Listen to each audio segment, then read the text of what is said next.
We've got 7 folks.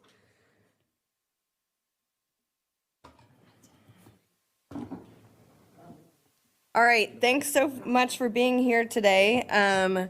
We're kicking off with grading policy. I know there have been lots of questions and comments over the last about year and a half about grading policy. And so Dr. Presidio and Ms. Klemenko thought best to just get us all together to talk about what has been happening, let our principals come and share with us how things are working in their school, and talk about the work of the committee that's been trying to figure out how we do the best by our students. So this is no action here, informational only, to just show what the process is going to look like and set it up for both the public and for our board members to know what it's looking like and maybe where the points of influence are, and how we'll be doing some development for our community to really get behind and embrace this. So I'm turning this over to Dr. Presidio. Thanks so much for being here, guys. Excuse me. Ms. McLaughlin, yes. Oh, shoot. Yeah, sorry. I screwed up. Hold that. First, Ms. Pekarsky has submitted a written request to virtually attend today's work session due to a medical conflict. Ms. Keys-Gamarra has submitted a written request to virtually attend today's work session due to a personal conflict. All those in favor of approving the requests? That's unanimous with the folks who are here. Anybody? No. Tammy, did you vote back there? Yep. Okay, we're all set. All right, sorry, Dr. Presidio, throwing it back to you. Oh, sorry, Ms. McLaughlin. Yeah, before we get started, I wanted to share with the meeting managers and the board that as someone who spent a lot of time on this over the years, even before I joined the board, it's really important that we all try to use correct terminology. So there's grading policy, there's grading scale, and there's grading practices. Policy sets what the board and the division decide. And then from that comes your grading scale and your grading practices. And I just wanted to set the table on that one because I've seen the terms being used interchangeably, and I think that's going to create confusion for the board, for the division, and for the public. So I would like us to make sure we're trying as best we can to not interchange those three because they are each distinct. Thank you. Thanks. All right, Dr. Presidio.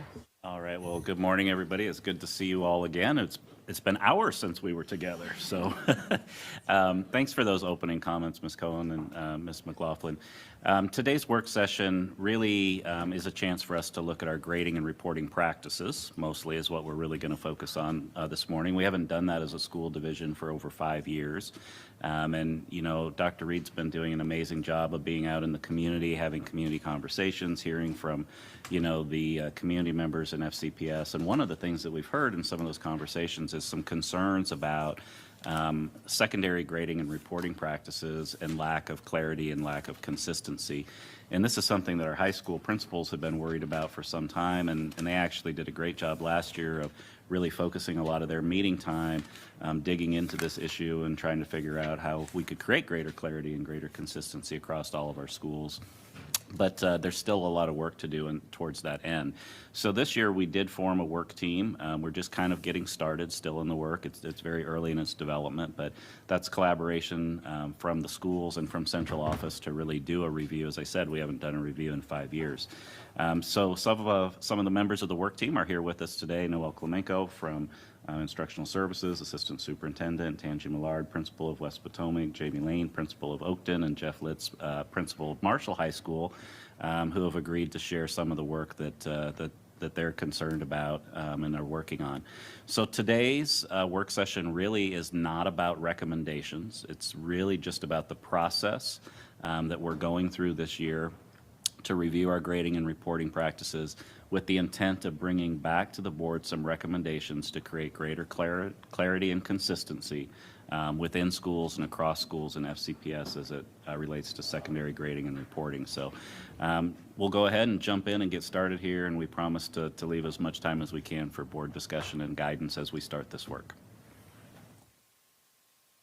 So good, I guess it's still morning. Good morning, everyone, and nice to see you. I just want to say thank you to the principals who have joined us here at the table, and we also have some principals who are here to support the conversation.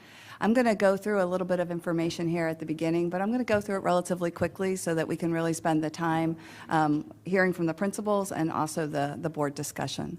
So this work session, the intent, you'll see up on the screen right now, we really want to talk about the work group and talk a little bit more about what the goals are of the group.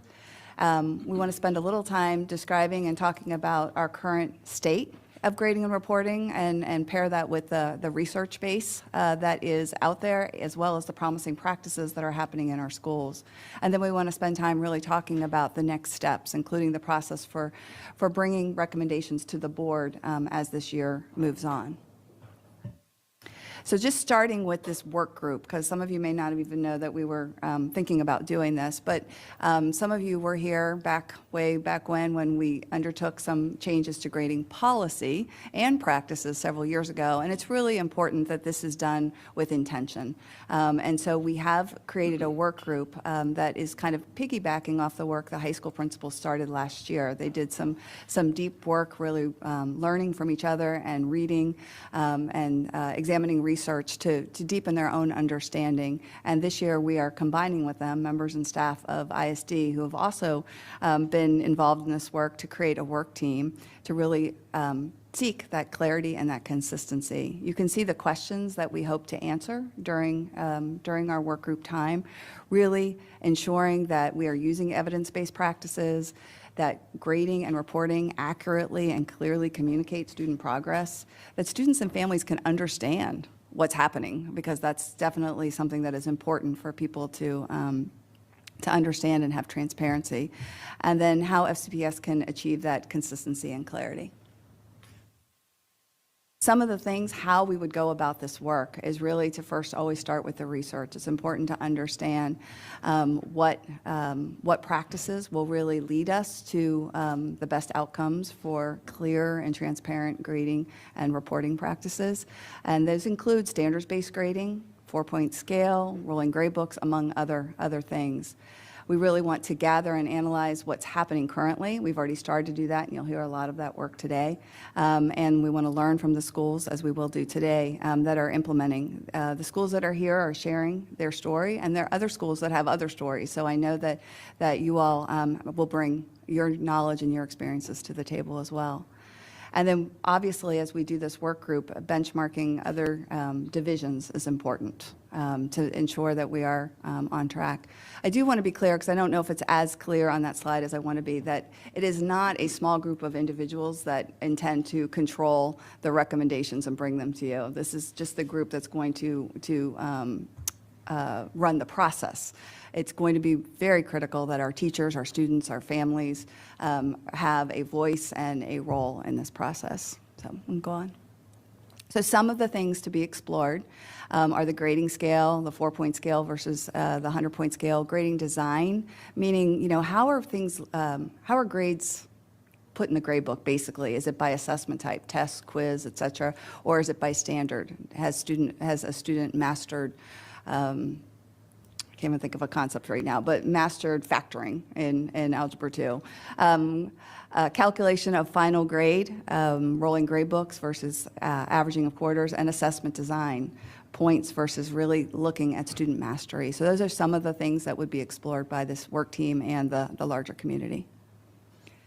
So it's hard to go forward without taking a moment to reach back, and Ms. McLaughlin kind of mentioned that we've been at this work for a long time, and this could probably go back further, but this is the most recent and I think the most impactful work that happened in Fairfax County, going back to 2008, 2009, when really the community came forward and asked for some changes with the advocacy group of Fair Grade, and there was some significant change when we went to a 10-point scale and added grade weighting. Then fast forward, we had a new superintendent change, and she came in and said, wow, there's a lot of different things happening across our schools.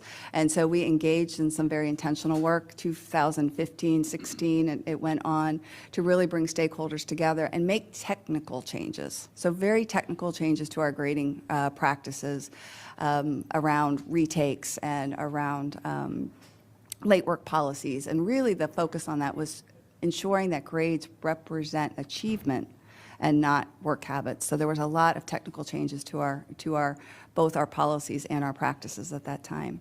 Oh, not yet, sorry. I'll spend just a little bit more time. I do want to, because there has been some questions around this, when that grading committee work, and for a year and a half, I led a grading focus group of teachers from middle school and high school in monthly meetings to examine and put forward recommendations to the superintendent and board. The 4-point grading scale was part of those discussions, and there were many teachers who were pushing us in that direction at that time. It was something that we didn't feel was within the purview of the scope that we were asked to do. And so it remained just that we had the 2 scales in the grading and reporting, and we did not push forward to that change. I just wanted to share that for context for some of you who have had that question. So just real fast, pandemic comes and all of a sudden everything in grading becomes up for kind of conversation because we were under new conditions that really led to extraordinary changes to how we were teaching and learning and assessing. So we definitely had some changes during the pandemic, and you all were along that journey with us. And coming out of the pandemic, we examined them all, talked with stakeholders, and decided to keep some of them. Probably the one that is most known is moving really to that 50-point scale instead of reverting back to a scale from 0 to 100. And so that fast forward coming out of the pandemic left a lot of people wondering about grading practices, right? We'd done something during the pandemic, we went back and forth and really left the door open for schools to engage in learning more and really considering what was happening as we returned to in-person learning. Okay. So I'm not going to read these all to you. Again, our current grading and reporting handbook. Okay, so we have a grading and reporting handbook that really lays out all the things that teachers and schools engage in when setting up grade books and reporting to parents. I think the 2 big takeaways here are that separation of work habits and achievement, and I think that's a lot of people use the getting rid of extra credit. Like, let's make sure students are receiving their grades based on academics and not behaviors. Right, and then the other thing is really that continuous ongoing feedback and alignment to standards. So go ahead and skip forward. Currently, our grading reporting handbook, which holds all of our different policies and tells people the flexibilities, does allow for a lot of variability. Some of that is intentional. It's intentional because we have different kinds of teachers teaching different subjects and different levels and different grade levels that are all contained in our secondary handbook.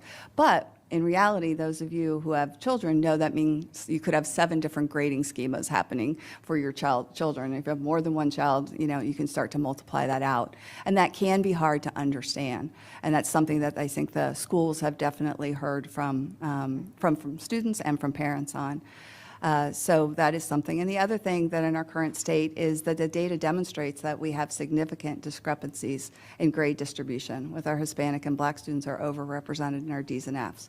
So that is something to be considered and not to be dismissed. So these current realities really led the high school principals, and I won't go deep into that because I think we've said it a few times now, to really look at some of these practices and really look for an opportunity for fair and meaningful grading policies that support all students with meeting high academic standards. And I just want to take just a quick moment. I mentioned briefly that the grading and reporting focus groups did look at the 4-point scale, and some people might say, well, why? And before the pandemic, we were all in a different place as where we thought about grading, and a lot of teachers, teams were going in this direction because, one, it eliminated the disproportionate impact of a 0 and 100-point scale. So that was one reason why teams decided to go that way. And so that elimination really kept students motivated. So one bad grade was not going to be something they could not recover from. Post-pandemic, there are still people seeking the 4-point scale, and it's really because it focuses and it looks at things through a mastery lens as opposed to just earning points, an accumulation of points, but really being able to communicate where a student is within the mastery of the content. So with that, I'm going to turn the boring part of the presentation that I just did, thank you for your patience, over to our much more dynamic principals to share some research and some of their experiences. So I'll start with turning it over to Mr. Litz. Thank you very much. Good morning.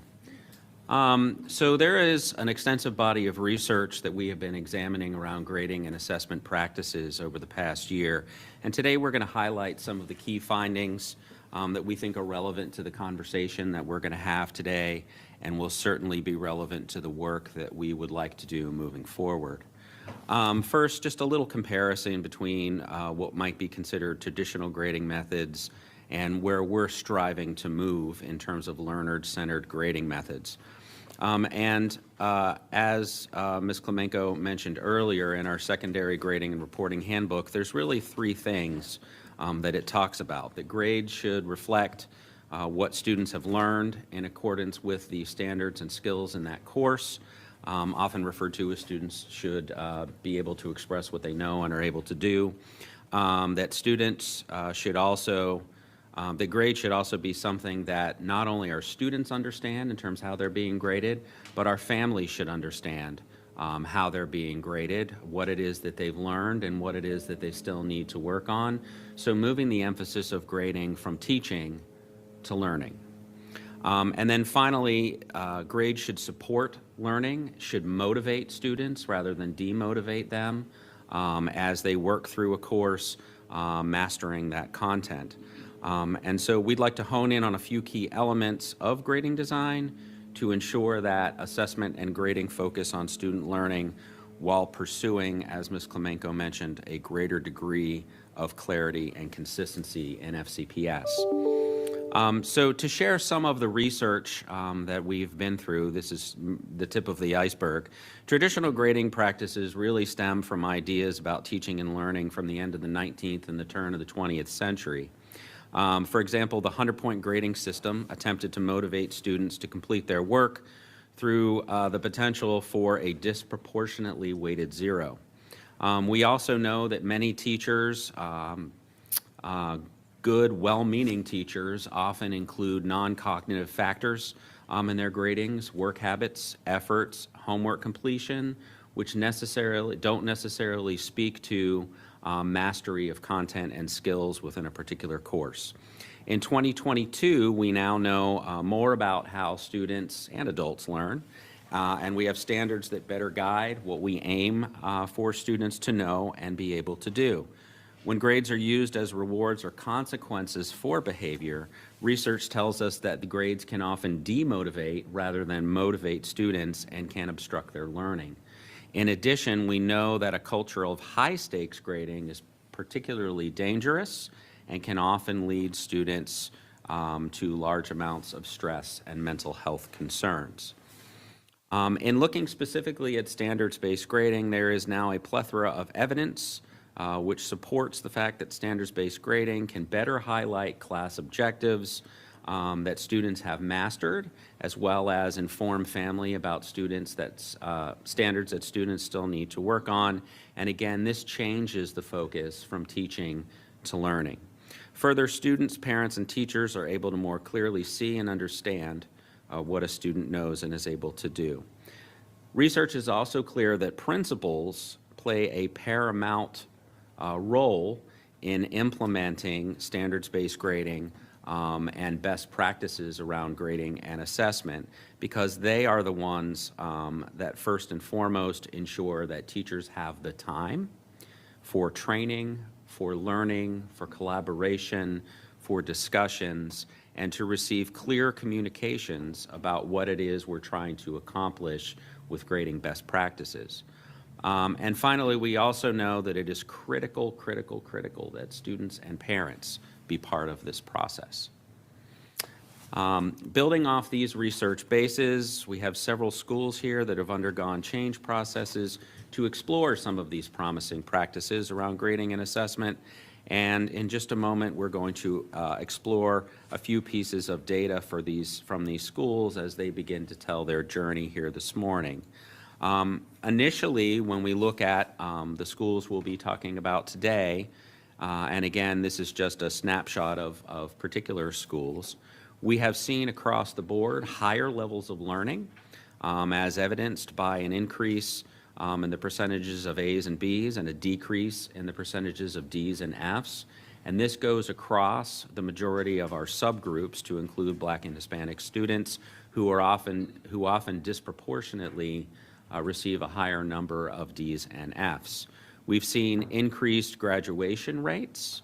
We have seen increased SOL rates in some cases for these schools, the highest SOL rates they have seen since we've been taking SOL exams. So not only are grades improving, but that is reflected in the level of learning that is seen in standardized assessments. We've seen decreases in the SOL groups among our decrease in SOL gaps among our subgroups, and we've begun to see a stronger correlation between the grade that a student receives in a particular course and their SOL and/or AP or IB score. And so for some more specifics, I'd like to introduce Jamie Lane, principal of Oakton High School. Good morning, everyone. For the schools, this work has taken a lot of different forms across several schools, but the schools that have seen a lot of great success, highlighted by what Jeff just shared, the three key areas that we've narrowed in on are collaboration, assessment reform, and standards-based grading practices. For that collaboration, it's making sure that we're providing teacher teams with the right resources and the time and what they're requesting, so that we have that dedicated time so they can go through that cycle and really identify what students are learning, where they're struggling, and how we can support students and how we can provide those proper extensions. For that assessment reform, it's making sure that our assessments are tightly aligned with the standards and making sure that teachers are able to clearly identify student growth over time, which leads to that last point of those standards-based grading practices. When you have categories that are based on standards, not only can the teacher see growth over time, but the students themselves can see the growth in the standards over time and clearly delineate where they have the growth and where they have the strength and where they have areas of growth. And parents too can clearly see, okay, my student has mastered these standards and these are where we need to narrow in on. So I'm going to go through a brief journey with you from Oakton High School, a very specific example from our Algebra 1 team. And you can go ahead and go to the next slide for me. So Algebra 1 at Oakton High School was, we have very significant gaps, as you can see here, dating back to the 17-18 school year. And when I started at Oakton, which was in the spring of 2018, after SOLs that spring, our overall performance in Algebra 1 had moved to a level 2 in accreditation in yellow.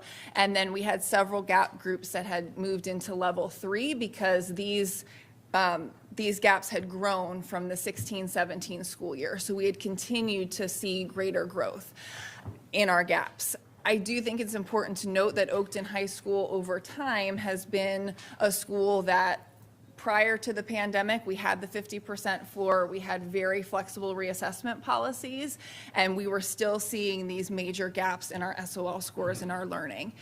So we sat down with the team following these the results for these SOLs, and we asked them, what do you need? How can we support you? What are the resources that we can provide to help really make sure that we are providing and having all students be successful here in Algebra 1? So we started to have a lot of conversations. In 2018 and 19, we took very targeted steps. We made sure we shifted where the Algebra 1 test was. It was earlier in the window, so we could provide more remediation. We had several remediation opportunities leading up to the exam. We very closely aligned our assessments with the standards provided by the state. In 18-19, that was a year that the standards changed for Algebra 1. So there is a different set of standards that they're testing off of between the 17-18 and the 18-19 school year. We did a lot of targeted PD that the teachers asked for. In the 19-20 school year, we did see some growth there, which we were really excited for. In the 19-20 school year, although the pandemic did hit prior to SOLs, the teachers came to us really wanting to explore the evidence-based practices and asking us to really provide more PD in those areas. So they were really anxious to try out some new strategies. So we started having those conversations, and in the 2020 2021 school year, they did start to adapt a lot of those evidence-based practices into their classrooms. That data is a little misleading in that you need to remember that a lot of students were able to opt out of the SOLs that year, and then we did have the emergency locally awarded verified credits where we were unable to retest students who got the 350 to the 399. So we had some lower rates, I think innately due to those facts. But in the 21-22 school year, that's when they fully aligned their grading practices with their grade books and were showing families where exactly they were falling on the standards. And in that year alone, you can see the massive growth between the 18-19 school year and the 21-22 school year that we've seen over time. And we have closed all the gaps that we have, and we are solidly back in level 1 for Algebra 1. And now I'm going to pass it over to Tangi Millard, principal of West Potomac. All righty. Good morning, everyone. So often when we make these types of grading practice changes, especially when we're looking at a grading scale of any sort, an initial typical concern is what impact this really will have on students' grades and concerns about students losing or the gains that they have in their overall GPA and overall letter grade. But what we have found in all of the schools that are doing this work is really positive outcomes. We are seeing a growth overall in A's and B's, and at the same time, a parallel decrease across all students in D's and F's. This this snapshot is only of 2 schools, but when we are peeling back the layers at other schools that are doing this work, you will see similar gains. The other thing that may come up, and this is something that Jamie was just talking about, which is really how do these grades correlate to actual learning? Is it just grade inflation? Are we just increasing grades and it really doesn't have a true reflection on learning? But because we are seeing the same growth in our SOL scores, we are thinking that we are on the right track. It's not about grade inflation. It's not about a scale. It's truly about the learning process for students and that they are growing across the board. So we are seeing the growth that Jamie has seen. Many of our schools have seen the same growth in their SOLs. As a matter of fact, when we really pull out a little bit from the subgroups and we look at math for special education students, and you look at the growth over the last 5 years in that subgroup and the closing of the gap, the top 5 schools that have closed that gap for SWD in math are all doing grading reform work. Another area of concern that you might have when we start these practices is around the end game, right, at high school. The end game is about graduation. Are we getting more students across the line in a timely fashion? And at West Potomac and other schools that are doing this work, we have seen staggering drops in our dropout rate over the last several years and significant growth in our on-time graduation. For West Potomac, this was a major area of concern for accreditation. And over the last several years, we have been doing parallel this grading reform work, actually the last 4 years.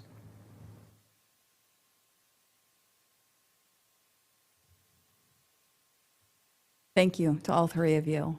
So basically, this is our last slide for today to just kind of talk about what our proposed next steps are. And it's really the phase 1 of the work group with that extended, obviously, stakeholder engagement to complete the research on best practices, to do an internal study of the current state of high school assessment, grading, and reporting, to really look at school-based innovations and learn from them, and develop some policy recommendations. So the end game of this for this school year, this would be a multi-year process, obviously, but phase 1 would really to come back to you all in the spring with some recommendations to tighten up policy, to therefore tighten up practices in consistency and clarity, to bring that back in the spring for implementation next fall. So I think that ends our formal presentation, and we will turn it back over to the meeting managers for questions. Thank you very much. we'll do 3 minutes here, and we have tried to allow a whole lot of time for good, robust discussion. So if you don't get it in these 3 minutes, don't worry. There will be more opportunities. So we have Ms. McLaughlin, followed by Dr. Anderson. Great, thank you. I really do appreciate the time that the principals have put in to date on this, and Sloan and Noel, the plan that you've laid out for what you want to do. One of the things I want to first emphasize is that as a school division model for the nation, we know that we've got to do this with accuracy and fidelity. So we know any good experiment, any good hypothesis, you have to look at what are all your variables, and then you have to determine what's correlation and what's causality. And so with the narratives that the principals have shared, which I've absolutely been a supporter of the 2015 grading practices changes that Dr. Karen Garza and Noel worked on. I think that there's a lot of good grading practices that we need to do. What concerns me is when we keep going back to this conversation about the grading scale versus grading practices, it's going to be really important to be able to delineate what was creating this incredible closing of gaps, because I am absolutely with you all on how we close gaps and how we help kids succeed. But when you each are testifying and giving information about your journeys, and you're talking about the different things that you've implemented, there were so many different things that were happening at the same time. And so I would just say that that's going to be important to me, is really understanding how do you determine the correlation versus causality. And for my colleagues, what I would just say is this, without question, the issue of a 0 to a 50 was a very big problem. And we talked about as a board, prior board, not creating that kind of chasm. So right now, we've only been given information about the schools that were experimenting with the 4-point scale. I want to really make sure that, again, we are having a holistic look across our 25 high schools where they've been using the 10-point scale. And I say that because, yes, it's 100, but it's 10 points between each letter grade. And the 4-point scale, if done correctly, is only going to have 7 points before you then get to the next letter grade.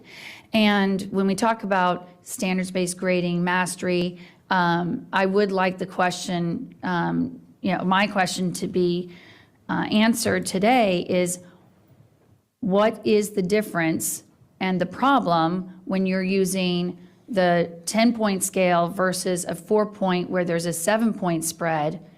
If we all agree to go up to that, there's a 10-point scale, including the D to the F, then why are we better off using a scale that colleges don't use, the vast majority of high schools across the country don't use, college admissions isn't going to necessarily understand to the same degree, and our teachers who were trained didn't even have that when they were getting their own degrees. So I think, Sloan and Noel know where my concerns are of creating more confusion instead of clarity. So thank you.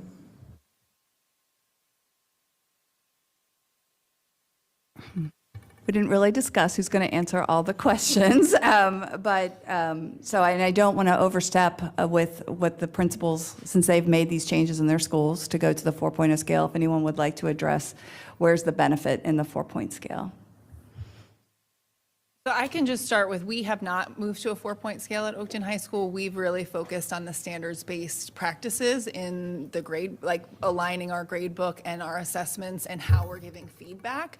That's really, and rubrics, that's really been our priority, is focusing on that. So I can't speak to the 4-point scale because that's not something that we have done in our building. For my school, when we were starting this journey, we talked about options that we had into what scale to use. And the teams that started to pilot it, they chose the 4-point scale primarily because they really wanted a delineation between a student who tries to do the work versus the student who does no work. So it was really about having the 0 without having the 0 impact that it did on the 100-point scale. For some teams, I'll use English as an example because they're sort of built for this standards-based structure. The skills that we are assessing for English are very similar from K through 12th grade. So those teams really like the use of rubrics to really measure some of those skills, and a 4-point rubric makes a lot more sense, just intuitively, but also to be able to delineate what's the difference between an 89 and a 90. That's hard to say and to describe in learning as opposed to a 4-point scale.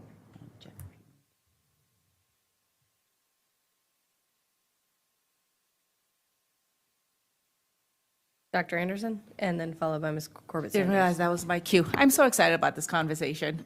I was so glad to hear you talk about how the principal's role is so key. I went to my basement and I pulled out I have like 8 of these different books in terms of how important this work is. And so I appreciate the research that you have laid before us. I have so many questions. But one of the things that I want to hone in on is what you shared on page 13, which speaks a little bit to what Ms. McLaughlin shared, which is what is the main difference? When you're honing in on the standard that is to be instructed upon, when you are providing feedback about that standard, the skill that you're supposed to have mastered, that makes the difference in terms of how students achieve. All of the other things are other variables, but for me, this has always been the key piece.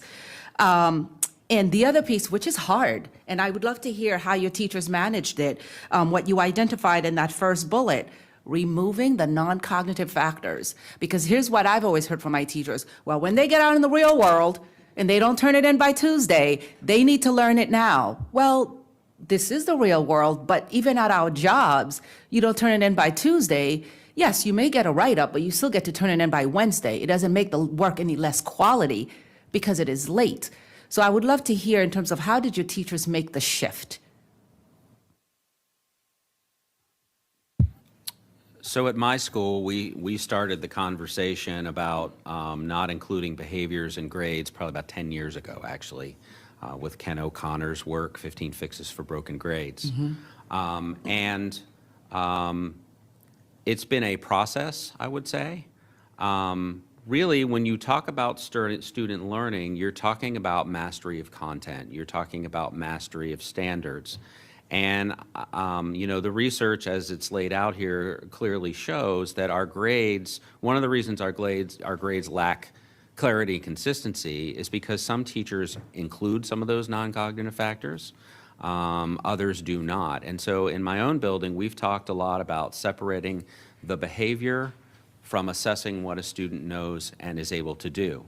If a student comes into school and they have not done their homework, the best thing to do is find time in school to have that child do their homework, be it before school, after school, during an intervention period, so that we're able to, with fidelity, determine what that student knows and is able to do. When a student plagiarizes an assignment or cheats, and this is one that's still hard for some of my teachers to rationalize, we still have to assess what that child knows and is able to do and separate the act of cheating from that assessment. And so in the schools that we've talked about today, I think they have done a very good job of separating those two things. As much as possible, making sure that grade excludes those factors. Sure, thank you. But I guess I wanted to hone in terms of where do your teachers report that? Because in the elementary report card, you have that whole work habits and citizenship Sure. component where you could speak to the child is not a responsible learner, the work ethics have not yet been developed. But I don't see that in the secondary report card. So where do your teachers inform parents, while your child may be A-OK in content, the work habits need work or improvement? So as part of the grading and reporting or the progress report that you get in high school, there is an opportunity for teachers to add comments. It's a much smaller bank than for our elementary teachers, but we updated those when we did the changes in 2015 to ensure we were saying things like that the child is consistently late with work and those kinds of things. There's So comments, not yes. an evaluation per se. Right. There's no Okay. grades. There is an effort grade, right? Do teachers give? No. No? Sorry, I don't know where that came from. I'm Elementary. having a moment, sorry. But, thank you. But yes, there are comments that teachers can elect to use. There's not a strict requirement because it's not always necessary, but those are available. And the other thing that I want to highlight, I hear Ms. McLaughlin talk about the shift from going to the 50% floor. I think that's so key because you do have kids who just make that one stumble and you really cannot come back from a zero. It's like, you're on a diet and that one day you had a donut means you can never lose weight again, no matter what you do for the rest, for the next 6 months. So that's it, you're stuck. And that is really defeating for kids. But I think what's more important are parents who believe that this 50% floor provides a leg up to student. It does not. If you have that 50%, you're likely not going to get an A in the class. But it also means that if you're applying yourself for the rest of the time, you are likely not going to fail the class either. So I think that parent communication piece is important. I'm going to dig into parts of my question. You could just go ahead and put me for a go back. On page 5, you talked about, kind of what the next steps you all are going to do. I would love in your work, as this principal group explore this, to also identify not just the assessment types and the standards base, but it's also the calculation of the grade. Is it formative? Is it summative? How much is of what? Because this has been a great shock to some of my schools that in years past, the summative formative weight had been 40-60, and now it's 90-10. And if a teacher has 2 assignments for the year, for the quarter, that means each assignment is worth 45% of that child's grade, and that's just insane. That does not make any sense. And one last thing to throw in to consider is, do you have a quarterly expectation of the number of assignments that teachers are supposed to have, whether it's formative, summative? I'll wait for my go back. Thank you. And just for clarity, we do have that in policy, that there are to be 9 assignments per quarter.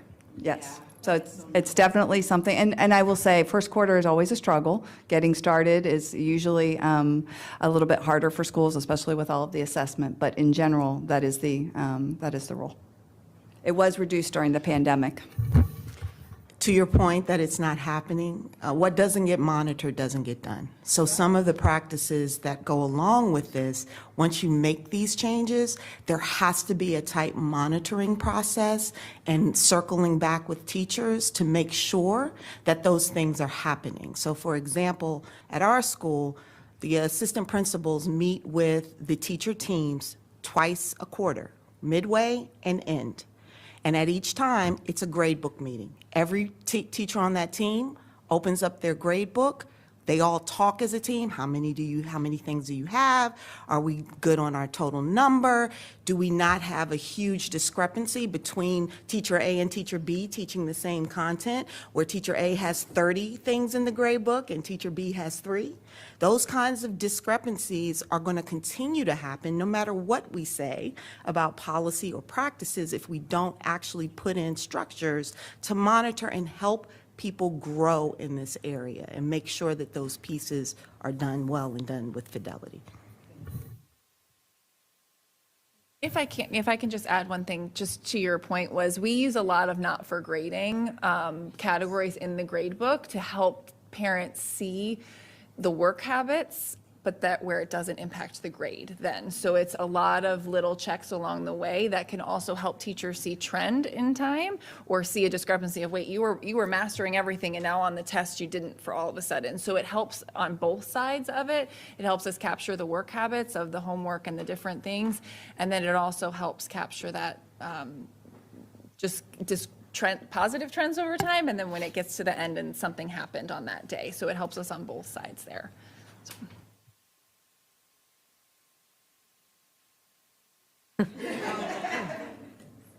Ms. Corbett Sanders, followed by Ms. Marin.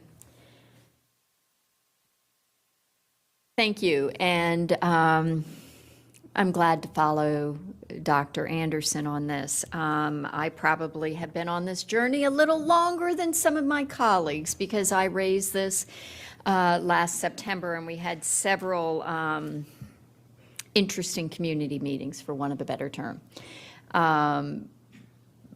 But I think there's a couple of things that we're kind of mixing up here. The the grading scale itself versus how we are aligning the course content with the expectations of either the state through the SOLs or the AP exams or the IB exams, and how do we more closely ensure that the course content that is taught in every classroom that is teaching that course across the system is aligned with the expectations. Because if you get that piece right, then there is less of a challenge as to whether it is the 50 to 100 scale or the 0 through 4 scale. And so that's where I would like us to dig into what are the standards that we are using and basing our grades on. And that should be uniform across the whole system. And then digging down into how those standards are being assessed, and that's your rubric. And is that rubric tied to a grading scale that allows children to demonstrate their mastery? And if we unpack what we're doing by going through and delineating between what we're trying to do and then how we measure it, because as you say, Dr. Millard, if it's not measured, we don't value it. And grades are really the measurement system. And that's where I get to the concern that was raised last night in our Goal 1 report about grading versus assessments. And I have particular angst because we know that the assessment process in the state of Virginia is going to change. So if we don't get this right, then we will not know how to hold ourselves appropriately accountable. And so I would like your work group to do that. I also think that this whole, and I'm a big fan of focus groups, but they have to be representative focus groups. They cannot be handpicked. And I also worry about the fatigue that we have focus groups for our strategic plan. And I'm out of time. I would like a go back. I have a lot more to say. I've been worried about this for well over a year, as Dr. Millard knows. Well, just real briefly, I would say, first of all, thank you for those comments. And I think this discussion about the intersection of, what's taught and fidelity and consistency and coherence around what's taught from classroom to classroom and school to school, and then how it's graded is really important. So we definitely agree with that.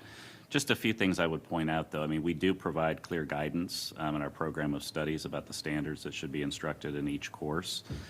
We develop curriculum materials to support that instruction, and that's where I think, from the schools that are here today talking about, we've already heard the importance of those collaborative teams, is to take that information and make sure there's consistency within the team and within the school about what's being instructed. And then I think the part where that turns to grading a little bit is, let's assume that that's all done well, right? But when you turn to the grading conversation, then you might be assessed in different ways and graded in different ways under our current policies, because our current policies and practices do allow for that flexibility for teachers to make some of those independent decisions and judgments. Where the teams are really tight, I think you see greater alignment, not just in what's instructed, but how it's assessed and how it's graded as well. So that collaborative teaming process, I think, is really an important component of the success in this work. But we'll look forward to the go back. Those are some good comments to get us started. Thank you.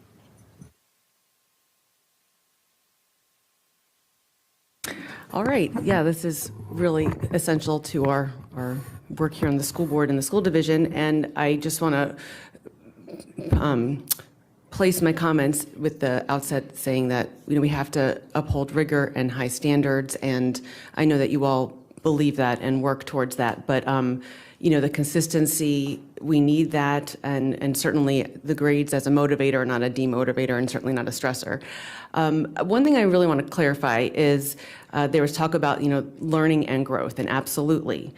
But I think we need to get clear on the words we're using, especially for parents, that nomenclature. So if we were to look at slide 12, if that could be pulled up. I think that grading should assess the habit building and those practices that build to mastery. And I hear you saying those things too.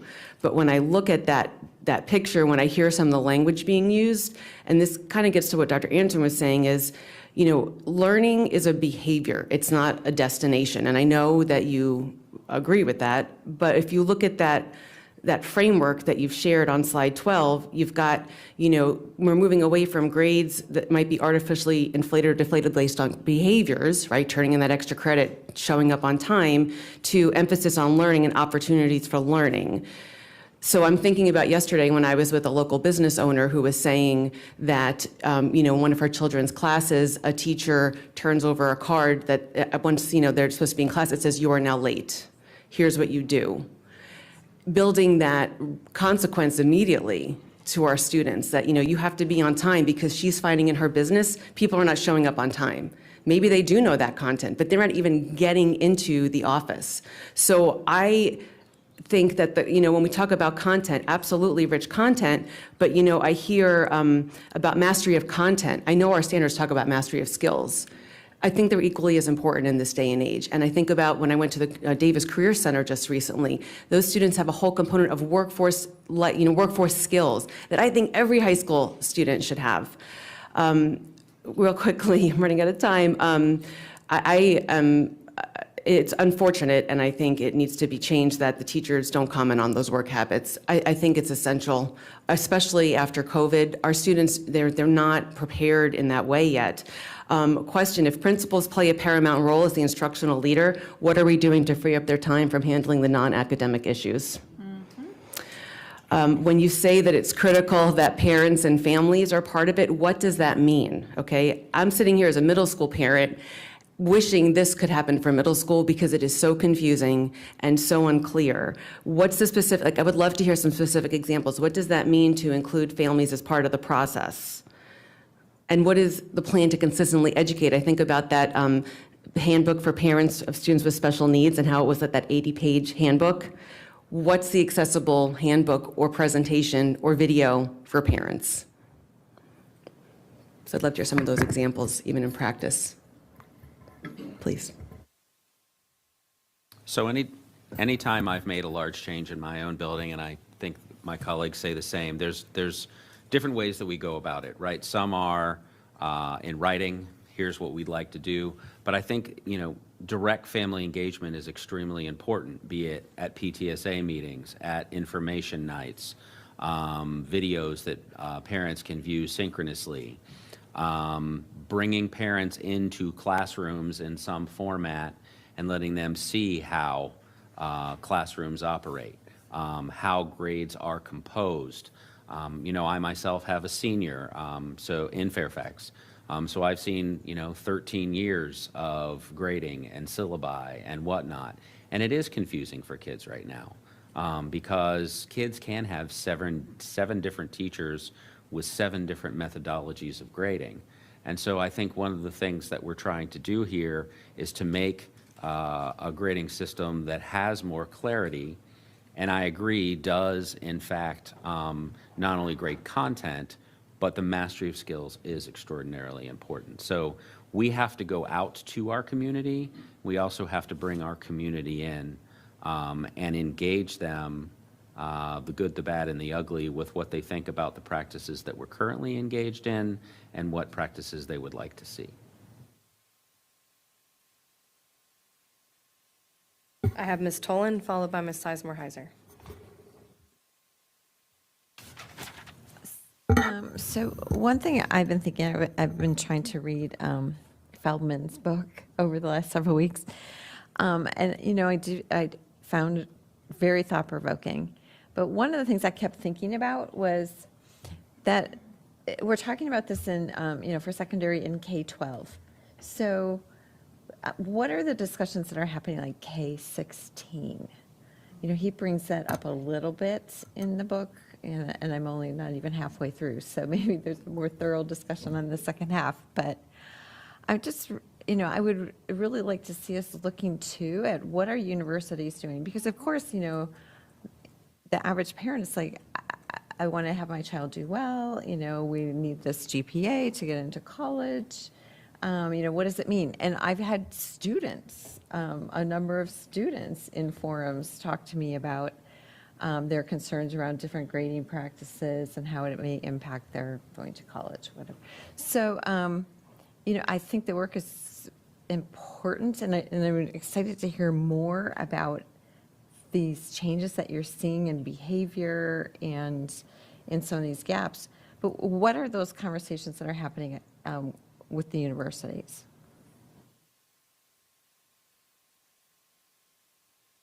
I think this is an area that we had not really articulated that the work group should investigate more fully. I know it's something that's come up around this table, not only the impact on a student's ability to get into a college, but then to be successful, right? Like to have the right work habits and understandings to move forward. So we will definitely add that to our list. And certainly if anyone has done a more extensive study.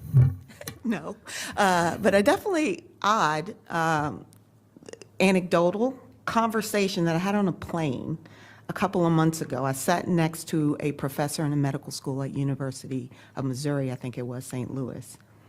And he was coming from a conference, and you know how you just start talking to people, and he's like, what do you do? Oh, I'm a principal school. He's like, oh, that's so amazing.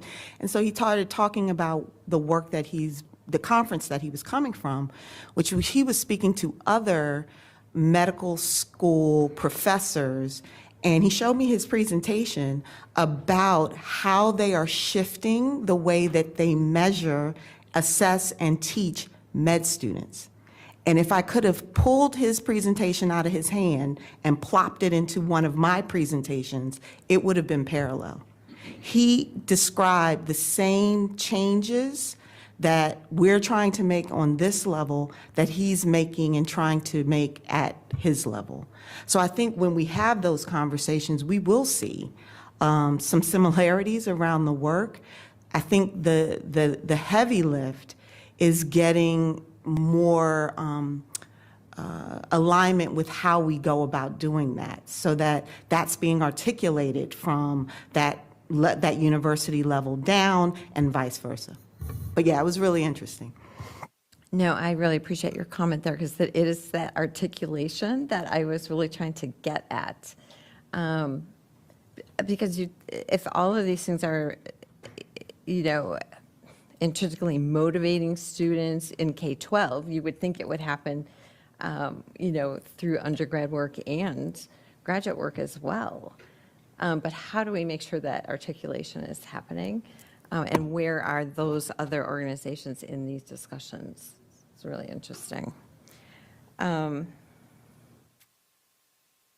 was also just curious to hear a little bit more, maybe from Jeff or Jamie, about the behavior changes that you're seeing. Like, are you seeing less cheating, for example, or are kids feeling more confident about, their work and not feeling the need to do that because you're not necessarily going to mark them down for not having their homework assignment on time or whatever? I'm just curious. So I don't think we have the hard data on that part just yet. I think what we are seeing is teachers are noticing in classrooms where they have students with some challenging behaviors, they're seeing those students are demonstrating mastery at higher levels than they've seen with students who've demonstrated similar behaviors in the past, just by switching their focus and how they're communicating that learning. So they're seeing positives there, just in terms of disassociating the behaviors from how it's being reported in the grade book, and I think that's been a really big positive. I think for us, a large conversation at Oakton is obviously around mental health as well, and how we're trying to shift in a couple of ways. One, on the rubrics, where to get mastery, that doesn't mean you get 100%, you don't get perfect. You get full credit for that assignment, you get what's equal to 100%, but that doesn't mean you have to be perfect every single time. So kind of taking that pressure off of students, where mastery does not mean 100% all the time.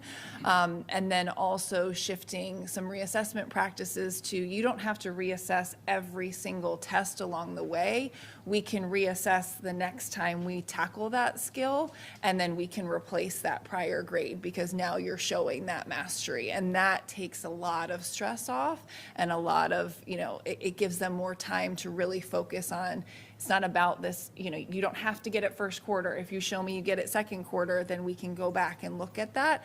And that's kind of how we've adjusted that with the rolling grade book. So I'm glad you brought that up. So another question that I had, just talking with some of my principals too, was if you've got kids that are, struggling in the beginning of the year, but then they begin to master the content as they're moving forward, and this type of grading would really catch that. How do you catch a student that for whatever reason, like second semester, they're starting to really have trouble? How does it work for that? So I think it's helpful to be able to show the trend over time in similarities, as opposed to like, okay, unit 1, you got this, unit 2, there's no real continuity there. So I think in looking at it by the different standards over time, you can see when a student has dropped off at the end, and then go back and look and try to figure out, and that's where we use our MTSS teams too, to figure out, okay, what is happening with this child? They were doing great, and now all of a sudden third quarter they're not, and trying to identify the why behind that to then address that need and then get them back on track, or just kind of take that into account when factoring the final grade. The one other question that I had too is we've talked a lot about teams and collaborative teams in subject areas. How do you deal cross-curricular with the teams to make sure there's consistency across subject areas in the grading as well? I'll go because I've been talking, and then I'll kick it over to my colleagues. But we have actually had several ninth grade interdisciplinary team meetings this year to really make sure that, they all started down this path, because we heard loud and clear from our students, our parents, and our staff. We did not have that consistency across departments.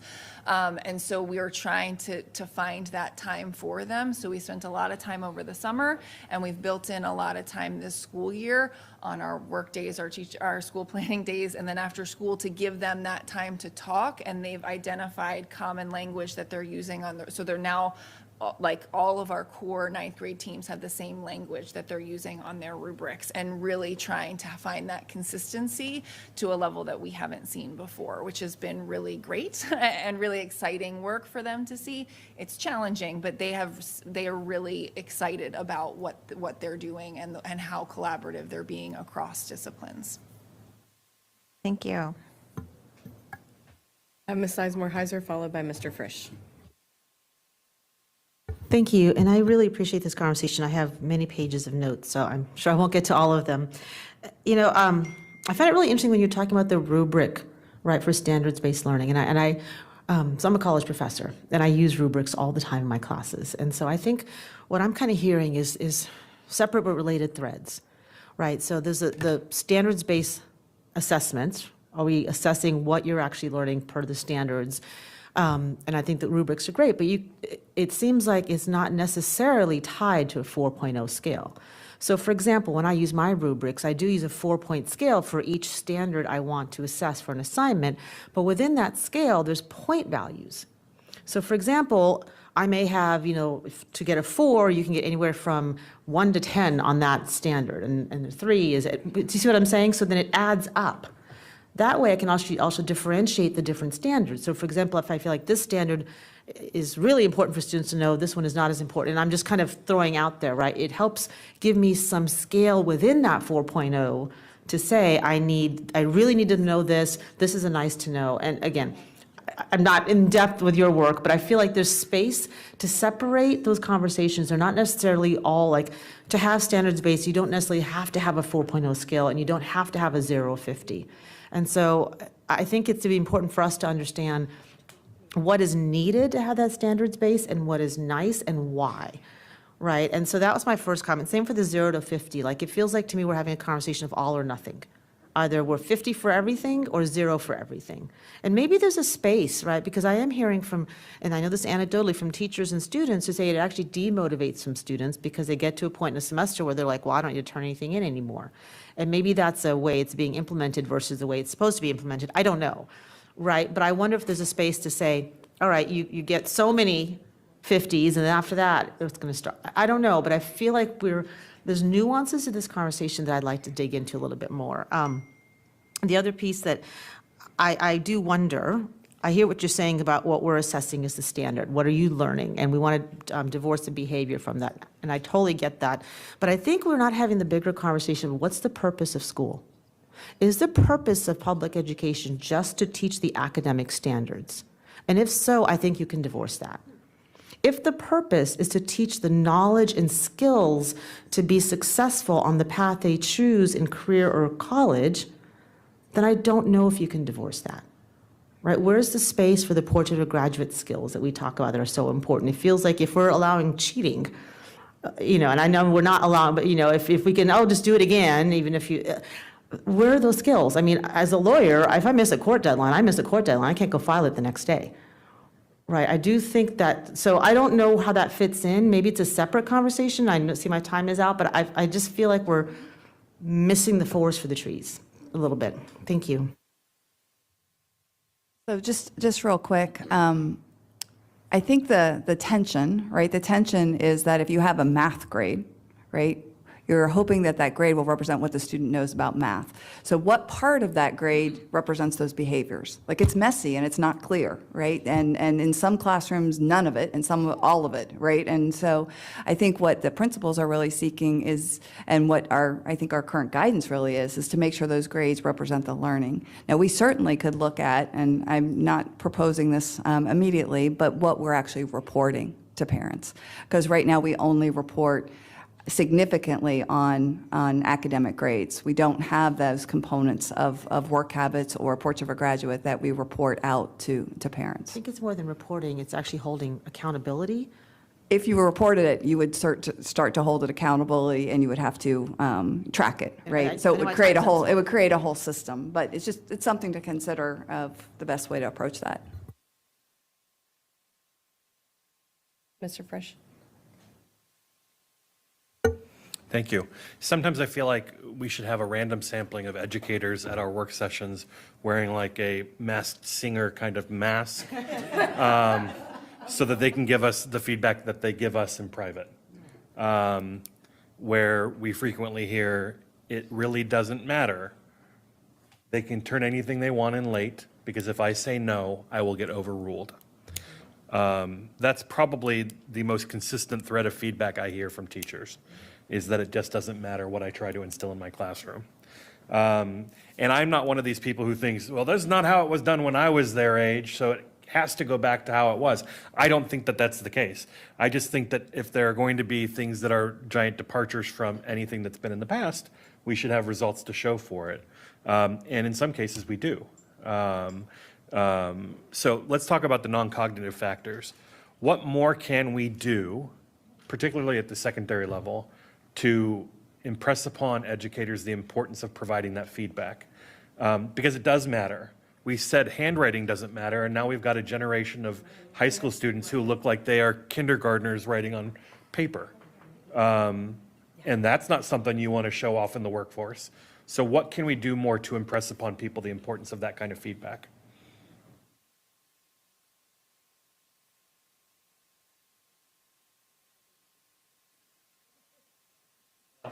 I mean, I think Noelle kind of addressed that already. I mean, we could create more reporting mechanisms to do that. I mean, I do feel like, with Portrait of a Graduate as well, teachers are trying to give students feedback on those non-cognitive factors. And I think that they're doing a pretty good job of that.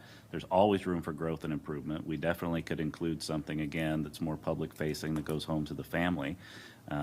But I think the question, the main question as we were talking about this is, should that information be included in a student's grade, right? And, I think the research would suggest that when we do that, we see a lot of inequities that end up happening in grades, because we can predict, based on the subjectivity and, disproportionate discipline that we see in our schools. And that I like totally get. Who those students might be that would be, disadvantaged by doing that.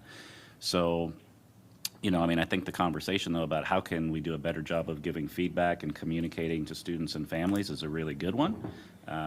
And we've got a few ideas, but I think that can be something that we can pay more attention to in our work as part of this work team over the course of the year. And that's why I said, what more can we do? Because the subjective nature of that kind of feedback is such that it can disproportionately impact students. But what is the way around that problem, right? It's not to just throw our hands up, and I'm not saying that's what y'all are suggesting. I'm just saying, what more can we do around the thinking there? The structure of courses, I've heard several people say, that you miss one class or you miss one assignment and you're going to fail because on a 100-point scale. How realistic is that at all? One assignment missed leading to a fail in an entire class. That's not going to happen, right? I think it depends on the assignment, and it depends on whether those grades are weighted and what that weight is. That's part of the inconsistency that we see across schools. Couldn't we better understand the impact of the scale question by taking a random sampling of students and looking at their marks for the year and putting one scale on them and then looking at it, what it looks like with a 50-point scale? We definitely could do that. There's research that's been done on that shows the disproportionate impact and how difficult it is to recover mathematically in a course. So, we definitely could pull some of that information together if that would be helpful for the board.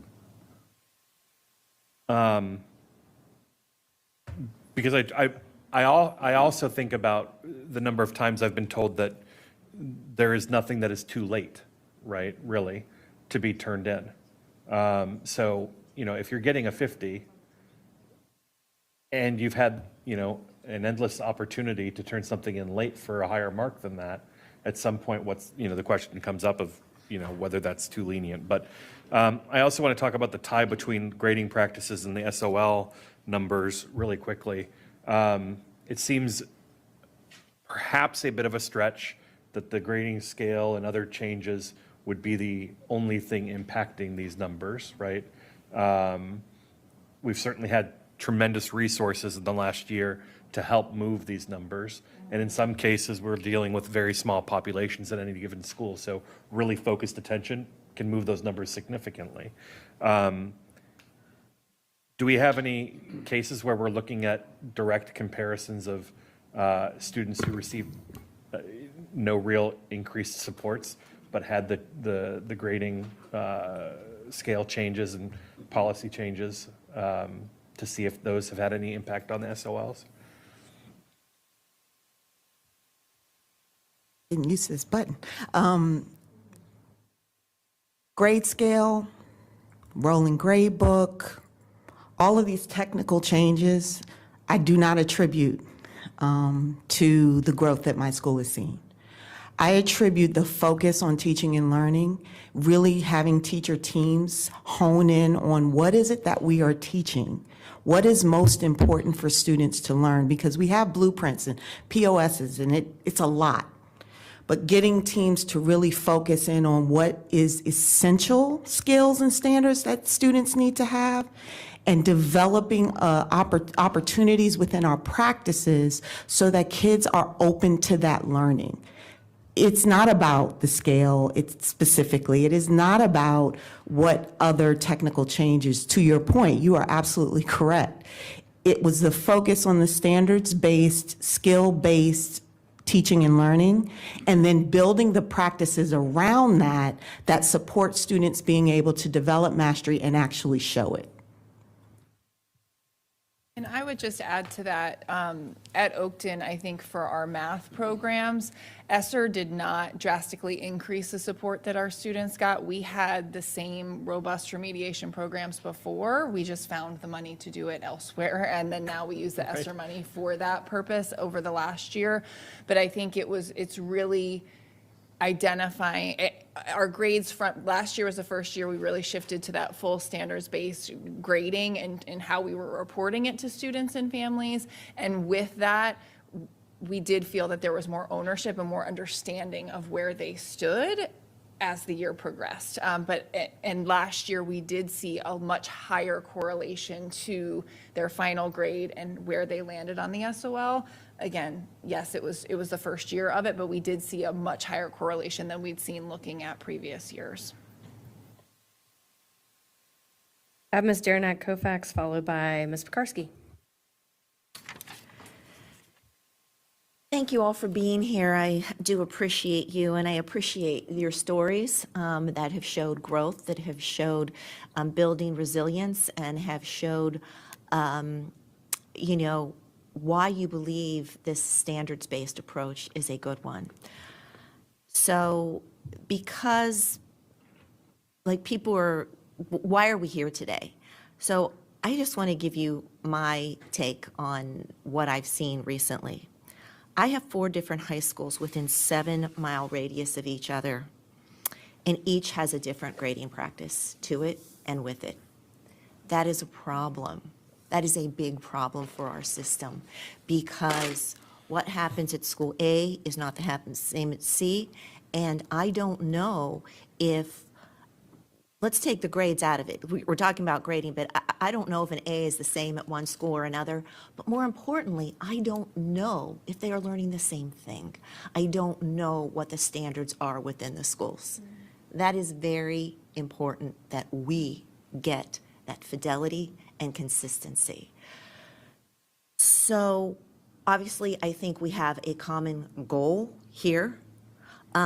We are wanting our children to learn and succeed. We want them to be lifelong learners, right? We want to close those gaps on top of that, because we have to do that because the way we are assessed at the state level.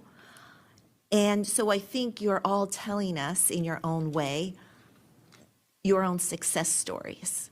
But I think Sloan and Noelle and Dr. Reed, you have to now help us, because we as a board never passed a 4-point grading scale. I don't even know how that happened.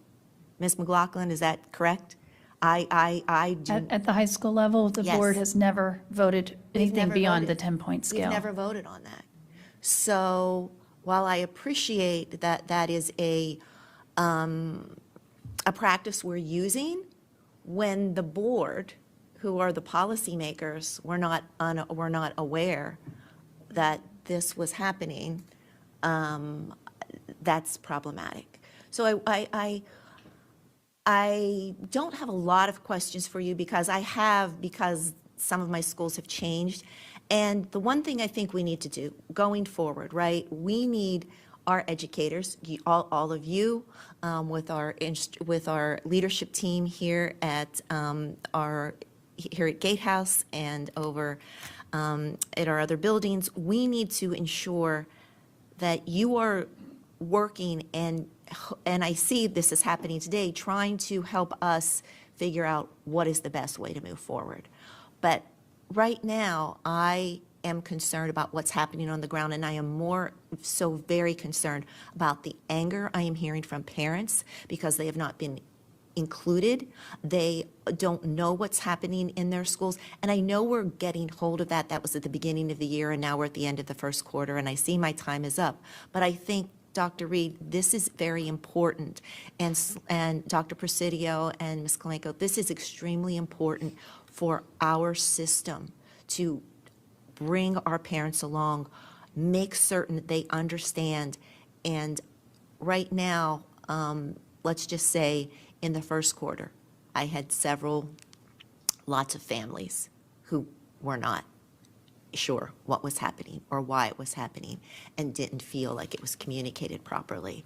So I think we're uncovering a pattern, and my time is up, so I will go back. Absolutely, and I've put everybody down. We'll just go through the thing again, and if you don't want it, you certainly don't need to use it.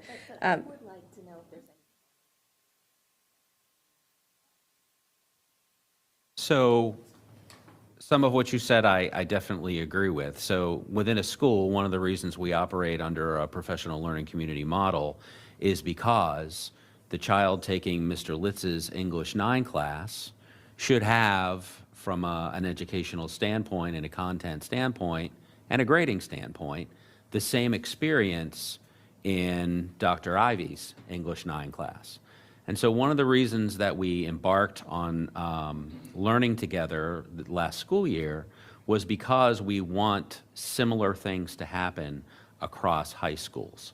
The experience that an Algebra 1 student gets in Dr. Millard's class in terms of the standards that are taught, in terms of how they are assessed, should be fairly consistent with the Algebra 1 classes in my own building. And I think there is, as we've already talked about, inconsistencies that we need to work on. That's one of the major components of the work, is to work with ISD and our content specialists to ensure that the standards that are being taught and emphasized in terms of the essential standards in one class in one school are equivalent to what's happening in another.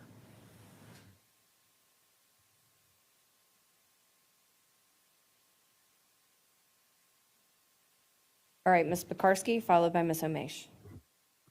Okay, thank you. I'm glad to be going after Ms. Sternak-Kofax because I agree. I mean, we are a school system. We should all have the same grading scale. And I don't think where we find ourselves right now is the way to go about making this type of change. So long way of saying I'm really glad we're having the conversation. Thank you, Dr. Reed. This was one of the first things that we brought to you. And you worked with Dr. Presidio to have this work session today. And it is probably one of the top 2 most common complaints I am hearing from parents, which is a huge issue. If our parents are not with us, if our parents don't understand, if the experience that they are seeing with their own students is not matching what we think is happening or what we are seeing, that is a problem. And, a lot of times we know that's because they have not been brought along the journey. And that is part of why board conversations, board decisions, and board help really are important, because that's, I think, what helps us going. I think I agree with a lot of what my colleagues have said, especially about the data and being careful about, causation versus correlation versus outside factors, which there's so many of. I definitely understand why standards-based practices would be helpful to students. It just makes sense in a lot of ways. So I'm very supportive of many of the practices that are happening. I have lots of questions to what Ms. Sizemore-Heiser said when we talk about 0 to 50, in the 50 being the new 0, why we still need that if we give students multiple attempts to do an assignment. And I also have heard from my own students, from special education teachers, from students in my listening tours, that it is very demotivating to them. That, they'll take the 50 and they'll be fine and they're not going to do the assignment. So that is of great concern to me. And I have heard it more than multiple times. And I've also heard from some special education teachers that they are worried that some of these changes actually mask some of the deficits that their kids have, and they are being pushed along and they are not prepared for the next subject. Very concerning to me as well. I'm going to run out of time, but I want to go back, so I'll just take the go back. Thank you. All right. Well, Principals Lane, Litz, and Millard, thank you for joining us. This is an important conversation, obviously, and I'm glad that we caught it in the beginning before you guys go do all this work, so we make sure we're all on the same page. Or earlier on than it could have been. So a couple of thoughts. I think in reflecting on some of the thoughts of my colleagues, and actually happy to follow Ms. Pekarsky on the motivation piece, I'm wondering if, and I'm starting to notice this a little bit in education, where there's a pendulum, right? Like we're reacting to something, and it's a valid reaction because we're seeing a concern, but then are we swinging a little bit too far on the other side and increasing flexibility to the point where I don't know that we're necessarily preparing kids for the real world if we end up being flexible to the degree, for example, of a rolling grade book that doesn't have some kind of consequence, right? Or like maybe it's lower grade, but you still accept it versus you just accept it, right? Or the 50, and kind of just being thoughtful about how that plays out. Is it offered in certain circumstances, maybe if you're like C and below, or, and you want to revive your situation rather than, just thinking about what the evidence has to offer on that. I think I'm leaning into wanting a little bit more evidence, which I know is the purpose of your working group, but to be able to move in that direction if we do. I mean, I hate to lean into anecdote because it's so specific, but I mean, I just remember this even myself, like this whole idea that FCPS prepares kids like no other, and when you go to college, it'll be a breeze because you'll be ready to roll and everything. And that totally was not my experience, and I think about how this is even easier now, right? Or like to achieve the A before was much more difficult, 94 plus, and it was only, on-time assignments and whatnot. But that concerns me a little bit because college is totally not like that, right? And I totally hear your point, Principal Millard, on university moving towards that. Like there's some conversation, even in not adopting the SAT or standardized testing in general, but still far from that place. And I worry about it because college at the end of the day is like maybe an essay and a final exam, and that's your whole grade, right? And that's what's going to be on your transcript, and that's just what you're going to take with you. Or even worse, in like law school and beyond, where it's literally an exam, and that's it. So I don't know that and college is not for everyone, so it's also being thoughtful about what pipelines we're preparing kids for. But if we are thinking about that, I do want to make sure it's a key part of the thinking process because, at least for me and others I've heard from, you don't necessarily feel prepared, and it's kind of a shocking contrast to what we market really about what we do. Which then brings me to the other place too of kids needing some structure. I think I'm totally in favor of this learner-guided model, but with certain guidance, right? Because this is a similar thing with undergrad too, where they throw you in and they're like, take whatever's interesting to you, like explore, learn. And I'm like, what should I take? Like, I want to take what prepares me for the world, not just what I felt like taking. Anyway, those are just two anecdotal observations. I definitely want to go back to be a little bit more additive, but I want us to be thoughtful about not swinging too far on this pendulum. Thank you. I think the bottom line that you all are hearing, I think, is that parents want consistency, kids want consistency. I think our military families give us such a unique window here into you go to one school, then you are somewhere else for 2 years, you come back, and I would bet that every single one of my colleagues has gotten an email from a family who goes, this is entirely different from the school we came from, good, bad, or ugly, but completely different than our other experience in FCPS, which is not probably the best thing for our students and our families to try to constantly adapt it within the same system. And I think our kids feel like that year to year, semester to semester. You don't know what the expectation is going to be. To give you an anecdote from my personal life, I have one child who had 18 grades in the grade book by the end of September, and one child who by the 1st of November had 4. I think like people don't know, kids don't know when they walk into a class, what's a reasonable expectation. And I guarantee you that, my kid's Algebra 2 teacher, that their AP World History teacher has no idea that they've had 19 assignments by the time that they walk in October 1. So, I think trying to get first and foremost our teachers and staff to a place where before we make changes, separating out what standards-based learning is from a grading scale, from grading practices, I think that really those are different conversations that are all, I know, super integrated and hard to disentangle. But I think just getting behind the concept that, yeah, of course we want mastery. I love your example of med school. For God's sakes, if we don't have mastery of concept in med school, we're all in really big trouble, right? And so, I think one question that I've had, and I know Ms. McLaughlin was involved in this as well, but being involved in changing the elementary grading scale, my question was always, what was the look back on that?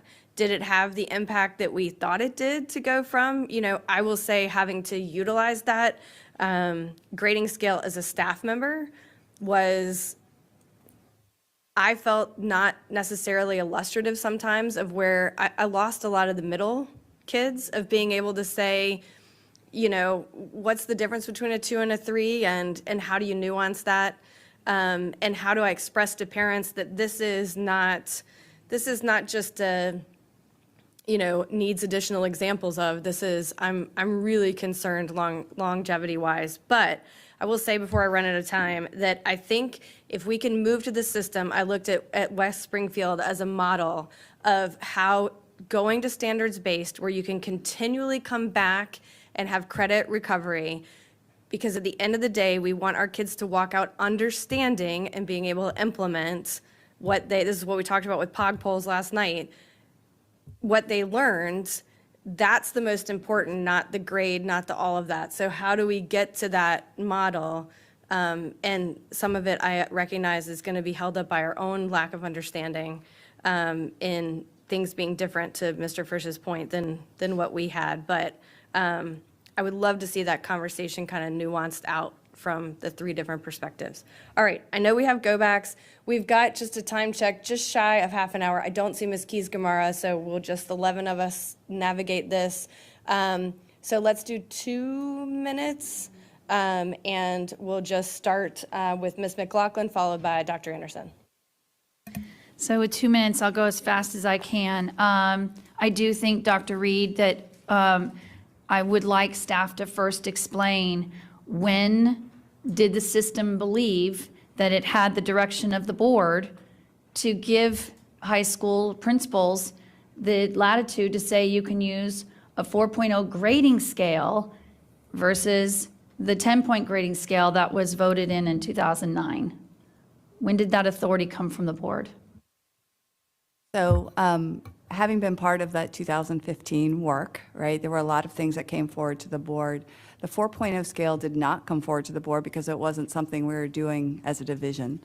What I found in that work, when I met with 2 teachers from every middle and high school, the 4-point scale was in great use across the county at the teacher and team level. It had been in middle school grading and reporting for many, many years, and I think that over time, the middle school and high school grading and reporting documents were merged, and so both scales came together, and there was just an it was already in use in so many places. And I won't say so many, it certainly grew over time as the conversation about the 0 became more and more active, but that is when it came together. The grading and reporting handbook is actually, if I'm not mistaken, the policy points to the reg, and the reg points to the grading and reporting handbook. So the grading and reporting handbook really is not something that you all review and approve. So unfortunately, in 2 minutes, I'm not going to take my time up with it, but I think that Ms. Klemenko is right, that there is a very messy understanding from the board to the superintendent to the leadership team to our principals about that grading, high school grading policies and practices handbook, and we'll need to unpack that as part of the work. Secondly, in terms of an additive value, I do want to share with the principals here that I really want to emphasize that this working group has got to make sure that maybe it's the Oakton principal, that you're bringing your experience, that you guys didn't adopt a 4-point scale. You're actually still using the 10-point scale. And, Dr. Reed, I can't emphasize that to my earlier point, correlation and causality. So Oakton's showing us that you have a 10-point scale and you do have a causality of improving student achievement and closing gaps. And so I do want to make sure, Dr. Presidio, that this doesn't become a, how do we just drive toward, well, the 4-point scale is going to get us there. I really want to emphasize as well things that my colleagues have made. I'm not a believer in zeros, but I'm also not a believer in not turning anything in and you get a 50. So I think there's a lot of really great things we can do in a best practice from this work, and I really look forward to being supportive of it. And I think we're going to need another work session very soon. Thank you, Megan. All right, Dr. Anderson. That was a fast 2 minutes. A couple of things that I want to say, and I want to dig down into some of my questions a little bit, is as we're having this conversation, I think it's really important that we lead with the research, which you've done a little bit. It is a dramatic change. It is a dramatic change from what we've done as of past, but people who we do respect, you know, Tomlinson out of UVA, Gusky, Marzano, all of them are sharing some of the work that is being done here. You know, it's like the science of reading, there's also a science of grading, and I'd like to make sure that you provide that. But ultimately, I think there are these key points that I want to make with my last few minutes, which is one, I think we're conflating a lot of different issues here. I want to make sure that I stress that. We have the rolling grade books, which is a factor in and of itself. We have the standards-based grading, which is a factor in and of itself. Then we have the grading scales. These things all impact each other, but they all need to be separated, and we need to talk about them singly and to determine what is the benefit of each of those things. If we end up adding all these three things, great, but this conversation gets messy when we're talking about them all at the same time. But most key, and this is the piece that I came in, this is the piece that I've been on, there is no consistency of practice. There's no consistency of practice within a department, within a school, within the division. And that is where our parents lose their mind, as they rightfully should. The education that a child gets at Glasgow should not be any different than what they get at Longfellow, and yet it is. And for a number of reasons. These grades, 9 per quarter, I knew we had that in Loudoun. I was literally asked this last week. I'm like, well, I don't know. I don't think so, because I've never seen my child with 9 grades per quarter. And now I'm going to be on it like white on rice. But no one knows. Our parents don't know what the expectations are. So there's a huge gap of what they should know and follow up on. Ah, shoot, my time is up. Darn it, I'm not even finished with my sentence. That's all right. We'll see if we get to the 30 seconds. Go back. All right, Ms. Corbett Sanders, followed by Ms. Marin. So I'm thrilled to follow Dr. Anderson again, because it's very consistent with what I started with, which is that we have to decouple each of these technical changes from each other. And then we should be able to figure out those areas which we fully support across the board. And I think one area where we're seeing a lot of support is the causality between standards-based assessments and grading. So if we can kind of, as a board, really get behind the standards-based piece. And then the other two, which is the specific grading scale and the rolling grade book, I think really we need a bit more details and a bit more discussion about it. I started to talk about your work group, and it's critical that we have parents involved in those work groups, and that we have registrars or admissions counselors for universities involved in that work, because that consistency is going to be critical. Having sat on the admissions committees of a number of universities, I know how difficult that is, and we've got to have their input into what we're doing. And we have to be able to communicate the why. And finally, Dr. Presidio, you talked about how we have our consistency across schools because we have our program of studies. I would challenge that mindset, because we actually don't have consistency, and it's precisely why many of us actually ran for this school board, because there needs to be equity of opportunity no matter where you live in this county, which means that you have to have that consistency of what are the standards in each one of these classes, and how are we ensuring that those standards are being adhered to. Because if we had it, we probably wouldn't have the discrepancy on SOLs.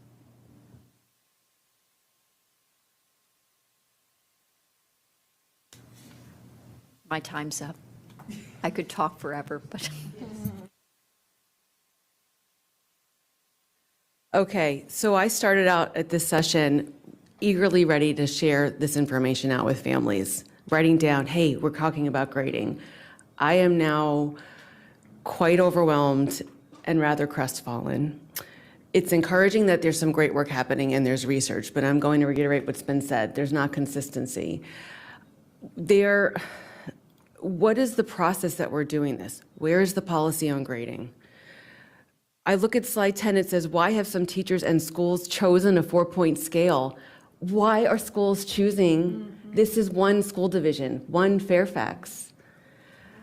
Slide 21 is phase 1. This is the school year that you're doing this work.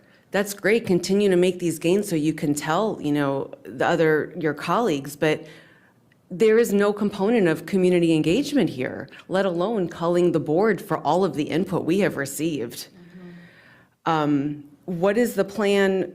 What's the plan for this work? Again, akin to how the things we've tried to replicate models of community engagement, the capital improvement plan, the strategic plan, how we do boundary changes, school name changes. Again, what is the FCPS process for making big decisions and bringing the best research and best practices, which we've got here. So we're already, rolling on that front. Also, what about homework? Homework figures into grading. Our homework policy is so overdue for being reviewed.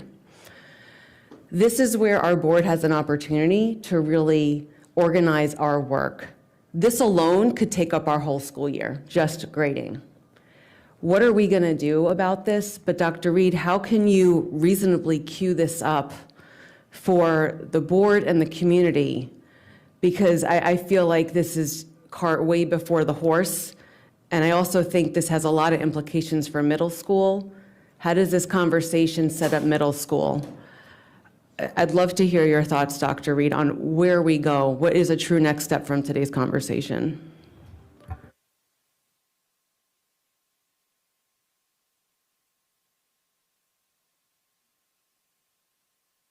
Thank you, Ms. Marin. I think I'm still listening carefully to what the plans are. I have met with Dr. Presidio and talked about the need for engagement and also the need, I think, to circle back at the beginning of our conversation around real clarity between grading scale, grading practices, and staying centered there in the experience of a student and staff member. So I think we're still conflating those a bit, and I think that's going to be a really critical juncture in our conversation, because I think that there's some strong research around practices and perhaps limited research around scale. So I just want to make sure that we put what limited energy we have, and I think sometimes our most precious resource is our time and our energy, into those areas that have the highest leverage to produce, a really strong educational experience for each and every student. So I think I'm looking forward to our next steps, and I think more to come. I think I'll need to meet with the team after our work session to debrief the feedback, and then I'll provide you with what I would guess would be a flowchart plan. Yep. Thank you. I have Ms. Tolan, followed by Ms. Sizemore-Heiser. Thank you. I think just to summarize a little bit, of course, we're hearing consistency as an issue. We knew that coming in. That's part of why the conversations even started. And so I think that's why you put your whole team together, right? To try to look at how do we look at this more as a division. So certainly support that. And then certainly understand the difference between the scales and the practices. And there are a lot of practices, right? We don't have to do all of them. Like we could just, I would encourage us to just look at which ones are really working in our schools, which ones are we seeing across the country that are really working well. Let's just try one or two and see, if we're getting these impacts like some of our principals are talking about. you know, and that makes it a little bit easier on our teachers too, instead of, you know, all of a sudden starting with whatever 8 new grading practices. Let's just start small. But those conversations and communication, as a number of board members have talked about, I think is super important too. Bringing along our students, certainly our staff and our parents as well. What are we really talking about? What are they seeing at home? What's working? How are the kids feeling about some of these different things? What's really happening? And then I was glad Ms. Court Sanders brought up this idea of on our work group having admissions officers. That's kind of what I was starting to get at earlier too, this articulation across. I loved the grad school thing being brought to the table as well. You know, with our workforce changing, you know, post-pandemic, what are people really looking for people to be successful in our, you know, long-range workforce? And, you know, how do we measure some of that? And how do we then, as educational institutions, articulate that? And, you know, we have great partnerships. We're in a good position to have those conversations. So encourage that.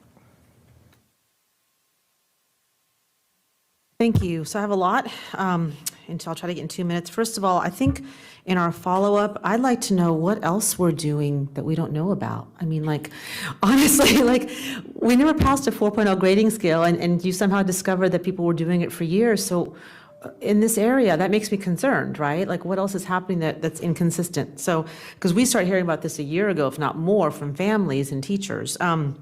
So just parking that, I'd really like to see a conversation of pros and cons, right? How do we separate the different functions? I think we all sort of seem to like the idea of standards-based evaluation, but then how do you separate the grading scale, the 50, all that stuff, and how those relate to that, and the pros and cons, so we can really have a discussion. Like, I feel like we got a pro of one approach, but not really a lot of cons, and it's helpful to me to kind of see that. Maybe it's my lawyer head of arguing both sides. I really would like to see, I think as we're seeing this grading scale, one of the things I keep seeing issues of is the fidelity of implementation and a culture change, right? So I heard somebody say earlier, you have as long as you want to turn it in. Well, shouldn't it be saying you have as long as you want to master the concept? And so if we have a culture of turn it in, turn it in, turn it in, that's a points culture that doesn't fit. And so when we put something like this in place without addressing the culture change that's needed, this is why we have this problem. And so I think when we're looking forward, we've got to address that buy-in culture change piece. I will demonstrate what Ms. Bukarski said. I have seen firsthand special education children who are not mastering concepts because they're getting a 50 for not turning in work. And I think when we're looking at that 50 versus 0, we've got to look at that. How many things are just not being turned in versus they're trying and they're not doing as well as they might. I think that's a really important piece, because not turning in, you don't learn, right? And I think we need to also, we talk about adding in admissions officers. I think you need to add in professors, because they're the ones working in the classrooms to see the skills that are missing, and maybe people from corporations, because I have a major concern. How do we find the balance between assessing mastery? We can't do separate. I think when someone said doing separate the learn-to-learn skills, I think if we're making changes, they have to be done in conjunction, because I think we're disincentivizing the learn-to-learn skills if we don't look at those in conjunction. I'm out of time. Thank you. Mr. Frisch, followed by Ms. Darnett Kovacs. Thank you. There have been some consistent comments from colleagues today, which, fidelity of colleagues, I guess. Everybody's keen on standards-based approaches. I think that's encouraging. And it's also a huge starting point, right? It's also a very good place to begin the work. So I'll echo some of what Ms. Merritt and Ms. Sizemore-Heiser said about, one, needing a path forward. How do we take this monumental thing and get it right for everybody? So I think that's going to be on the superintendent and all of y'all to bring back a plan for this that includes, we use the word robust a lot, but communicating with the community and with our students and with our board colleagues to make sure that we're not missing anything and that everybody's getting the right thing out of this. The second thing is taking everything that we know and the other things that Ms. Sizemore-Heiser was getting at that we don't know in this discussion, separating them out and determining whether each one of these things should be kept and what the benefits of keeping something or dropping something is. It's not like removing one of these tools from our tool belt won't have an impact. So we just need to know what those impacts are. And the third thing is, and I don't know how exactly we do this, but we need some form of feedback from educators that isn't necessarily through the associations or through principal selection. Because I say that only because I don't know how you get feedback that doesn't feel like it's responding to the person seeking it versus what they're experiencing in the classroom. And I guess that's something that we can work on for any subject that we're bringing to the board, but I certainly get a different level of candor directly from educators that I don't get through intermediaries.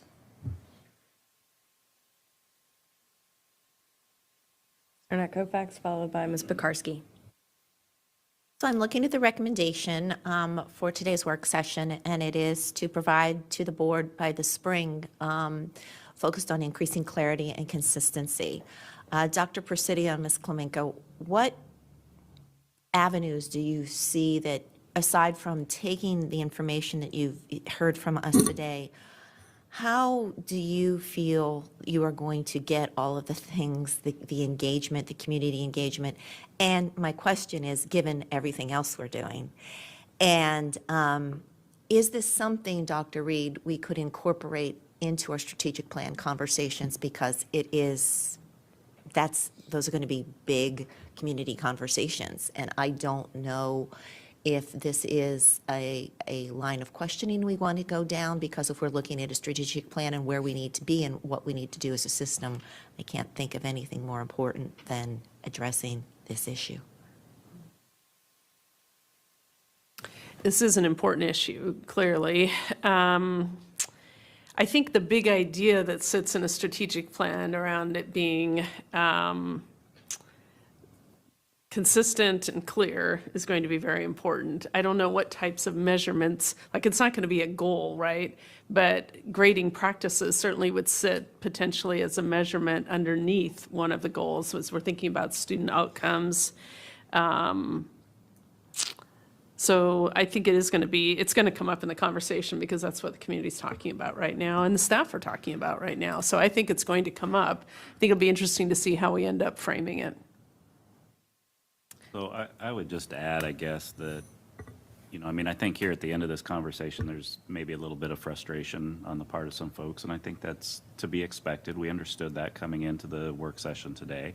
And the reason we did the work session today was because we understood that there was some urgency about, talking about how we're going to address, the lack of clarity and consistency, as we've said repeatedly, with our grading and reporting practices. So, the intent of today's conversation was not to say, we have any answers, let alone all the answers. It was to really acknowledge the problem and to have an opportunity to hear from board members, what some of your most pressing concerns are with our current state.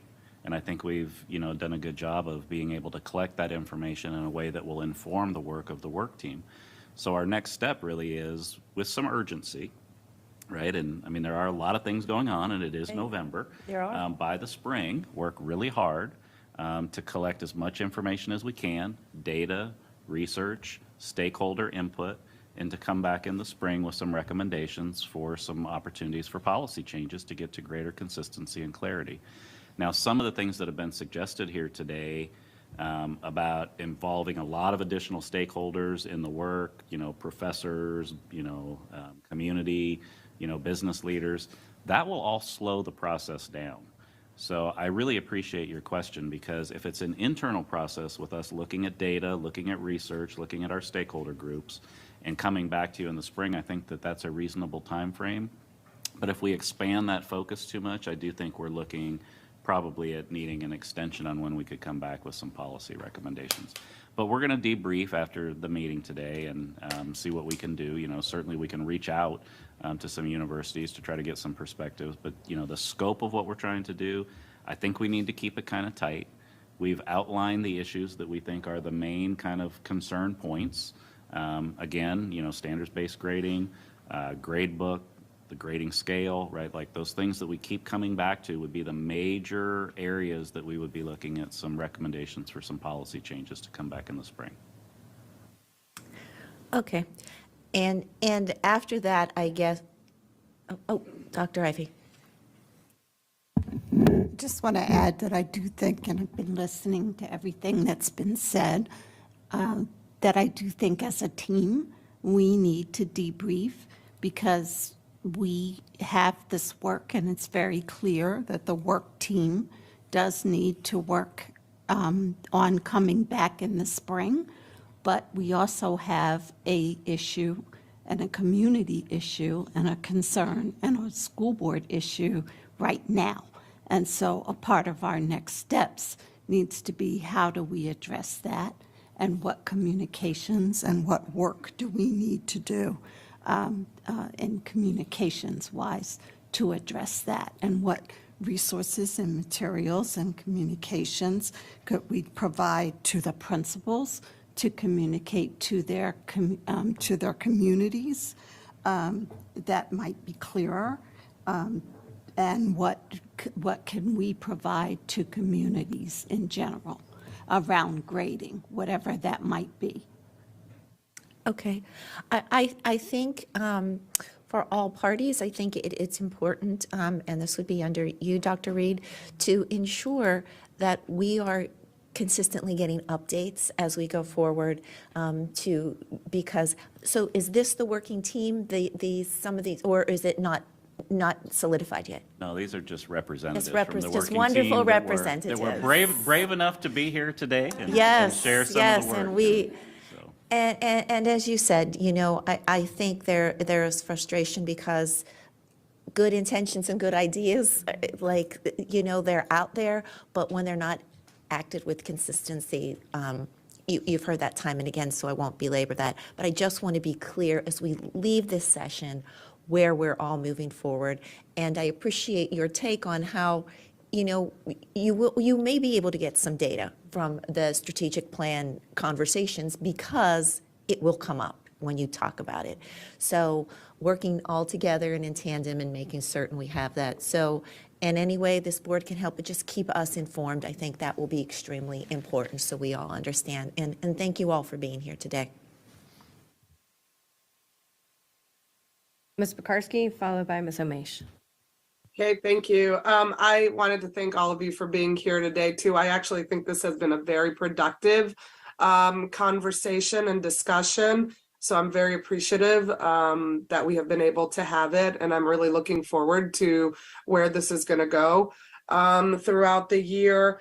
And, my last comment with all of these, definitely agree we need to decouple and have conversations about the different aspects of what we have been presented today. But I don't know that I need a super expansive community outreach. I am much more interested on ensuring that we are going to have participation and conversation with the people who hold the most information about what this looks like in classrooms and what impact it has, and that's the teachers. And I agree with Mr. Frisch. My best conversations come from one-on-one, not through necessarily association. The association's bringing us that information because I think for many different reasons, right? It gets filtered. Teachers don't feel as comfortable. They don't want to talk against where they believe the system is going. Student perspective, we talk about that all the time. This is a perfect opportunity to ensure we're talking to our students about what their experiences have been and what have been some of these impacts on their learning and their behaviors. Very important. And then lastly, our parents. And I know this can't be a community-wide, we just don't have the time, but we've got to find a way through communication somehow to get parents involved in understanding about what we're doing. So anyway, mostly I'm excited that we're here, and I'm very much looking forward to what you're going to bring us in the spring. So thank you. All right. Thank you all again. So just three things on approach, I guess, moving forward that came to my mind, and three things perhaps on components to include in the work.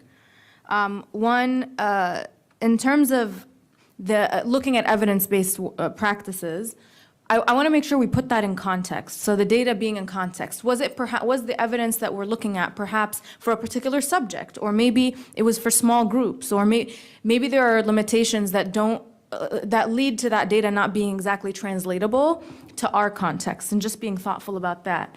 And even perhaps there are interaction effects, if you will, right? Just like if you take two pills, sometimes they cancel each other out or ruin each other or whatever, or cause more harm.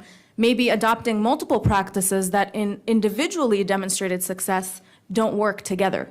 And I've heard that from teachers, just in terms of the combination, right, of the 50 and then the rolling grade book and all those pieces. So just something to consider. Another piece is just a caution not to fall into completion bias. I don't think it's wrong if we decide that some of the things we've been doing aren't the best way to move forward. Even if we previously relied on data and claimed to do that, right? We can be ever evolving, and I hope that we don't feel kind of stuck to defend what's already been done. So that's my second piece on approach, and then the final piece is actually on the student voice component. But trying to be a little bit more problem solving, like let's get to what prevents these kids from performing or not caring or whatever, rather than just assuming that they just kind of check out or they're just not the top of their class, right? I think those might help us get to the bottom of some of it. And then just in terms of components, real quick here, one, I'd love for us to kind of be a little bit to differentiate a little bit on how maybe grading for different subjects is different. Writing, for example, like kids graduate without knowing how to properly write. Maybe the way we do that is more rolling grade book-ish versus like, I don't know, a math assignment or something that, right? So just being thoughtful about how that could look different. And there's nothing wrong with us being more nuanced about that. All right, I know it's my time. So finally, just looking at the psychology around motivation also. I think we should do some look at the research around that, because that could be a core component of our problem. And I know that we said separating from work habits on slide 7. I had questions about that, but managing anxiety and things like that are a key part of performance. So I don't want us to ignore that, and I hope that that's a key component of the evidence we look at in imagining how kids can perform better. All right, hopefully bring us home here, just a little tiny bit over. I do want to say, I think it is absolutely reasonable to slow down to get it right. We used to have somebody at this table who used to say, go slow to go fast. And I think this is worth doing well and doing right. And I think if we're feeling like, I think that the way that we're working on this strategic plan, which I think very much mirrors what we did long ago with Portrait of a Graduate, the idea of having the community engaged again around and in these conversations, just your community meetings. I have yet to be at one where somebody doesn't bring up grading. So, you know, I think as we work together to, I think Melanie said it, identify first, like what's happening where. And I think you guys probably have a really good sense of that. It is very clear that we do not. So helping educate us on that and the why, because to Ms. Omesha's point, the why may be very reasonable, but we as parents do not know it. I don't know why my child's small group math class is a 4-point scale and, you know, my son's honors algebra 2 is not. So I think helping educate parents just generally, because if we don't have that foundation, we are not going to be able to move with you to what's the next step, no matter how great it is. If we can't even understand the why and the what, then you're just going to constantly be getting these same rounds of frustration from parents and from students. You know, I think back about the 50, the no zero policy, and I think about how long we as a community or as a system, as an education system in the country have talked about this being sort of low-hanging fruit of equitable grading. And it took a pandemic and, in all honesty, our student rep, Nathan Anabudo, being the one to push and make this happen. Even though Loudoun's been doing it for 10 years. You know, systems have been doing this for a really long time as the bare minimum of how you work to ensure some sort of equity in grading practices. So I think we have to catch up to you guys. You certainly know a lot more than we do about the why and the how, but I do think, to Ms. Omesha's point about how are we assessing the efficacy of all these different variables. So I think this first year information is awesome and it looks great and it looks like this is the way that we need to go. But I think to get all of us on board, process, progress, and a history of it and being able to help kind of sort out, and you may not be able to, maybe it is all in combination. Now my time's up. All right. Thank you all so much for being here. I know everybody has got more to say. I promise you, I've got an extra page of notes sitting here too, so I feel it. But if we do not break now, we're gonna run special ed late as well. And I know that there's several people, unfortunately, around the table who have a hard stop at 4 o'clock. So I feel like this is a to be continued, if you all will forgive my time management. All right. Thank you so much. All right, that means we're broken for lunch.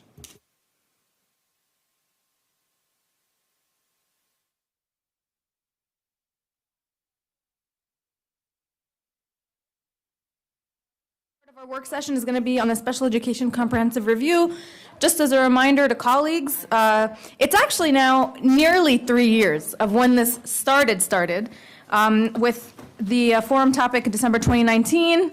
Engaging AIR in October of 2020. And then just to remind my colleagues, we had those 2 work sessions, one in September 2021, where we saw the interim report, and of course, based on our feedback, ended up modifying the contract slightly to increase the scope of the study. And then October 4th was our most recent, which you all will remember, where we saw the final report with Ms. Gandhi, who's here as a resource today, and of course, our Auditor General, Ms. Ko, who are here to my left. Who will be here to answer any questions, but you guys might recall from our last meeting that we decided to split the conversation. First, to see the report from AIR and there were so many findings that we went through. And then the second part, which is more of the staff response. I want to make sure our colleagues are clear that today we're going to hear from staff not necessarily on what the exact steps to responding to the findings are, but to the plan about how they're coming up with a plan to respond to the study, just to make sure that our community is all a part of that and things aren't decided before everyone has a chance to provide some input. So with that, I'll pivot to Dr. Boyd and Dr. Presidio for the presentation. Thank you. Thank you so much, Ms. Omesh, and good afternoon to everyone. Ms. Omesh did like the first 3 slides, so she may have truncated the presentation. No, just joking. Thank you so much. Worth saying again, I'll tell you that. Yeah. Just as a reminder, the goal of today's presentation is to share the proposed process for developing our 3-year special education enhancement plan. As outlined in the presentation, the proposed process includes collaboration with internal and external stakeholders, with opportunities for stakeholder feedback throughout the plan's development. I won't talk through this slide because that truly was Ms. Omesh's introduction, and it really just highlights the work that's already been done. The board, you're asking for an external review, AIR conducting a review, and really listing here the 4 goals by which AIR was charged with when they implemented the plan. So we will move forward there. On our next slide, this review timeline presented here is reflective of the 2-year study described, but today we're going to focus on the last element of the illustration, which is the special education enhancement planning process, which is scheduled to occur November 2022 through May of 2023. Before we talk about the plan schedule, we're going to review the special education enhancement plan team structure and discuss each entity's role. So we'll first begin with you as the school board. The school board is a key structure in our planning process, and the school board will receive updates regarding the draft plan and provide feedback on the draft during specified periods outlined in the plan schedule. We next have our project sponsors, which are Dr. Presidio and I, under the direction of our superintendent, Dr. Michelle Reed, and we'll serve as providing support for the vision for the steering committee, and we'll meet regularly with implementation team co-chairs to ensure that we have a comprehensive plan that is developed in accordance with our specified timeline. The final two groups, the steering committee and the implementation teams, they truly shoulder the bulk of the work as it relates to the plan development. Who are these persons? So the steering committee is a group of internal and external stakeholders, and we can move forward to the next slide. A group of internal and external stakeholders that represent our school division in terms of diversity, school level, region, disability, et cetera.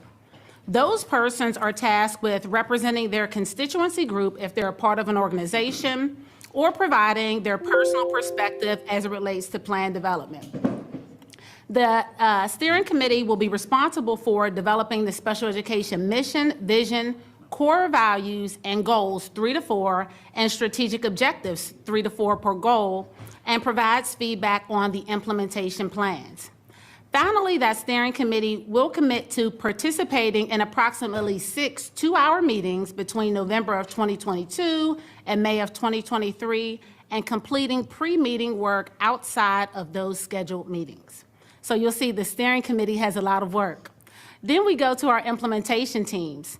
We will have an implementation team for each focus area, and we'll talk about the focus areas later in this presentation. The implementation team is comprised of a multidisciplinary team from FCPS staff that have diverse content expertise. Those persons will represent the respective departments, serve as a liaison between the departments, provide updates, and facilitate the completion of tasks identified within their department, and really support that collaborative work. They will also develop those implementation plans and outline the actions to address each of the identified strategic objectives that have been identified by the steering committee. And this group will prioritize this work between November of 22 and May of 23. So we spoke about the roles and responsibilities of the steering committee on the previous slide and indicated that the steering committee would be comprised of both internal and external stakeholders. Now let's take a closer look at who would serve on the committee to ensure we have diverse representation that is reflective of our school division. You'll note that we have 5 groups of persons who make up the steering committee, to include students, parents and guardians, school-based staff, central office staff, and content experts. In the first row of the table, it illustrates the organizations or offices that will have a representative on the steering committee. An invitation will be sent to the respective organization or department's chair, president, or director asking for a representative from the group or department to serve on the steering committee. And you will see examples of those organizations listed. So for example, the ACSD, Mr. Harry Henderson, will receive an invitation asking for a person to serve from the ACSD on the steering committee. And that's just one example from our parent bucket or pool. Also note on the screen that we will have AIR representation. AIR will have a representative that serves on the steering committee as a part of their pro bono work, and we'll talk a little bit more about the proposed pro bono work later in this slide presentation. As we look at the second row, we recognize that not every stakeholder is affiliated with an organization, and wanting to ensure that persons who are unable to participate in various organizations have voice in the process, a stratified random sample of students, parents, guardians, and staff will also be selected to serve on the committee as outlined in the second row on the screen here. Now that we've articulated the Special Education Enhancement Plan team structure and reviewed the roles and responsibilities for participating entities, we want to walk through what the plan schedule or timeline looks like. So the Special Education Enhancement Plan is comprised of 3 phases. Phase 1, engage, Phase 2, focus, and last but not least, Phase 3, execute. And you see the corresponding timelines listed on the screen. We do want you to note that the following variables were considered in developing the plan schedule, and those variables include the holidays, wanting to ensure that we have inclusion of voice from internal and external stakeholders, and finally, wanting to incorporate opportunities from feedback during the plan development process.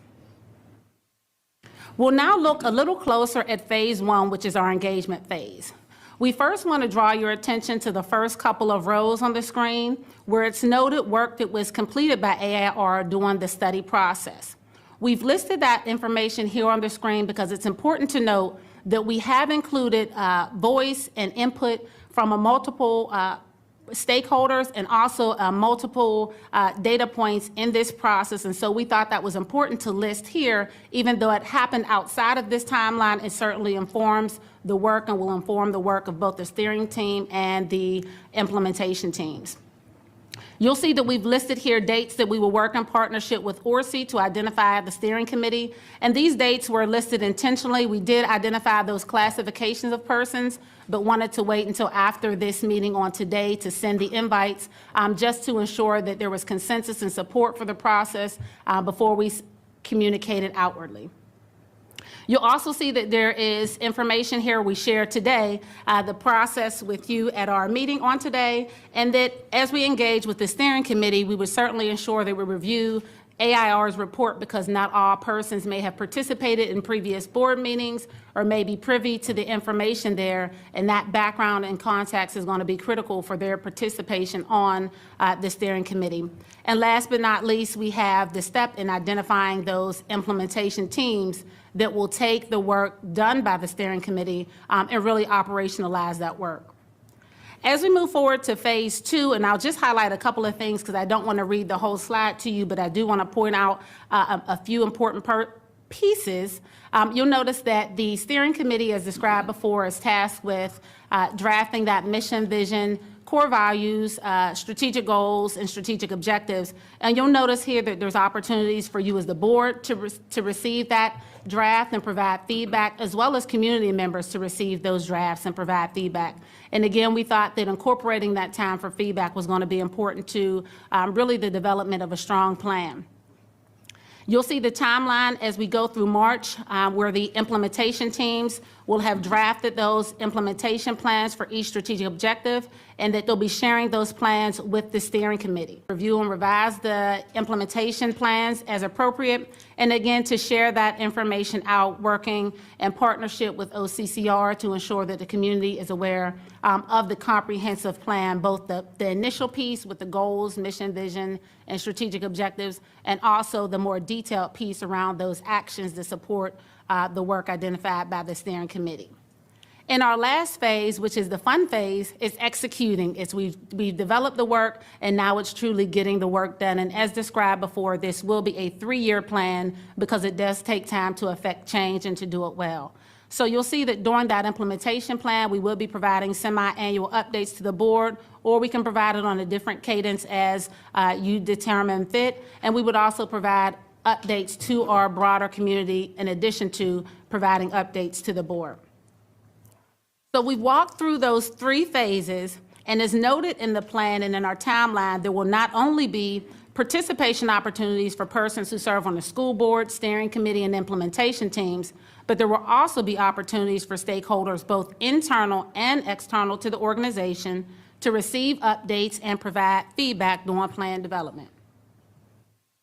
Before we discuss the cornerstones of the Special Education Enhancement Plan and the connection to the recommendations provided by AIR, we want to acknowledge that we are in a unique place, given that the Special Education Enhancement Plan is being developed simultaneously with the division strategic plan. Typically, department plans are developed to support the goals outlined in the larger strategic plan. Since both plans are in the development phase, it is important for us to be aware of the proposed goals and the work of the division strategic plan while the Special Education Enhancement Plan is being developed, to ensure that the special education plan is aligned and is complementary of the goals of the division strategic plan. Now let's take a look at those 4 focus areas that I've referenced but just haven't shown you quite yet.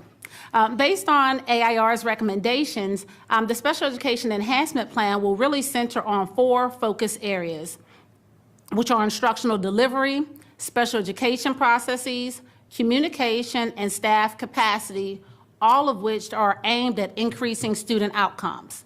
And we've listed some examples of some success metrics on the screen. Certainly those are illustrative and not exhaustive, but when we talk about success outcomes, we want to make sure that it's clear to persons that we're not just talking about SOL scores. We're talking about what happens when our students leave us. So as we talk about our diploma status, students engaged in post-secondary education or entering into the workforce, many of those items that will also be really, really key indicators of saying, are we doing what we set out to do? As we move forward, we want to look very, very closely. We talked about our goals, we talked about strategic objectives, and we talked about actions that will be articulated in those implementation plans. And we just want to highlight that those strategic actions will fall really within 3 categories: short-term, midterm, and long-term work. And we've operationalized that here for you on the slide so that we can all understand, what does it mean short-term? Does that mean today? Does that mean next week? No, in this case, that means anywhere from 0 to 6 months. And you'll see the rest of the frames outlined here. We've crosswalked, as we look on our next slide, we've crosswalked AIR's recommendations into the 4 focus areas that we highlighted. And we'll just talk through this slide for a moment. So you'll see on the top row that we've identified those 4 focus areas. Again, those instructional delivery, special education process, communication, and staff capacity. And then we've listed some example topics, again, illustrative and not exhaustive, but example topics of what might be discussed within this realm. So I'll just pick one because it was the crux of a lot of our discussion on last meeting: inclusive practices, or quote unquote inclusion. That will be something that would fall within the realm of instructional delivery as we seek to look at how we can best serve all of our students in a least restrictive environment, and really make sure that they have access to general ed peers to the greatest extent appropriate. That's just one example, but you'll see others listed there. And you'll notice that some things are going to be listed in multiple areas. As we look at our next row, where we look at AIR's recommendations, we've crosswalked each recommendation into a focus area. And again, some recommendations fall into multiple focus areas. So you'll see that 2A falls under instructional delivery under MTSS, but also falls under data-driven IEPs in 2A under the special education process.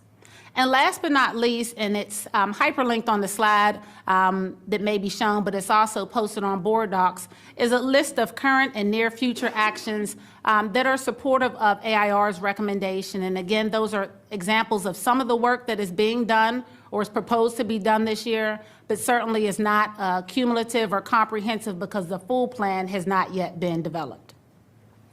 As we look at what those actions are, just want to highlight that those actions of near and current work really fall within 6 categories, which are IEP development, multi-tiered systems of support, or MTSS, instructional delivery and inclusive practices, attracting and retaining an effective workforce, communication supports, and reducing discipline disproportionality.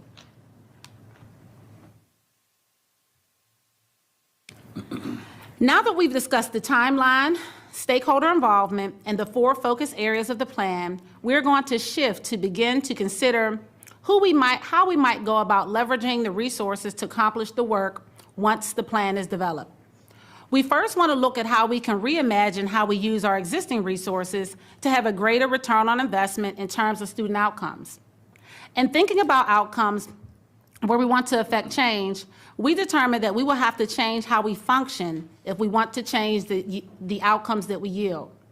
More specifically, we plan to revise the process for how supports are provided to schools from the Office of the Special Education Instruction in a way that shifts from one based on equal allocation of resources to an equity model relative to resources.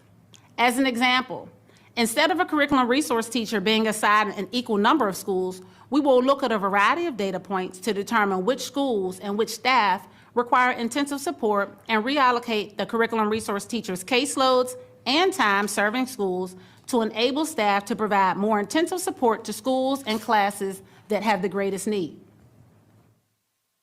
While allocating existing resources will support the implementation of the pending special education enhancement plan, some areas identified by AIR will likely require new or differentiated resources. As a result, budget considerations listed here are examples of supports that have been identified to begin addressing teacher workload and capacity building for novice special education teachers, 2 pieces of various topics that will be addressed in the special education enhancement plan. We call these items considerations instead of budget requests because we anticipate that there may not be sufficient funds in FY24 to support the considerations presented, and we understand that the Special Education Enhancement Plan is one of many critical elements that have been identified as a priority within the division's work. As such, we're sharing these considerations with you in response to your ask of what are the budget needs to address AIR's recommendations, while also knowing that you have to consider the totality of the needs of the division as you proceed in the budget process. That being said, we want to walk you through some of the things that we've considered, again, and we've listed those things as considerations. We've highlighted here AIR's recommendation that will be aligned and addressed with this consideration. And so we're looking first and foremost at planning time, both for elementary and secondary staff. At the secondary level, the proposed consideration would be to allow special education teachers to have an additional planning period so that they would have time to develop those IEPs, consult with the students on their caseloads, communicate with the various staff that are serving those teachers, and a number of other actions that are too many to name today that has to be done and oftentimes is being done outside of the workday, or teachers are strained to complete the work and to complete it effectively. Because elementary doesn't have quote-unquote planning periods, their equivalent or cousin recommendation would be to incorporate planning days for them to get that work done at the elementary level. With those considerations at the secondary level, that would require additional special education teacher positions, and at the elementary level would require substitute planning days for those teachers to have that release. You'll see that if we included this for all secondary teachers, it would be $40.2 million for the planning period. And at the elementary for planning days, it would be $1.9 million. Again, we're listing the things that we know likely won't be able to be funded here, but these are the discussions that we're going to have at some point as we talk about really not only managing staff workload, but also the effectiveness of the work that staff do in terms of planning to meet the needs of our diverse students. As we go to the next page, another consideration is looking at the Special Education Summer Academy for those new or provisionally licensed special education teachers.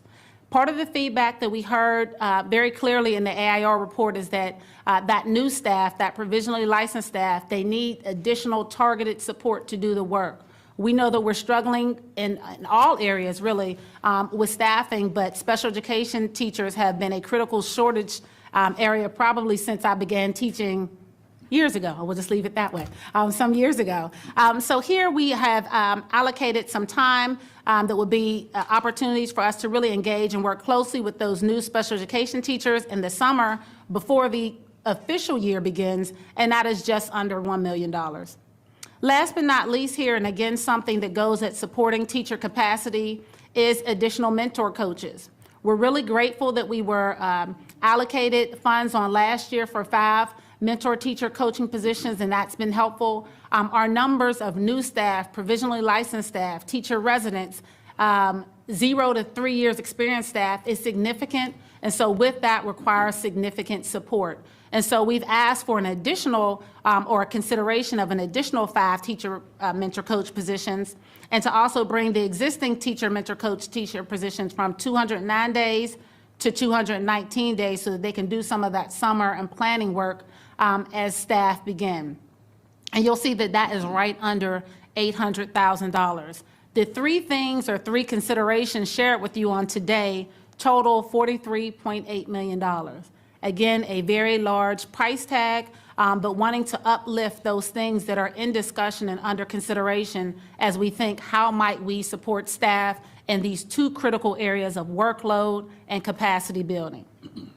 On the next slide, you'll see really just some differentiated considerations as it relates to the considerations proposed initially. And you'll see that there are some alternatives presented here that really are a phased implementation or a scaled back approach, if you will. Alternative 1 would be those planning days for all elementary schools and elementary staff at Key, Kilmer, and Burke. Planning periods for an additional planning period for staff at Burke, the middle school teachers, and at our middle schools, and the incorporation of those mentor teacher positions, and that would be $16.2 million. And the second alternative would be planning days for all elementary schools and elementary staff at Key, Kilmer, and Burke, and then a planning period for the middle school staff at Burke, and also the incorporation of those 5 additional mentor teacher coach positions, and that would be $3 million. Take a deep breath there. Finally, we've shared earlier in the presentation that AIR would have a representative on the steering committee, but we want to provide a more comprehensive picture of how AIR's 57 pro bono hours are tentatively scheduled to be utilized. So we've already talked about AIR providing us, and we're very fortunate and grateful, 57 pro bono hours to continue the work with FCPS. 35 of those hours are tentatively scheduled for AIR to provide additional research and model practices on 3 key areas, A being staff workload, B being discipline disproportionality, and C being staffing models. We've already indicated that AIR would participate on the steering committee, but we want to highlight that, again, we have a total of 57 hours, and that time is through January 31st of 2023. So their steering committee participation would be approximately 10 hours through January 31st of 23. They would also review and provide feedback on the draft plan through its development process through that termination of their pro bono period, which is January 31st of 2023. And they're also reviewing the IEP updates professional development as requested at the last board meeting, which totals 2 hours. So the listing, the 35, the 10, 10, and 2, total to the 57 hours of pro bono services provided or to be provided by AIR. And at that time, that concludes the information that we have, and we welcome your discussion, questions, and feedback. Thank you, Dr. Boyd. All right. So colleagues, go ahead and put your placards up if you want to speak. We'll go ahead and start with Ms. McLaughlin, we'll start with Dr. Anderson. I get to benefit. First of all, thank you for all of this information. I'm sorry, am I? Oh, okay. Thank you very much for this information. It's very helpful. I appreciate some of the approaches that you've put forward here, particularly as you highlighted on page 18, which is to have a needs-based approach, because that's what makes sense to me. I'm struggling with a little bit, so I'd like for you to just help me go through the phases. We have the engagement and the focus phase, and the execution phase would not even really begin until after school closes next year. I was under the impression that there were some lower hanging fruit of items that could be enacted a little sooner than that. So can you speak about that? Yes. Thank you, Dr. Anderson. When we talk about the execution phase, that is the execution of the plan that has been formally developed by that multidisciplinary team. But the document that is highlighted on or referenced on slide 16 and on slide 17, the list of current and near future actions, those are items, and that document is also posted to board docs. Those are items and work that is in process now, and that is planned to be in process this year. So we're kind of running parallel tracks. We're doing work right now in the midst of what can we begin to address with this information we have and the feedback that we can begin working on now, while we're also developing a comprehensive plan with internal and external stakeholders for a more formulaic and formal process. So both are happening simultaneously. And just so, we didn't go too much into the current and near work during the process because I just didn't want it to get commingled and get confused. But that document has been posted to board docs. And we're happy to address any of those questions. Then I think I must have missed that. So similarly, on page 16, you've crosswalked the recommendations based on these categories, which makes sense. For me also, it would be great in this chart to kind of see some of the things that, the timetable that you would consider with each of them, long-term, short-term, or medium-term.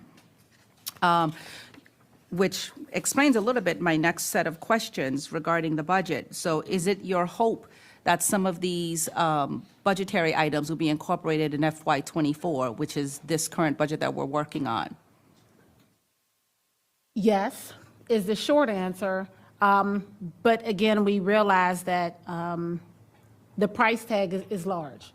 And so we have to be mindful again that there's this ask as we look at what's going to be the needed work to address plan implementation, or as we foreshadow plan implementation, while also knowing that there are a number of other division needs that have to be met as well. So we are hoping to be able to have some support, certainly. And we do currently have, just for the stakeholders' knowledge, on last year, we were allocated $2 million within our current budget, within the FY23 budget. And so we do have that $2 million that is sitting in our budget lines now that we have not touched, because we wanted to be mindful of having this work to guide the allocation of those resources. So there is something placed to the side as it stands.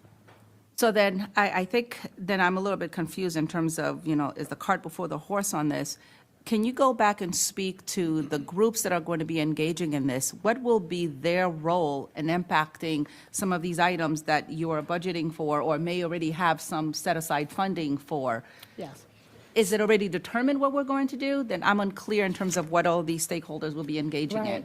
So I said we're in a unique place. We're in a unique place for many reasons. One being that we're developing our strategic plan at the same time as our special ed enhancement plan. And also that we wanted to make sure that we were responsive to the board's ask as to tell us what might be budget considerations that we need to be thinking about as we develop the budget. Because ideally, it would be great if we had this plan, and everything was ironed out before November when we get into those budget discussions, or October.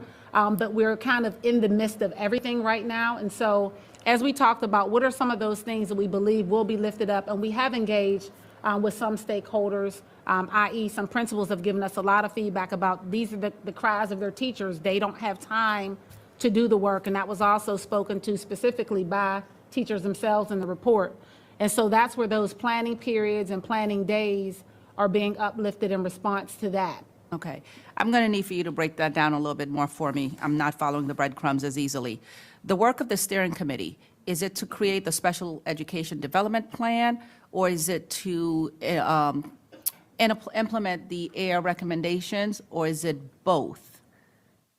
So the special education enhancement plan will be a plan that identifies goals that are responsive to AIR's recommendations and the data identified in the AIR report. So there's those broad overarching goals and then some broader strategic objectives. So that will be the role of the steering committee. The role of the implementation teams will say, I see this broad goal in response to AIR's findings and a couple of strategic objectives that the steering committee has identified, again, based on the report.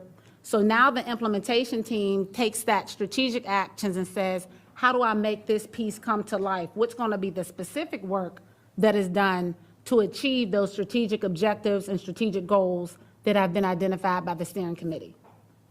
Okay, I'm going to come back to that. I'm going to go to the budget consideration piece as well here. You have on page 21 a couple of budget considerations, some alternatives. These have to do with planning days. Are these recommendations that you anticipate building into the calendar? And this is me assuming these planning days will be student holidays. No, thank you for that question. So the planning days would not be student holidays, so we are not proposing any adjustments to the calendar. So let me clarify that piece. That would be Dr. Anderson is a special education teacher at ABC Elementary School.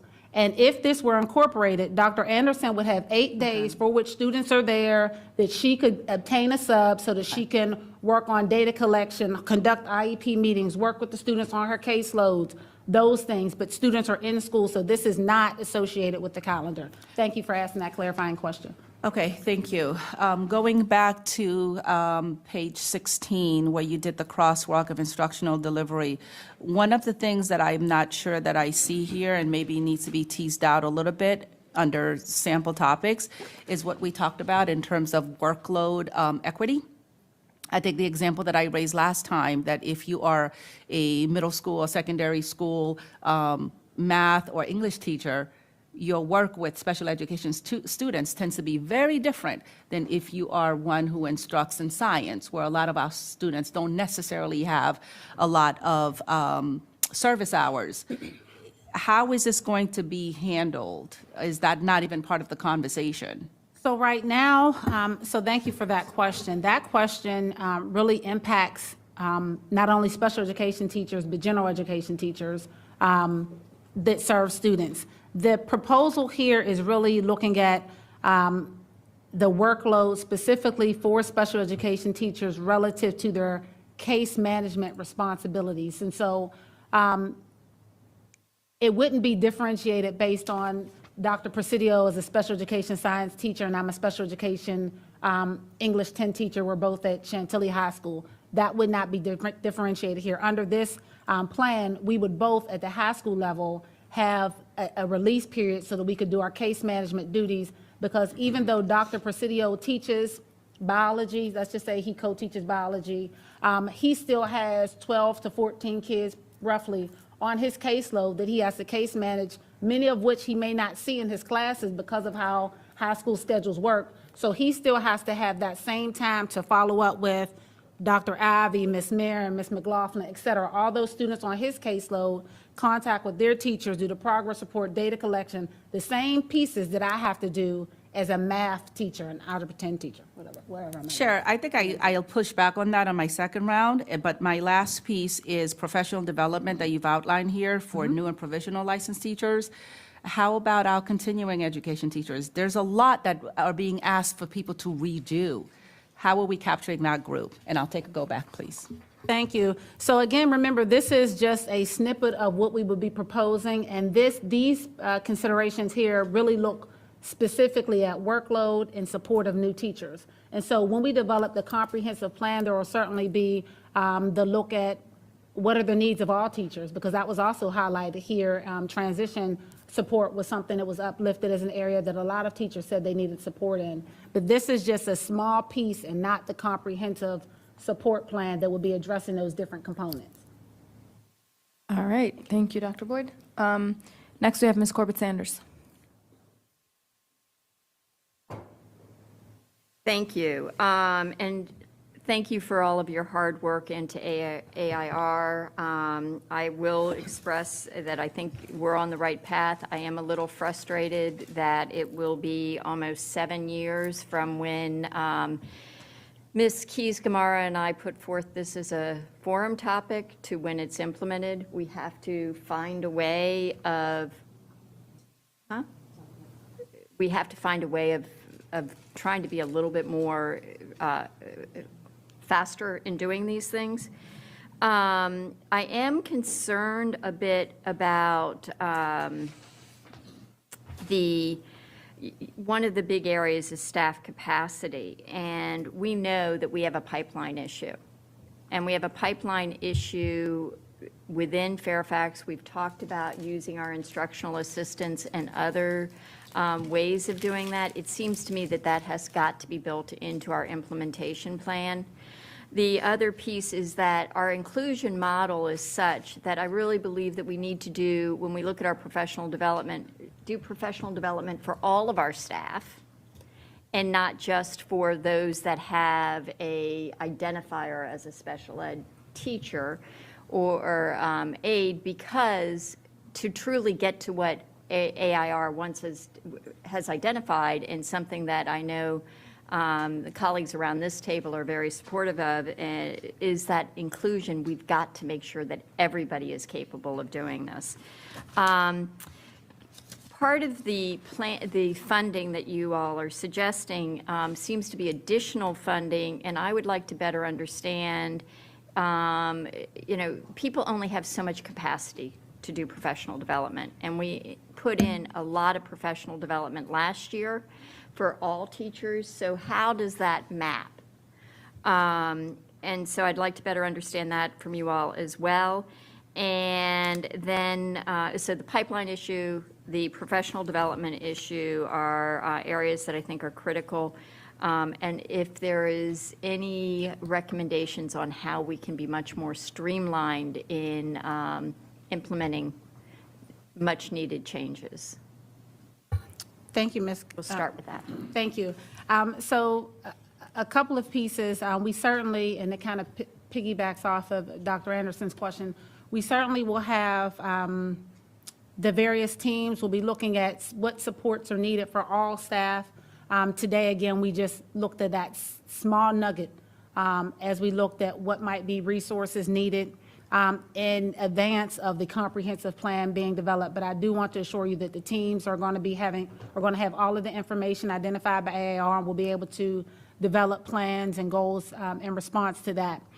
In terms of building the pipeline for the special education teachers and looking at the different entities, HR does have, and I forget the person's title, but they do have someone that is designated that is looking at really that non-traditional path, which is why we have the teacher residence piece and things like that.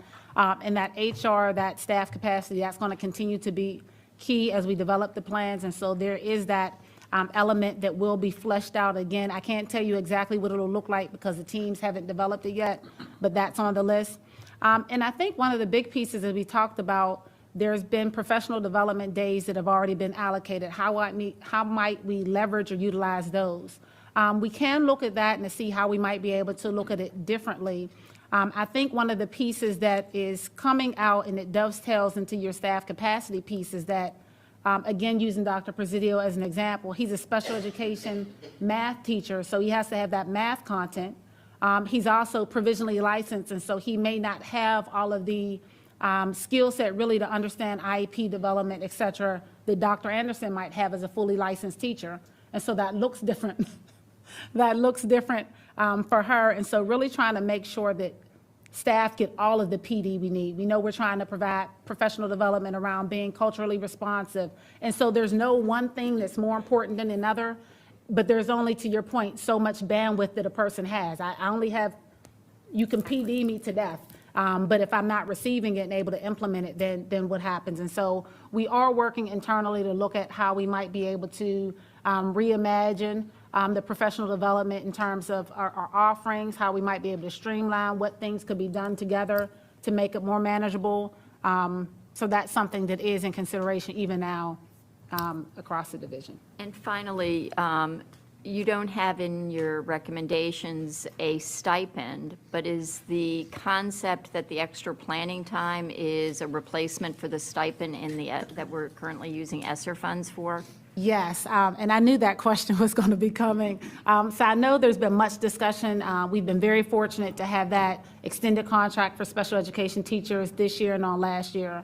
And I think it was said on last meeting that, you know, while it's nice, it's a nice thing to have, it doesn't really address the workload pieces and people having time to do the work that they need to do. And so this was put forward in lieu of that, because we think it will not only address that, really what's that morale look like, but actually enable staff to be able to be more effective and productive with the work. And so we think that the monetary piece now, it helped a little bit with morale, but there's still the gap about when I get the work done. So the question, though, is you've got $40.2 million for that extra planning time. How much are we currently putting out as part of a stipend? And so that this, when we look at budgeting, what's the incremental cost? I'll follow up and get that information. Okay, we have Ms. Sizemore-Heiser. I'm just going to say I'll need to go back. I'm going to start by reading something that popped up my Facebook. November 13th, 2014. Tuesday night, I spoke at the Superintendent, Dr. Garza's, listening tour about, one, the importance of improving inclusion opportunities, especially social inclusion for kids with disabilities, so they could learn to function in society, and society could learn to adapt to people with disabilities as part of the norm. Almost everything I see in here is PD for special education teachers around compliance. What do we have short-term around fidelity of implementation that isn't just 5 mentor coaches, but has to do with the people in the building who are responsible for coaching and mentoring and training and overseeing teachers to help with that fidelity of implementation? By that, I mean principals, RASs, EPs, counselors to help. We can't just keep adding more to our special education teachers' plate. So that's my question, is where is the short term around fidelity of implementation that isn't just PD around compliance? I'm looking at this, right? IEP crosswalk that's in compliance with, and I'm not saying compliance isn't important, I'm not saying PD isn't important, but it doesn't get to what I think was one of the biggest things in the AIR report, which is fidelity of implementation.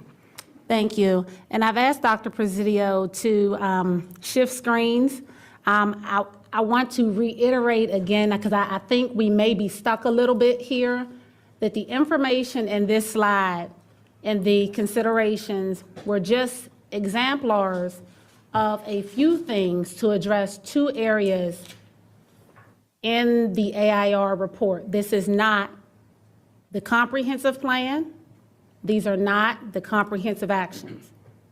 But what I sense, I think there's a desire to look at what's happening now with some of the work now to support all stakeholders, everyone that supports our students with disabilities, because we all know that all of our staff support students with disabilities, general education teachers, special education teachers, support personnel, et cetera. And so what I've asked Dr. Presidio and the team to do is to shift to, and it'll get on the slide in a moment, it's a separate document posted on Board Docs that's listed current and near future actions. And again, this is illustrative of some of the immediate work that's in process and in plan to address some of these areas of need. I was referring to that document. Oh, yes. When I was talking Okay. I was referring to that document. And Right. while I understand this may not be everything that you're planning on doing, it does show a prioritization, because almost everything in this document is PD and compliance oriented. And so I am, so that's my first thought on Well, that. Go ahead, I just yeah, wanted to point out that I am talking about that document. Sure. And if I could just share a different perspective. So if we look at number 2, while at face value, when we talk about goal writing, it might look very much like compliance-driven, just check the box, was your goal measurable, achievable, et cetera. However, if one of my goals is being able to decode, being able to comprehend nonfiction text, et cetera, that really positions me for outcomes when we talk about what's Michelle going to do when she leaves the walls of school. So it's not a compliance piece. It might look that way to some, but those are really pieces that help drive our outcomes and help students be able to make progress in their curriculum, whether it be the standards of learning, whether it be the aligned standards of learning. But those are really outcome-oriented pieces. If you also look, I know one of the things Ms. Sizemore-Heiser referenced to is what's that accountability piece looking like? So if you look at the bottom of page 1, number 5, it talks about developing that collaborative monitoring and accountability system on this year, really in partnership with the region. So we've already begun discussing and having conversations about how do we work better together to support implementation fidelity at the building level, whether it's with implementation of the structured reading programs, whether it's implementation of Ross Green's collaborative practice solutions model. How do we make sure that we're working hand in hand, special services that supports content and the regions that provide support for principals? How do we work closer together to make sure that we're doing what we're saying we want to do? So those are just 2 examples of just a couple of pieces, Ms. Sizemore-Heiser, that you referenced as it relates to implementation fidelity, which impacts certainly all buckets, all core areas that we've identified, those focus areas. That's going to be across the realm. I appreciate that, and I did see that piece of it, but again, in 5 pages, almost all of it was on. I'm not going to belabor this point, but I do worry about that. I know our teachers need the PD, I know they need the support, I'm really glad to see that, but I do feel that there's a little bit of a teacher focus, which is super important, but we also need a student, a family, and desperately need a school culture focus. And I don't see that here, right? Even on the writing the goals, absolutely writing the goals is important, but more important is how they're implemented. And I don't see that in here. I do think that as you're building to this longer plan, and I have comments on that, we need to hand in hand work on that building culture, right? And so what I don't see in here is a role for the neurodiversity specialist. I do see equity listed on the planning teams, but what is the role of maybe expanding that office or that specialist in working on the building culture? Because we can only, anyway, I really worry about that. I don't see anything about IA training, and that was something that was really flagged in a big piece that was brought up, and I don't see anything about IA training, which I think is super important. I will also flag that I am a little concerned about I know our teachers need planning days, I get it, but subs are hard to find in special ed, and these are kids who need consistency, especially in programming more than ever. And I'd like to make a plug for looking at program delivery and service delivery models, because I think, and that's a longer term, but we need to look at what are we even giving as kids options. So I'll pause there, I'll need like 6 go backs, but. Thank you. I don't see anyone else's virtual hand or placard. Okay, we'll go with Ms. McLaughlin. Thank you. First of all, Dr. Reed, on a macro scale, I want to first compliment Dr. Boyd. You raced through a lot of material because with 12 board members, we're all trying to get our 3 minutes in to ask questions. So you did an amazing job. However, what I have said for years and years with multiple superintendents is that as FCPS, particularly under Dr. Brabrand, moved away from written reports and moved to PowerPoints, the board and the public is racing to dictate out what's actually said because PowerPoints can only contain so much information. So either we need to move to a model that the formal staff talking points are going to be posted with the PowerPoint because without that, the PowerPoint only gives part of the information. Or maybe you and your leadership team want to talk about what helps with their workload. Like, I'm not trying to create extra workload for staff, but this just becomes sort of an ongoing challenge that we're trying to benefit from the knowledge that's in leadership teams, expertise, and it's not packed into the PowerPoint. It is partly providing the talking points, and I did get a parent reach out to me during the presentation saying, I really appreciate all that Dr. Boyd's sharing, but it's going too fast. And I did let her know that's because you're given that direction from our board and our meeting managers. So, again, this is not a criticism. It's a how do we, get better? Because so much of what we do in these work sessions is really powerful, really meaningful. And I feel bad. I'm sitting here with my own notebook. Half the time my head's buried in trying to race to write this down. And I'd rather just be sitting, listening, and absorbing. To the other points, I will say as board members, there is so much we cover, and at times I will absolutely rely on some of my colleagues who I think have deeper areas of expertise in certain subjects. So while I'm going sort of on the front end of things, I will say that this is one of those areas that I am going to be looking to many of you who have a deeper understanding about special education, community needs, our advocates, and I just want to help further us be better as a system. Yesterday, Dr. Reed and I visited Robinson Secondary School, and one of our classroom visits was the partnership class. And in 18 seconds, I will quickly say, unless I get to go back, that it was bringing our general education population with some of our students with intellectual disabilities in the classroom together to do really amazing work. And that's the type of thing, Ms. Sizemore-Heiser, I think you're talking about, that more social engagement. I mean, it was amazing to watch the relationships going on in that class. And that's a component that I think we want to keep building out, if I articulated that well, I hope. Thank you. I have Ms. Keys-Gamarra, followed by Ms. Tolan. Thank you. I really do appreciate this report and the opportunity to take a first look as to how we're going to implement the recommendations. And I believe I heard you say, Dr. Boyd, that there will be regular reports to the board. I appreciate all the teams that you have identified. Excuse me. And when you describe their roles, I'm assuming they're also helping with us understanding what's happening on the ground. Is that a correct assumption? Can you clarify what you mean by helping us clarify what's on the ground? Maybe that's okay. When you say it, it sounds unclear, and therefore I need to clarify.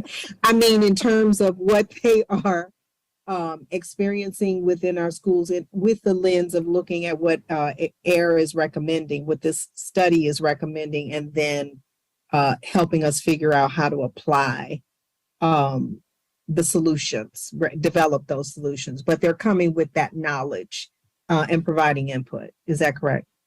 Yes. So the two teams, I'll focus on the implementation team and the steering committee, because those are really two of the critical components of that team structure. The steering committee really everyone's looking closely at the data presented in the report. Everybody needs to know that. But that steering committee really is the vision-oriented group that's going to provide what are we aiming to achieve. So they're identifying those goals that are very broad, and then those strategic objectives that really are still broad but measurable about within that goal, what do we hope to achieve. And the implementation team takes that work and they say, this is what the steering committee wants us to do. How do we get it done? So the coach has said he wants us to win the championship this year for the basketball team.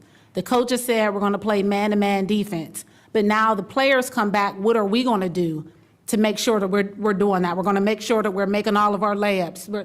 That type of thing. It's the more detailed boots on the ground, and the people that have the expertise in those areas are developing that implementation plan that's going to support the coach's goal of winning the championship, if that makes sense.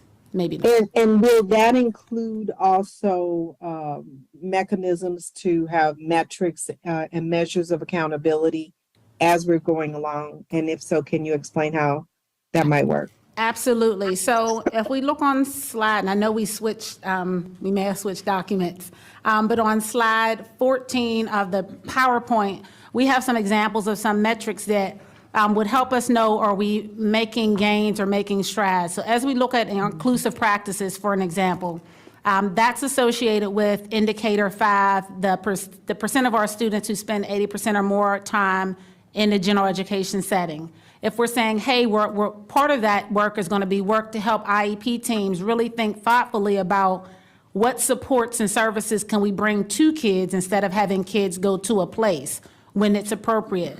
And then also making sure that the teachers that are providing the support in that inclusive setting, that they understand the strategies and supports that are needed to support the students' needs. And so as we're doing those things and addressing the students' IEP goals along with the content, are we seeing more of our students with disabilities in the general ed setting for 80% or more of the time? And so we will be measuring that. So I know we looked at the division indicator 5 when we met on last time, but we've already pulled and had our data team to disaggregate indicator 5 based on our last December 1 child count, so that we now can look at each school to say, school X is here, school Y is here, and the special ed team is doing an overlay to say, well, yep, we see that Chantilly's indicator 5 is X%, but we also need to be mindful that it has this specialized program, that specialized program, that specialized program, so that there's context around that. And so we certainly will be monitoring the data and those various metrics associated with the goals along the way. And those teams are really going to help us to identify what are those data points. Okay, that's great. As I think about the fact that we are in the process of developing our strategic plan and portrait of the graduate goals are already existing, I think part of what I'm hearing from my colleagues is, yes, we want this focus on compliance and making sure we're doing things right, but we also want the same goals. We want a culture that is including our special education kids in those goals. And I'm assuming that would be part of the discussion as well. Absolutely, absolutely. Mindset also goes into that same indicator 5 discussion. Absolutely. Okay. I think my primary concerns have to do with that even inclusive thinking with respect to the approach of how we're doing education. I know in some of our schools, we're having morning meetings, we're developing school improvement plans and things of that nature. And of course, I cherish the portrait of a graduate because I can see its application. And so I'm just wondering how even the thinking of planning is being addressed. It sounds like it may be, but if you could expound on that a bit, I'd appreciate it. So again, as we're developing this plan, we will be looking closely at where is the vision strategic plan going? What are some goals that are being lifted up there? There's a number of things I think that we can guesstimate that will be in there, achievement, and wanting to have greater levels of reading proficiency. We can probably, if we were gamblers, could probably bet on that one, that would be somewhere there. We know we want to reduce discipline disproportionality. That's something that's lifted up in our behavior education plan. It's something that impacts school culture. We want to make sure that not some of us are successful, but that all of us are successful. And so I'm fairly confident that that would be something that's lifted up. And those are things that have been highlighted in the AIR plan as well that we will be looking to target. And so we'll be monitoring closely, and many of us that are serving on the Special Education Enhancement Plan are also serving on various committees for the division strategic plan. So there's that close coupling there that I think will help us to be okay in this unique circumstance. So you mentioned that our experts who helped us develop the study or have a pro bono period. Can you describe how that time period is being used and what goals you're attempting to achieve? I'm particularly interested in a longer range plan where metrics are fully in place. We're doing continuous reporting to the board. We're also making sure we're watching over those metrics and looking at that accountability, as well as setting up additional goals that should be addressed, that can be identified to set up a plan moving forward. I see my time is up. I do see that. So on slide 22, it outlines, and we'll put that back on the screen for you on slide 22. It outlines what AIR's work is. And again, they're helping us with some content pieces through the research that will help inform and help the goals, the various teams develop actions that would be evidence-based there. And they're participating on the steering committee and they're giving us feedback, but I do have to highlight and reiterate that while AIR has given us this extended time, their deadline is January 31st. And so their services and supports will only be through January 31st of 2023 and for a total of 57 hours. And so I want to make sure that everyone has that context and understanding as we think through the process. But we think that having them to give us really some research-based and evidence-based information on those three areas, staff workload, discipline, disproportionality, and staffing models, will really, really help us as we create those plans, and having their engagement in that process through January 31st will also be helpful because they'll have a voice at the table. I appreciate that. Thank you. I'll need to go back. Mm-hmm. All right, we have Ms. Tolan.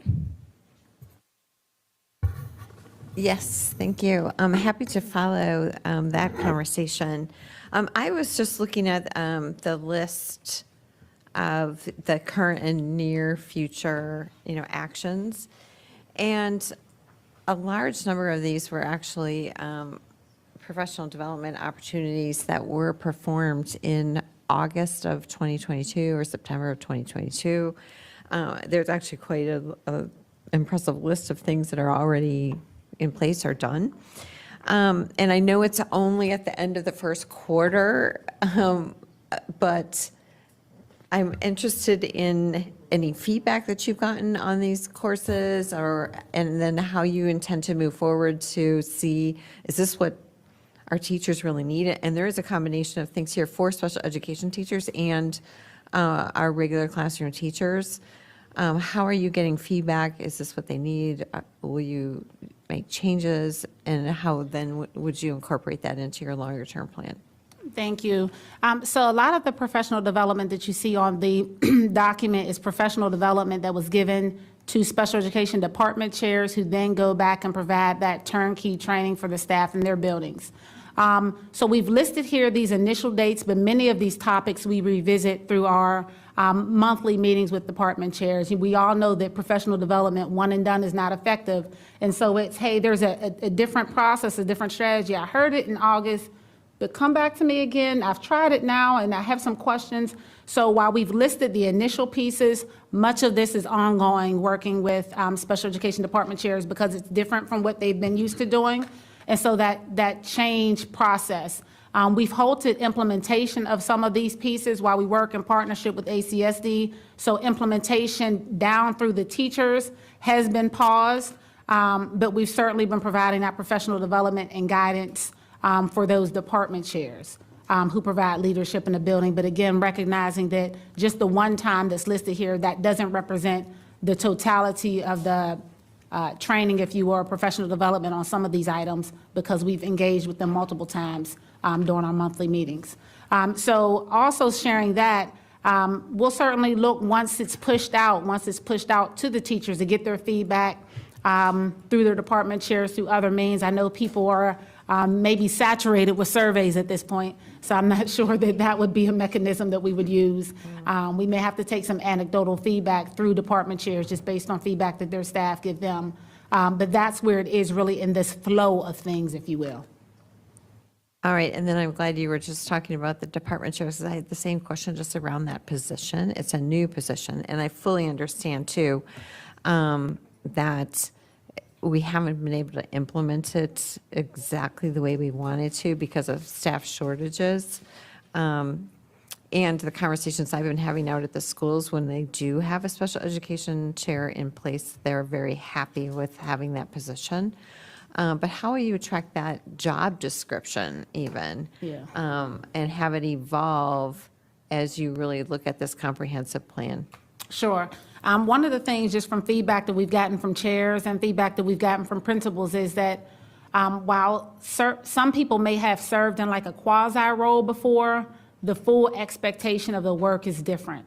And so really making sure that folks understand how to coach, how to serve in that really, like, it's a quasi-administrative role in terms of the expectations that chairs have. So I think we still need to do some additional work on how we support them in that transition process, because Ms. McLaughlin sat in that seat last year, but now she's expected to shoulder and support all of us around the table, whereas before she was a colleague and she might have helped Ms. Marin here and there before, but now the expectation is that she does that full-heartedly, and so it looks different sometimes, and so we want to support people because that part of the work is a little bit different than what they are used to. But in response to that, we've also increased the amount of touch points. We previously met with department chairs quarterly, and now we're meeting with them monthly, and so I know it's a lot, but it gives them an opportunity to ask questions. We heard this, we go implement it, we're coming back, we have questions, or this worked well, this didn't work well. So that more frequent engagement with them is critical, especially because they are the ones that are going to be turnkey doing the training and providing support to staff, because we can't be at all the other schools. So I know in our elementary schools too, you're just making me think we have like a science point of contact. We have the social studies point of contact. Are those department chairs interacting with those, like content specialists, if you will? Absolutely, and some of the information, and we're working on how we help with that and the expectations for taking information back. To Ms. Sizemore-Hauser's point earlier today, some of the information may be special ed specific, but some of the information is information that the gen ed teacher needs to know, the school counselor needs to know, everyone. And so that department chair is going to be expected to, share all of that information out. And so it's key that each school sets up systems. As Ms. McLaughlin, because she's going to be my department chair for today, what's the expectation? What's her access to those general education teachers so that she can share back and bring back that information, provide a support for them? And so what that looks like at each school is a little bit different because their structures are different.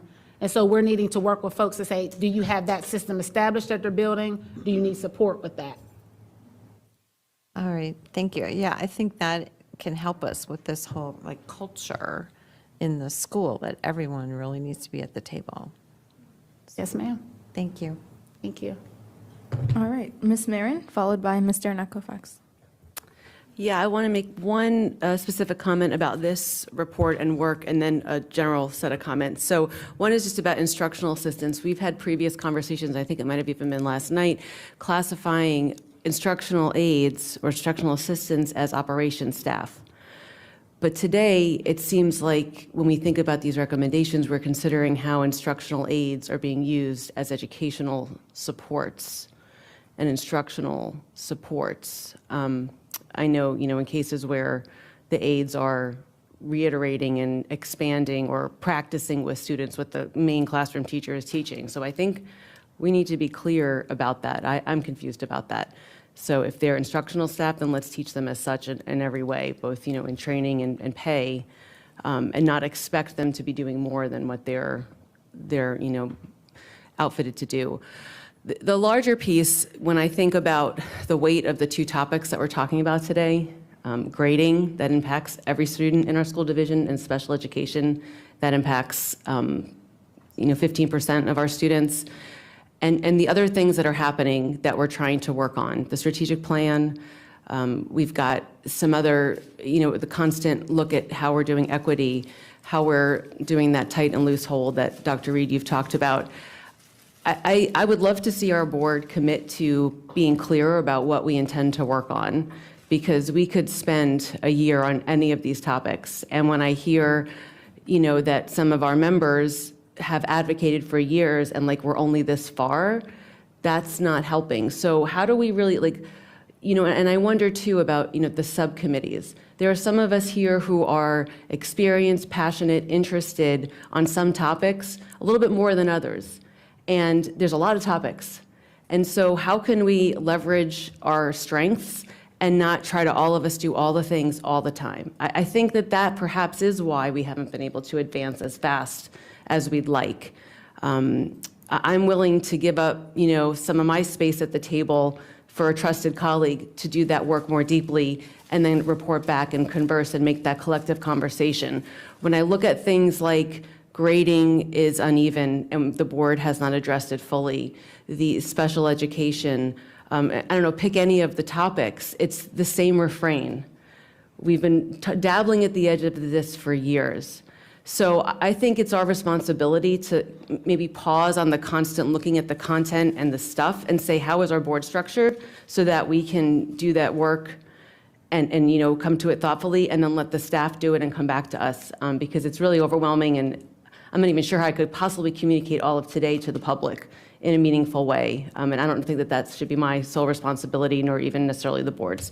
So I hope we can talk about that further.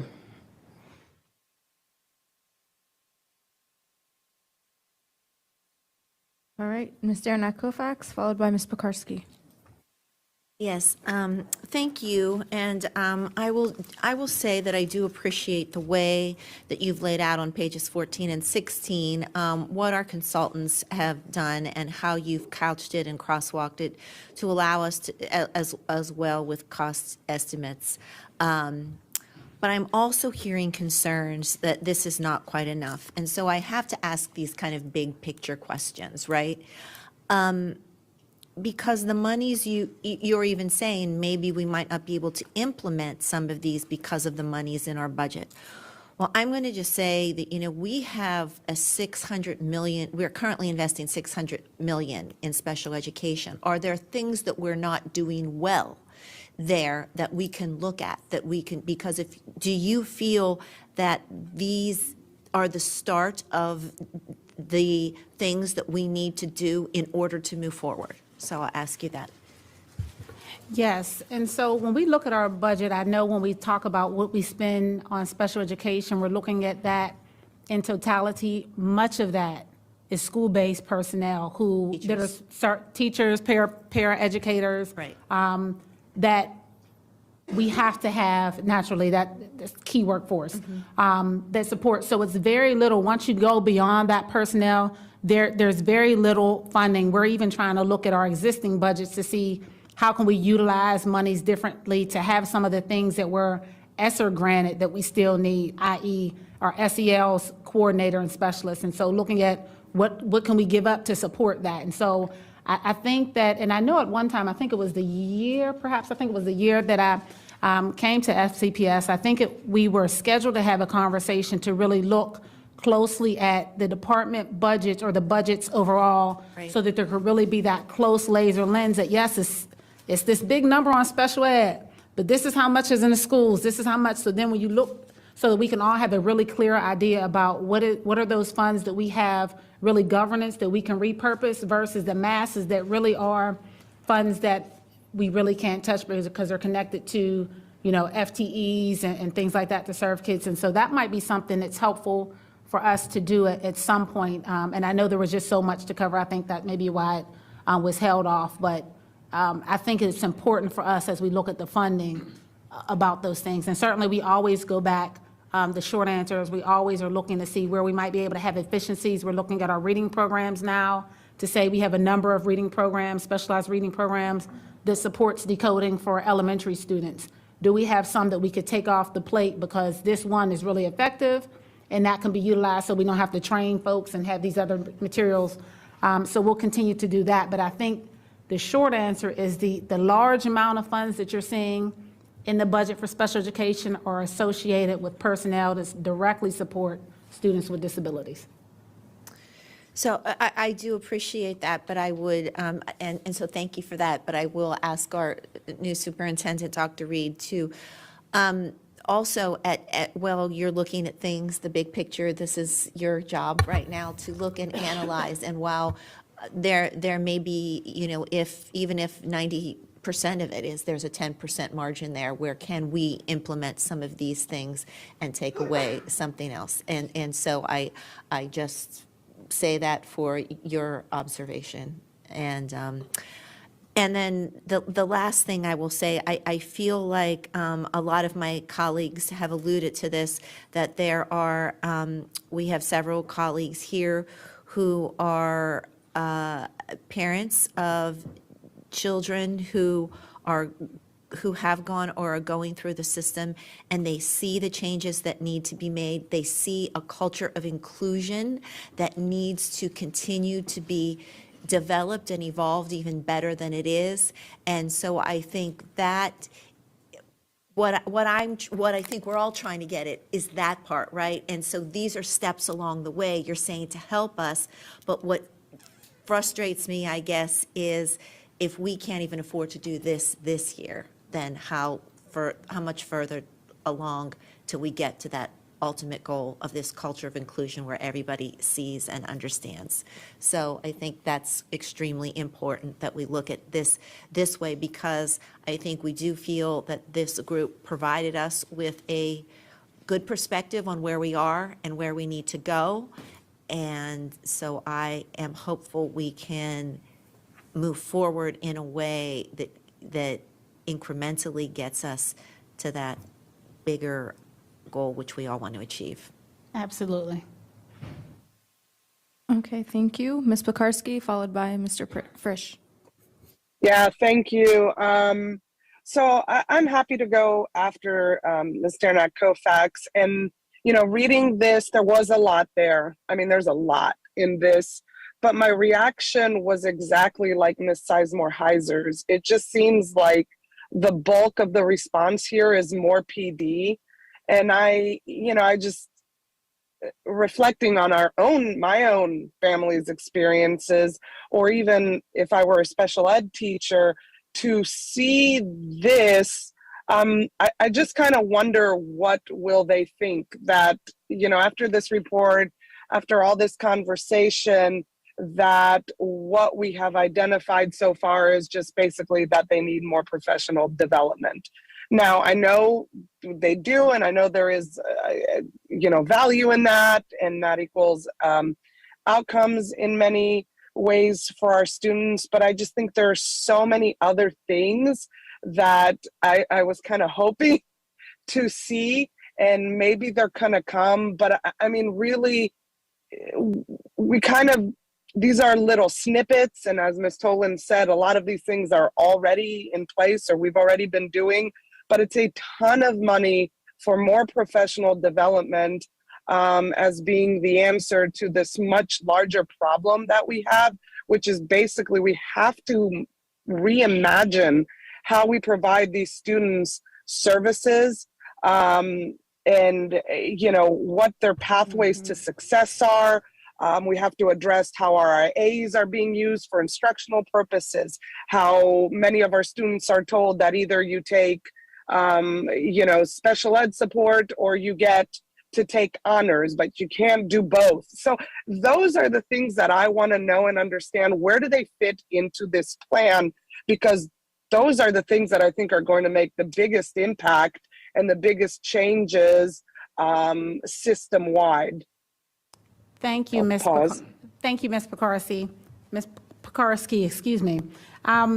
One of the pieces that I first want to just clarify that of the considerations, a small snippet is for professional development in terms of the considerations associated with funding. The big funding tag was really associated with the time to get the work done. And that is something that again, if I were somebody who bet, I would think that our special ed teachers would leap for joy for the time, because right now there's lots of work, but little time to do the work, even with all of those persons being committed to try and do the work well. So I just want to lift that piece up. The other piece that I just want to reiterate, and I know that there are different expectations coming into the space today, but today really was not to identify all the critical pieces that will be identified in the plan. It was really just talking about the process and being and just sharing some of the things that are currently planned and things that have happened. But to your example, Ms. Pekarsky, as we talk about professional development and as we talk about mind shift, even as you talked about access to honors courses and not having to sacrifice services if a student needs those for access to those courses, that is something that's definitely going to be highlighted, and already something definitely that we're talking about within DSS about some of those things. So I think that as we come back and have the plan developed, I think folks will be in a better place, because there are some things that are happening behind the scenes in development that are very responsive to the things that you're uplifting today, but we just have not rolled those things out just because that just wasn't the core focus of what the intent was today as we talked about that planning process. But I do want to share that we hear you and we agree with you, and know that there are some things that we definitely need to make some significant shifts on. Okay, thank you, Dr. Boyd. For those of us who have been around a long time, definitely eager to see some of those more practical and I think outcome changing practices, or shifts in practices rather. So am I to assume correct that our consultants have been working with you on these responses and on this initial list of where we should start? So we've worked closely with AIR regarding the planning process today, and we've been meeting with Allison, who's here in the corner over there. And so we've been partnering on that work, and they do have all of the documents that we've shared with you today, but we've engaged heavily and will continue to engage around what are going to be the actions that we develop as a part of the plan, for which, again, they'll be a part of that process on that steering committee. Great, thank you. So then they are supportive of this being kind of a first step for us? Well, I guess is kind of my bottom line. Allison is here. I'll let her respond directly. Thank you. Yeah, definitely. And I think all of the actions, the slide that sort of corresponds to our recommendations, we've looked at that together and agree that it's a good first step. Okay, perfect. As you can tell, many of us are really eager to keep going, and I thank you for all the time and the work and attention that you are putting into this, Dr. Boyd. It is, and team, it is very important for so many of our kids. Thank you. All right, Mr. Frisch, followed by Ms. Cohen. Thank you. So I think there is a little frustration in the room. Sometimes I feel like the frustration in a work session stems from the fact that we received the best thinking of staff, right? Which means at the exclusion of other possibilities, right? Which y'all have already gone through internally, right? Here are the things we can do. Here's what we think is the best because of whatever reason. Let's take that to the board. And so as board members, we're kind of left trying to fill in the gaps of what those other things might have been. And so when we get a document like this where it's, teachers will have more time, that's great, but students will also have less time of consistency in the classroom, right? Because their teachers are not there. So immediately the thinking goes to, well, what are the other things that could be done to limit that? And then that starts the mind down a path of like all kinds of internal brainstorming that maybe y'all have already done, but we're not privy to. And so we don't benefit from the thinking that led to in keeping something or disregarding something before it comes to us. And that's true of anything that comes to the board, unfortunately. So I think that's where a lot of the frustration comes in whenever we have these conversations. I think one of the reasons that the AIR audit was refreshing, people found it insightful and affirming of their experiences in our system. And oftentimes, it feels as though the affirmation of that reality is lacking from FCPS. And so the question I come to is, if this deal is ending in January, how do we keep it going, right? Secondly, how do we create a system where the board is brought into more of the thinking before it comes to us, or at least even in the conversation when it does come to us, that we thought about this, here are the things we thought about.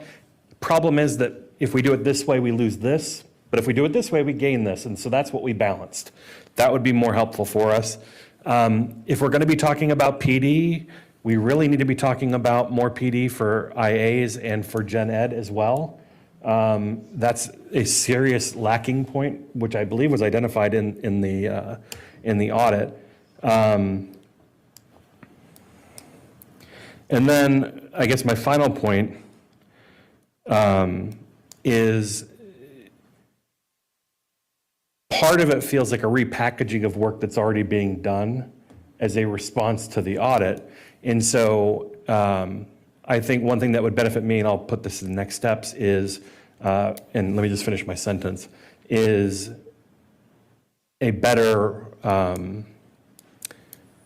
walkthrough of how something is responding to the audit. We have the slide, but something a little bit more detailed that shows how it's responsive to the suggestions, because that's what it's going to take to get community buy-in, is showing how it's responsive to the audit that they found affirming.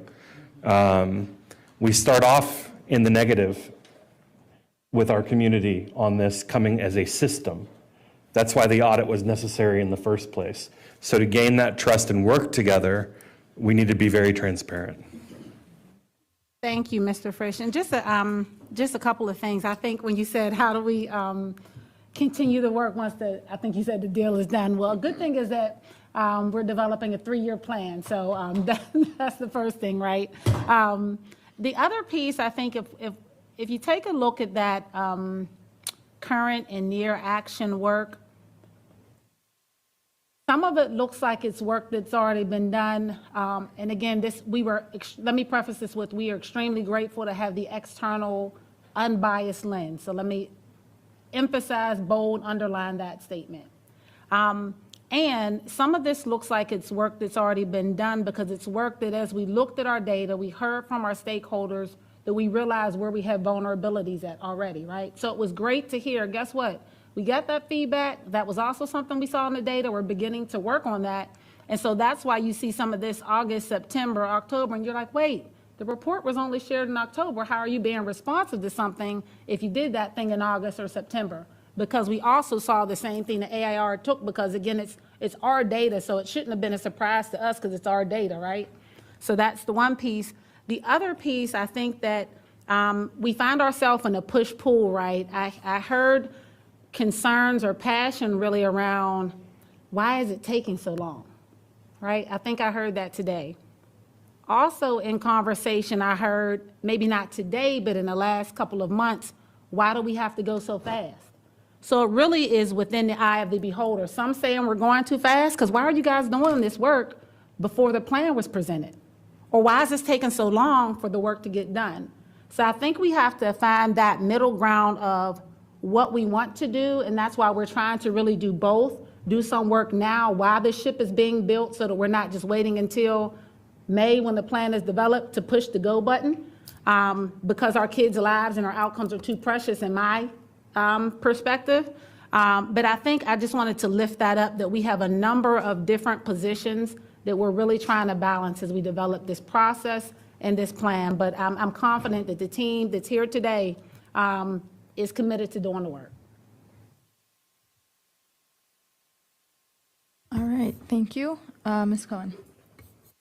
Thank you. I guess I would just maybe add to what Mr. Frisch said, that the frustration, I think, and the urgency, which is not your fault, is that in 2014, when Rachna said those words at a school board meeting that I happened to be watching, I had a fourth grader in this system, and now I have a senior.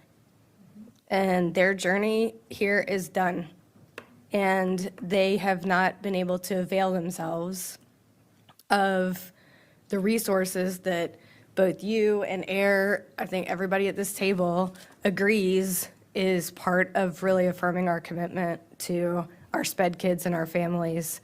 So perhaps unfairly, you're getting some of that, I think, from many of us in the community. And again, that's not your fault, but it's a weight that we carry, that we put on this.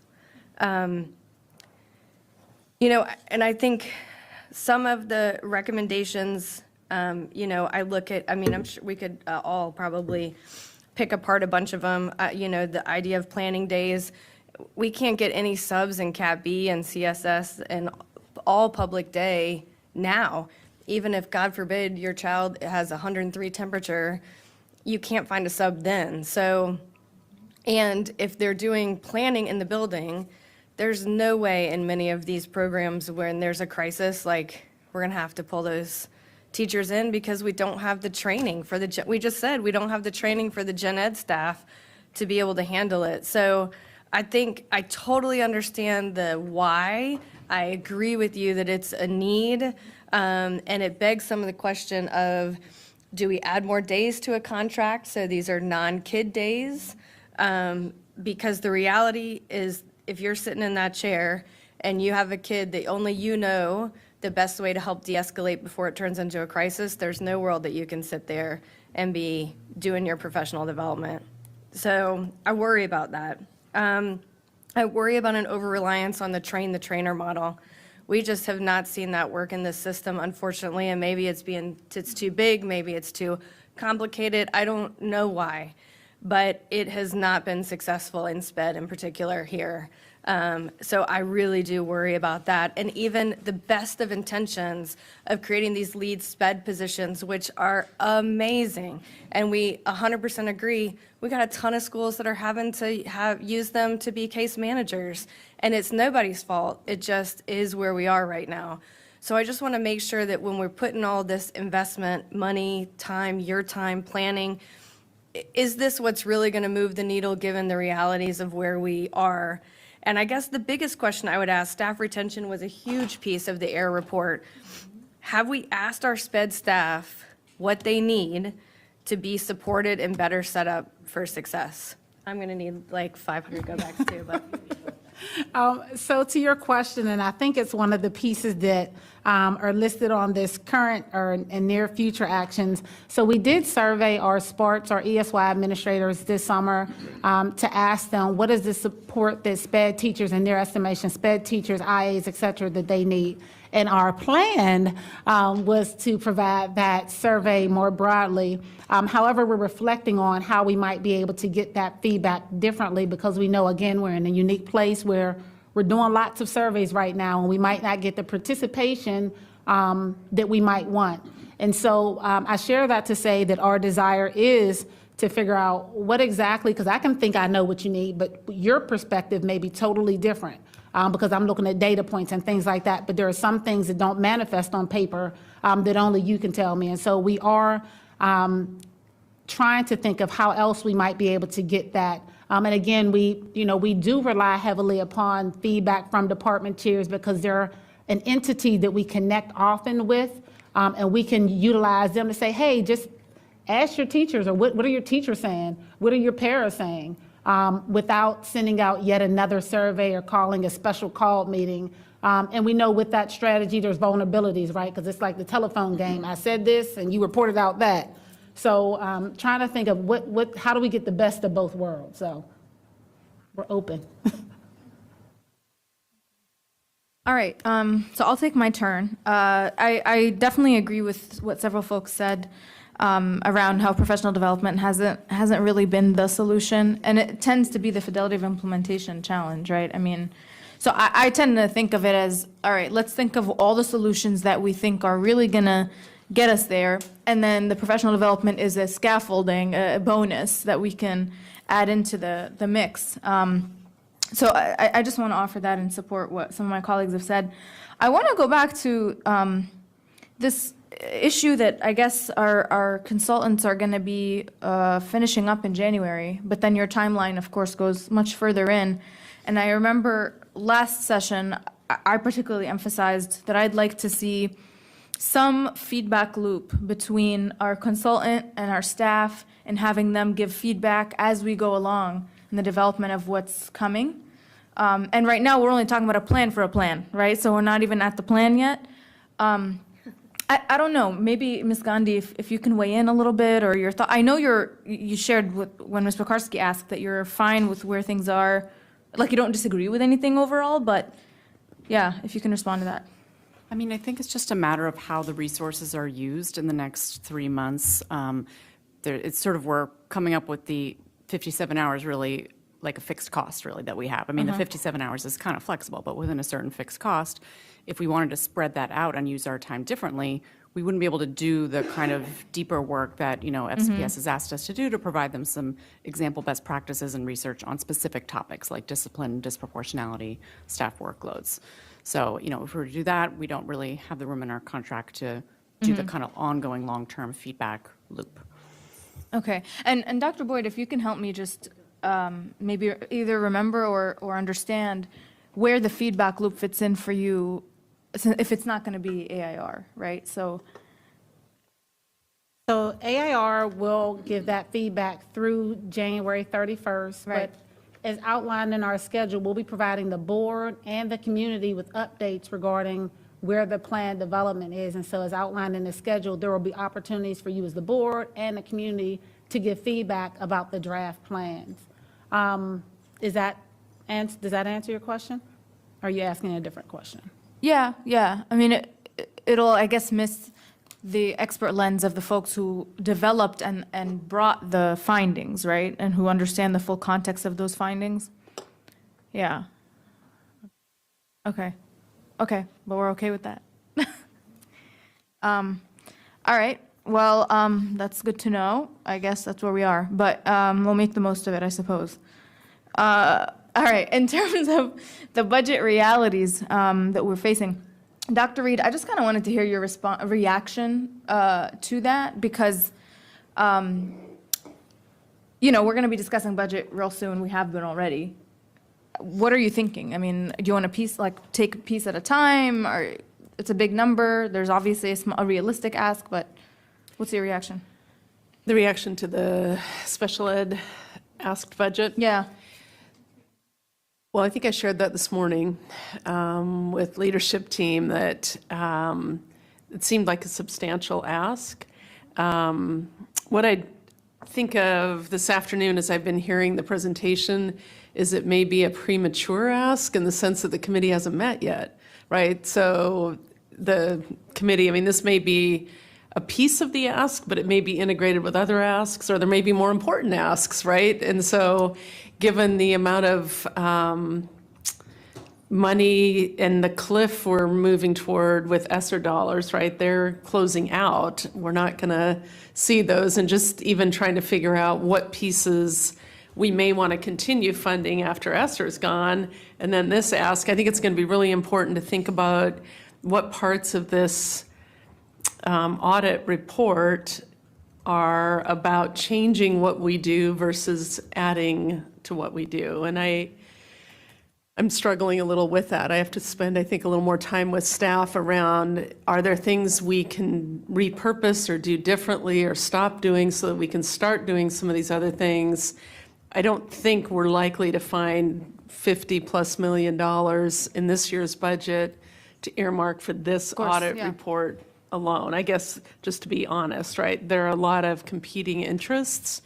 And I guess where my head is right now is thinking about, so with our new English language arts curriculum strategies and thinking about what multi-tiered systems of support look like, how does that work that we're already planning to do integrate with best practices from this audit report without adding more layers? So that's not a fabulous answer, but my head is still sort of trying to process this and be thoughtful. I don't want to get out ahead of what looks like a really robust engagement strategy too, because you might gather or convene a group that says these are important and this other something, I don't know what it is going to be the big ticket that's most important, that if we spend our money ahead of time, we won't be able to do. So there's a tension, right? Because I know we're eager to move, and yet I think we have to move thoughtfully, or we may create a bigger economic challenge for us. And we also can't say that implementing the recommendations relies solely on new money, because that's not going to be a fair position to put everybody in, because we may never have enough money. So then the question is, how do we still approach our work in a way that feels supportive of our mission in this area? So it's kind of, and I trust Dr. Boyd and her team and Dr. Presidio and the team to really be thoughtful around this. But I think we need to go back and have another conversation at the leadership team table as well. So No, I there you have appreciate it. that. That's my thinking at the moment. No, thank you. And I know, staff shared with us that they understand that is a huge ask and whatnot. I'm curious, really, kind of your vision based on that. Are you seeing that there is room to kind of repurpose and reimagine, or in adopting some of these things that will be shifting away from others? And obviously, the community is going to pitch in into what we want to see reflected, but at least preliminarily. And I'd love, and Ms. Gandhi, I don't know, maybe you can weigh in here too, just in terms of how you see some of these the responses to these recommendations being alternatives, perhaps, to existing things, or only additions. I mean, that's. Thank you, Ms. Shomes. And I think a key piece, and Dr. Reed, hit the nail on the head, is that this is preliminary because of the ask for us to bring forward budget considerations in support of some of the recommendations, knowing that based on our timeline, we would have not have had the opportunity to really engage with this diverse stakeholder group that we want to engage, where we truly want their voice in the process to say, hey, yes, this is the shiny apple that we really want to lean all of our resources in, because it's going to hit staff workload, it's going to hit building staff capacity, it's going to support and teacher retention, it's going to do all of these things. This one shiny green apple, or golden apple, green is gold, that we haven't yet had that opportunity just because of the timing and the space that we've entered into this conversation.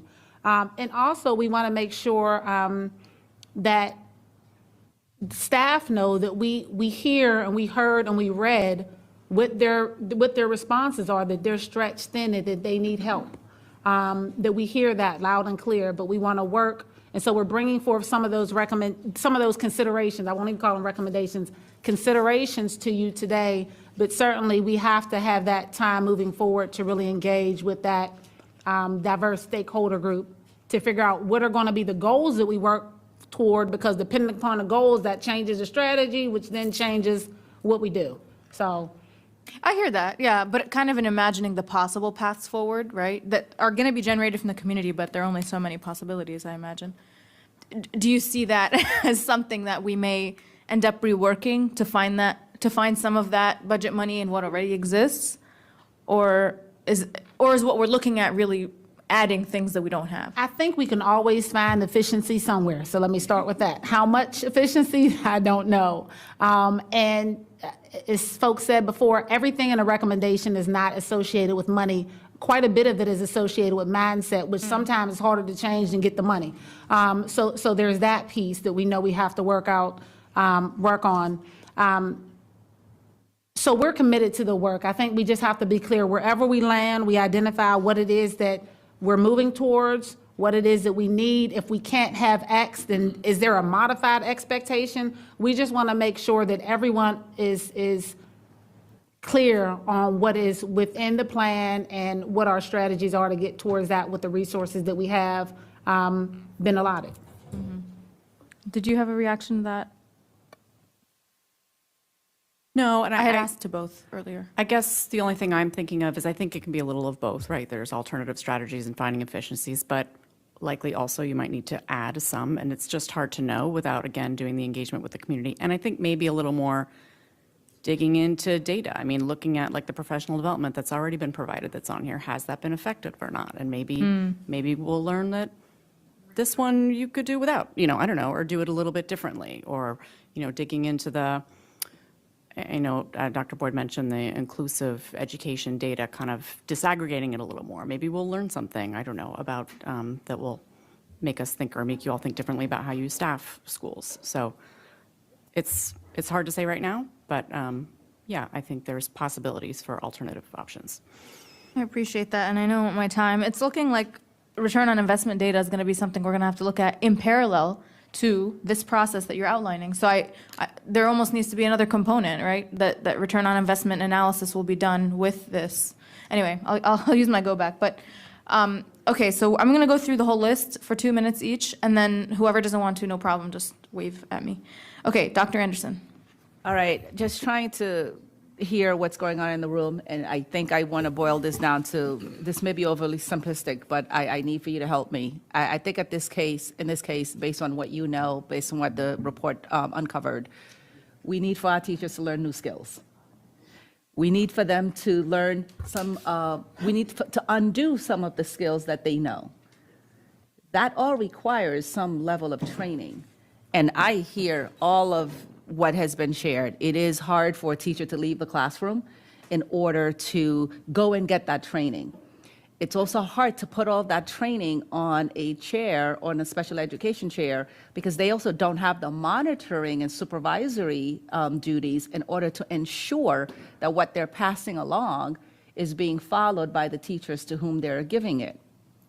So I guess in the conversation that we're having here, what I think I have heard is the pullout is an issue, and it is, because we also don't have the substitutes. And we also have the teachers that are in the room worried about what's happening next door. What are other options? Because good professional development does not happen all at the beginning of the year or all at the end of the year. I just liken this to, a baseball team or a football team. They don't do all of their coaching in July, and then they say, go play for the season, and we'll see you next July. It happens regularly. And how do we provide that regular experience for our students that is not, as you shared earlier, dependent on the calendar where there's student holidays, which I know also presents its own issues? Yeah. I think that you've outlined the magic question. If we can have the answer, I think we've solved half the problem. But I think one of the pieces that you lifted up and something that really has been circling in my mind as we've talked about the PD, because I get that PD is not going to solve all ills, but we can have staff with the best intentions, but if they're not equipped with the skills, we can have really horrible outcomes. And I think we've seen that in some instances, not to be overly dramatic, but whether it's instructional, if I don't know how to teach two-step equations, I'm in there doing something. The kids like me, we're all smiling and giggling, we love each other, but nobody's learned anything. And that's going to manifest when we take those assessments.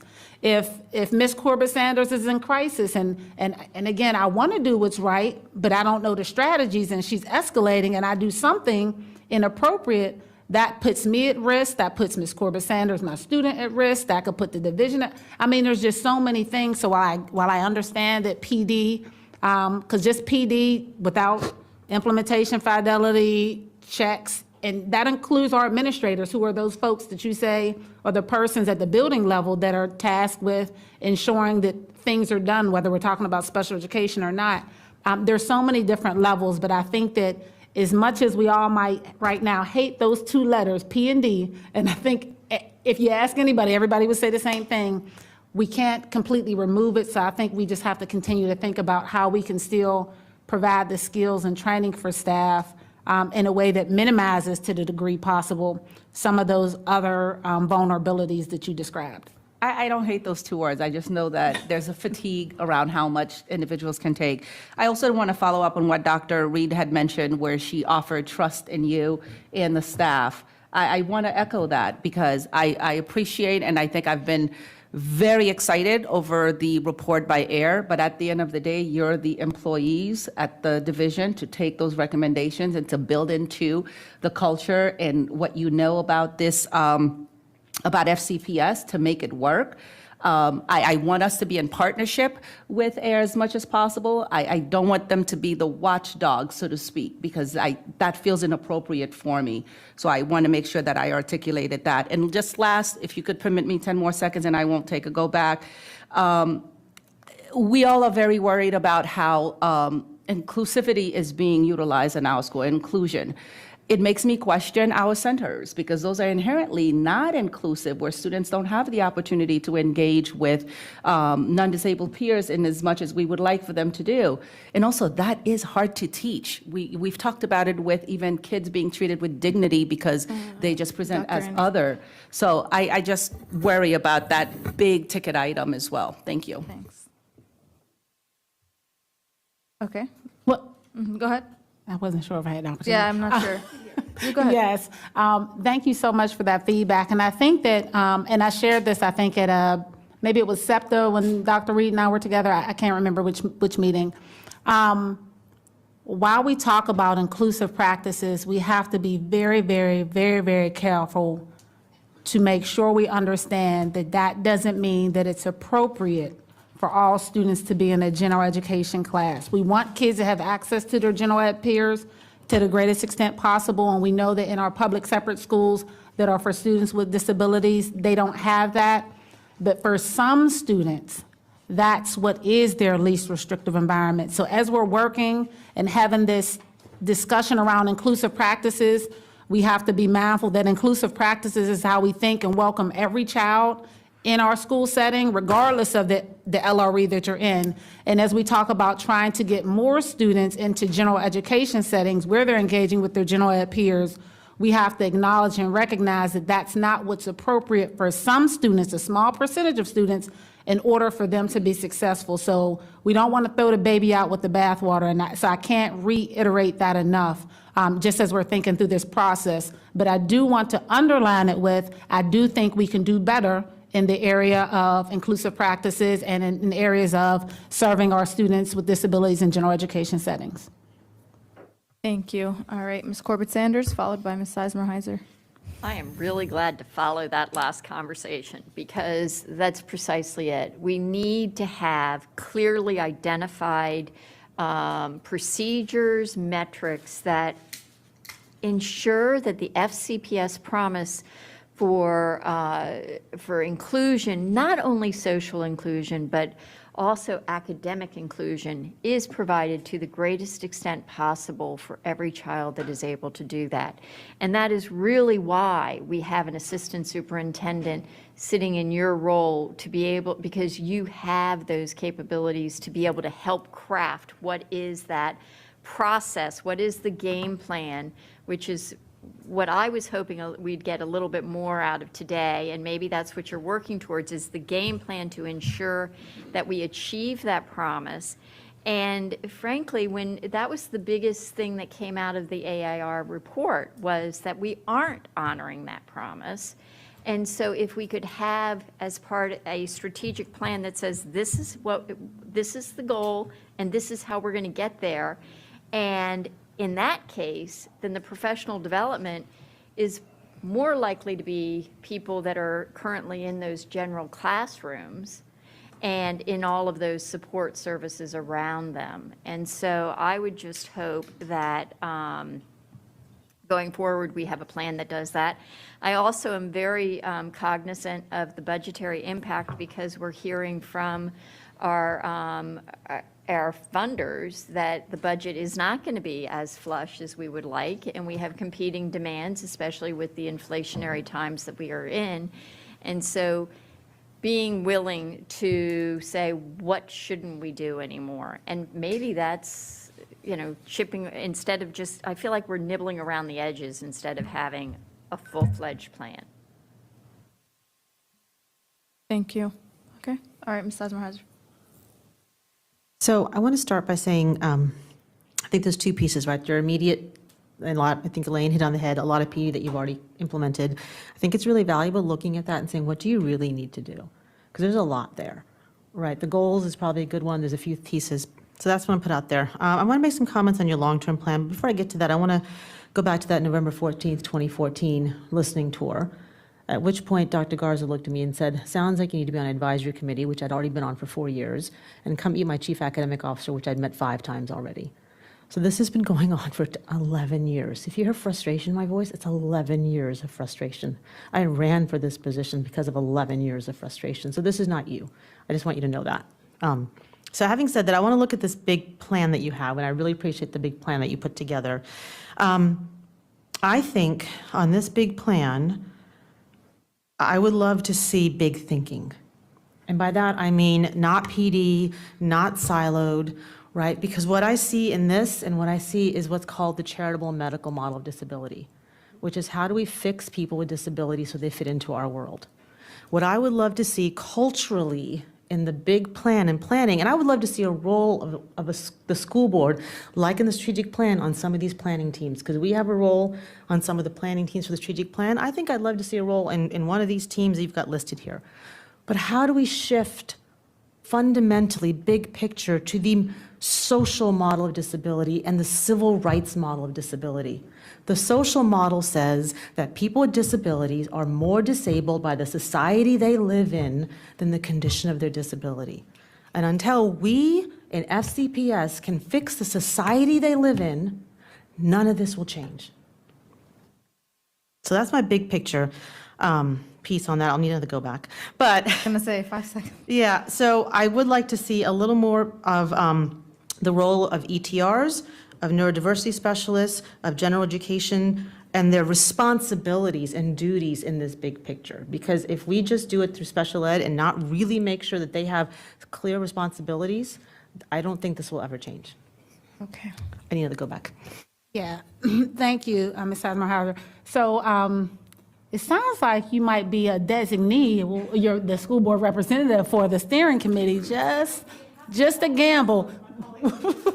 We'll be sending that, and we'll certainly add a school board rep to the steering committee. And I think some of the pieces that you were just talking about, if I could put, as you talked about the medical model, and that's not saying that students with disabilities have to change to fit what's expected in this world. That goes a lot to what are our core values? What are our core values? And that's something that's going to be identified by the steering committee.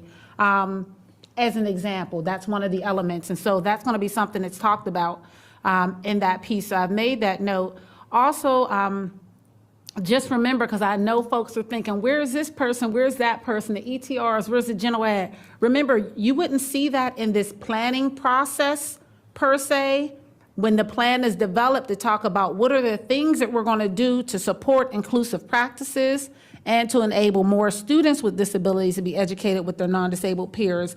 There will be tons of, I hope it's not tons, but targeted actions and items to meet that will impact those various stakeholder groups. It's not going to be on the screen today because we don't yet have the plan, but that's that's that next piece. And I know everybody is biting at the bits to get to it, and we'll work fast, but want to make sure we have the opportunity to be collaborative with that.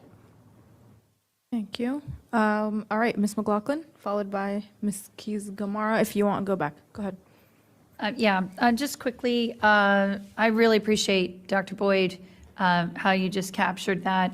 In the end, what I think might be helpful, and I saw Dr. Reed do this the other day when we were meeting with staff during one of my school visits and concerns about, where we are, what we need to be. And Dr. Boyd gave voice and power to that staff member saying, well, why don't you email me and let me know, beyond the concerns you've communicated, what are some of the possible solutions you would like us to also consider? And so, when I think about the powerful advocacy that Ms. Sizemore-Heiser you've done prior to the board, during your time on the board, to other board members, to certainly our members in the public, the more that people can communicate in what are sort of the tangible steps they'd like us to take. I would also recommend, Dr. Reed, to your team, we should ask our community as stakeholders as well as to one another,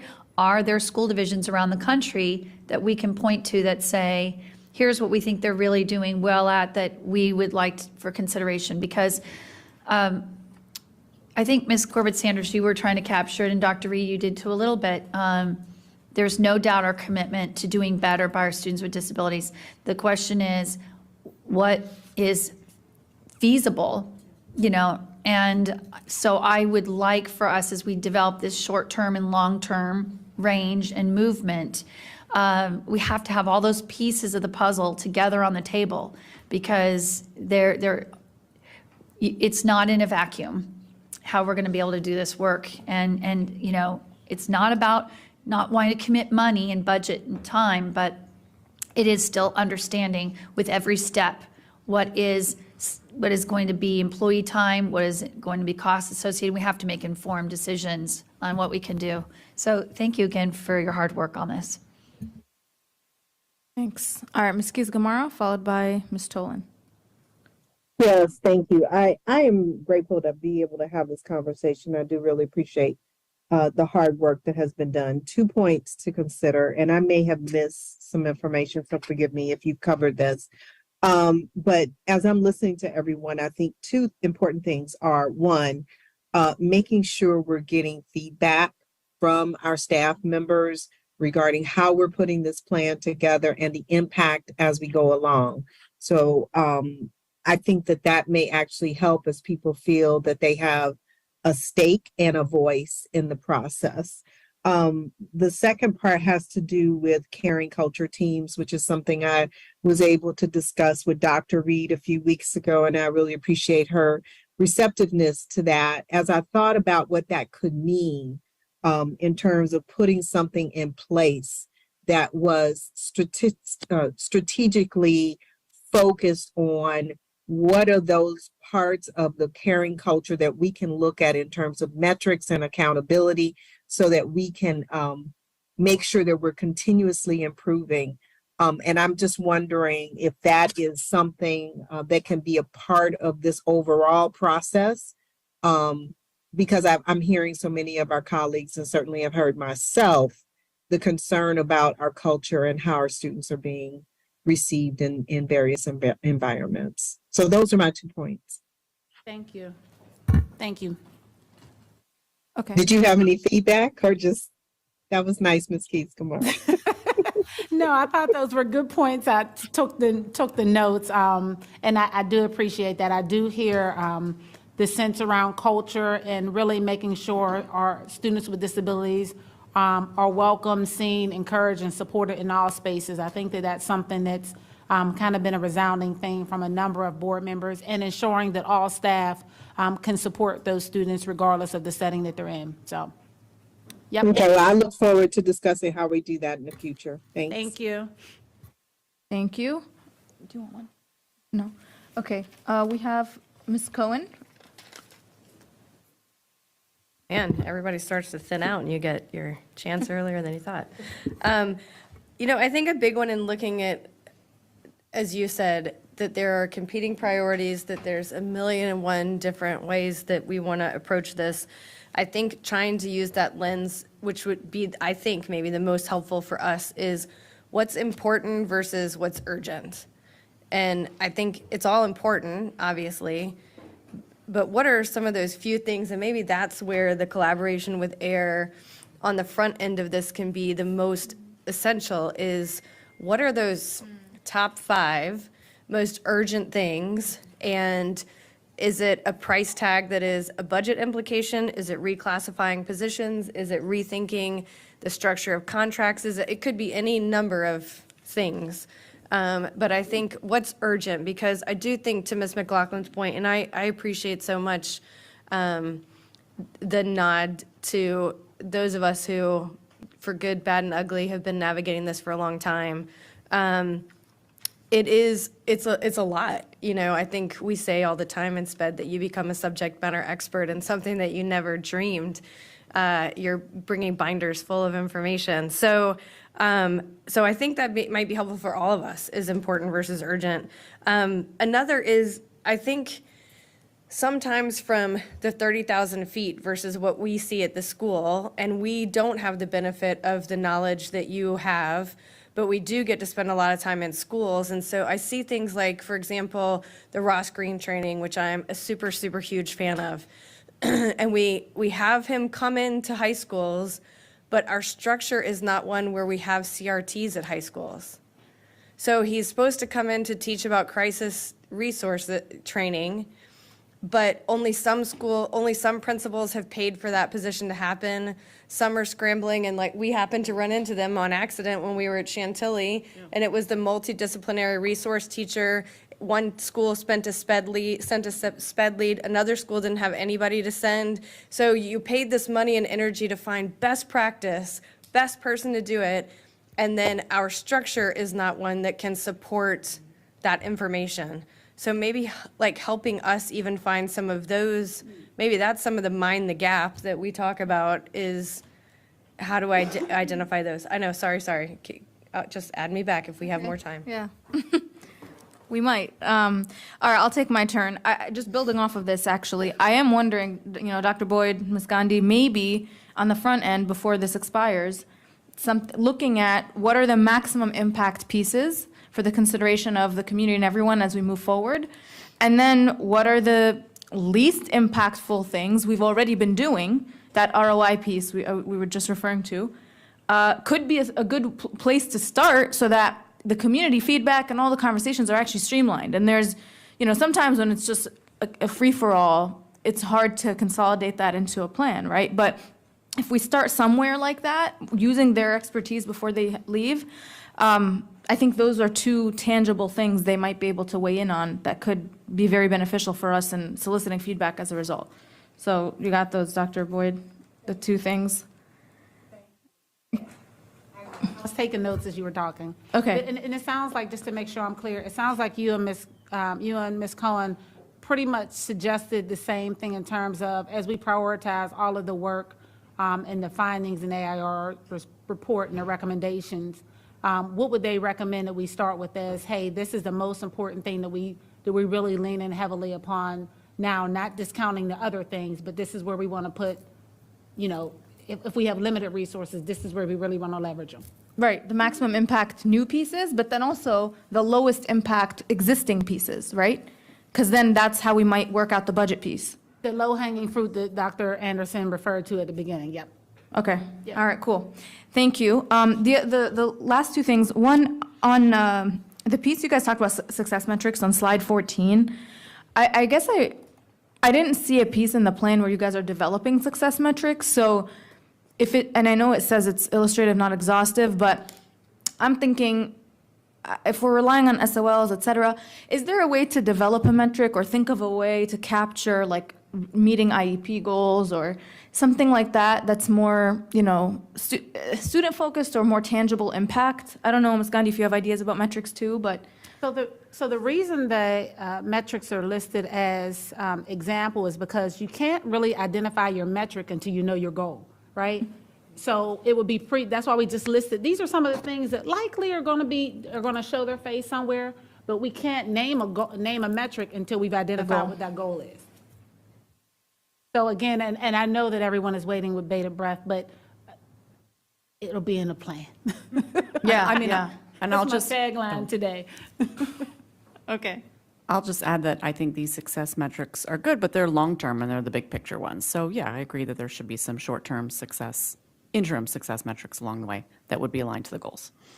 Okay, because there are a lot of ways to get SOL scores, but that might not translate into IEP goals met or real progress, right? So, okay, I appreciate that.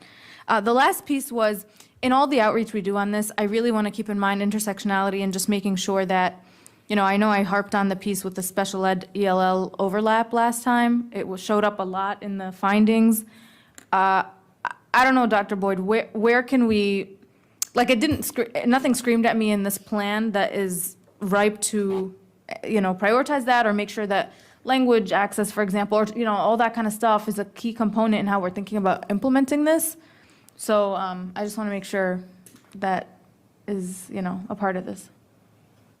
So you may be talking about a couple of different pieces. I know when we talk about the communication, if you look at slide 16, we have that communication bucket where it's talking about access and engagement with our families, whether it's through different languages, whether it's through some of the things we've talked about as accessibility in terms of persons who have vision supports and things like that, hearing supports, those things, website, all of that would be under communication. And it can also be, as we talked about, some of our disproportionality work that impacts some of our students, students of color, students with disabilities, folks that have those intersecting demographics as well. So again, as we look at these are areas. This is not the plan.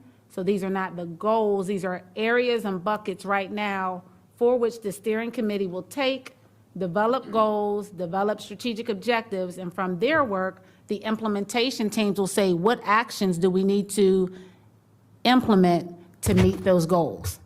Okay, that's my time. Not quite where I'm going, but I'll come back. So I have only 3 board members who want 1 more minute. Okay, all right, fine. And everyone lower your placards if you're not wanting to speak, please. And then, okay, so far I only have 3. Okay, and I see a hand. All right, so we have 4 members. I think we can make it, so we'll do it. All right, going in order here, we have Ms. Sizemore-Heiser, followed by Ms. Keys-Gamarra. All right, so a couple things. Steering committee, I see SEALs and SACs, where's the room for special education students on the steering committee? Parents and guardians, I think you have SEPTA and FCCPTA, that's great. Where's POAC? School board, I already mentioned. Experts, I think you need to have the ARC of Northern Virginia. When you look at samples of parents, guardians, and students and programs, you're looking at staff, and you break them down pre-K, elementary, middle, high. Where are the programs? I think you need staff from Enhanced Aught, from CSS, from the different programs we have. Those are different experiences. So I think that's important to look at that. Neurodiversity specialist is missing out of that list. Short term, I agree with my colleagues about urgent with metrics. I think when you look at urgent short-term needs, especially budgetary impacts, I'd love for you to look in buckets. PD for teachers, IAs, gen ed, admin. Bucket on MTSS, that was a big thing in the report that really hasn't been discussed today. Bucket around fidelity of implementation and consistency. I'm happy to put all these in next steps if you like, because I'm talking fast. I have a minute left. A bucket for teacher time, and I know there was a mention about caring culture team through culture change, but that is why we have the neurodiversity specialist. That's her job, and that's her expertise. We need more of them. And so I would look at that. Long-term overhaul of processes, structures, procedures to talk about meaningful inclusion, but also appropriate settings, options, and programming that is not siloed in the way it is. Appropriate training, PD for all staff, not just especially teachers, and how do we shift our culture to the civil rights model of disability? That's the long-term goal. How do we measure outcomes? What are the outcomes we're looking to measure? And how do we end silos and have meaningful access to social, academic, and elective inclusion? And how do we have outreach for feedback along the plan outside of these formal processes? So, 12 seconds left. Any comments? I look forward to you sending that feedback to me. I didn't try to keep up typing because I could listen. But no, all jokes aside, please do send, if you would be able to send that feedback. Also just, yes. Thank you. I will type that up and send it to you, but I'm going to make one more plug that instead of creating new teams, let's use the expertise we have. And the reason the neurodiversity specialist is in the equity office is because meaningful inclusion and the civil rights model of disability is an equity issue. Thank you. And we do have the equity office listed on our steering committee. So that. Okay, all right, y'all can take it offline. Ms. Keys-Gamarra, followed by Ms. Cohen. So I just want to focus on one thing, and I think this is the issue not just here but across our system. I think the number one thing I will be looking for is how do we centralize our processes and clearly identify what expectations are within those metrics. That is a summary of everything I think I have said, as well as many of my colleagues. And so in the upcoming report and plan, I look forward to how we can discuss that as thoroughly as possible, because fidelity of implementation is at the core of many of the problems or concerns that I've heard from parents as well as members in the community. Thank you. Thank you. Yes, I will totally steal her minute and 17 seconds. No, just kidding. I think the student-centered approach too, when we talk about where we are with like ed speak versus what it means to my child at home. And I think Sloan, you really did a good job of that when we talked about local level 4. And you could have had a whole conversation about local norming, but instead we tried to talk about what does this look like for a child in a building. And so maybe that's incumbent on us and you telling us, how to do that, but being able to have, to Ms. Marin's point, I know she's not here anymore, but how do we have this conversation with our community of what do some of these changes mean for your kid? How would the process look different? What opportunities will be available to them that aren't now? So I think sometimes we get so caught up in the system process that it's harder to drill it down. I was glad that you brought up MTSS. I think too, we've got to work on still that confusion because even in the ACSD response, which you may have seen this year, the response from DSS was that MTSS is separate from the special education process. And so I think it's probably just a wording issue, but it feels to some in the special education world like it's a mindset issue. And I know that's something that we as a system have talked about with MTSS is how do you make sure that it isn't separate and distinct, that it's pulling in sped kids? Well, I think, and without going too far down the rabbit hole, the distinction is MTSS is separate from special education.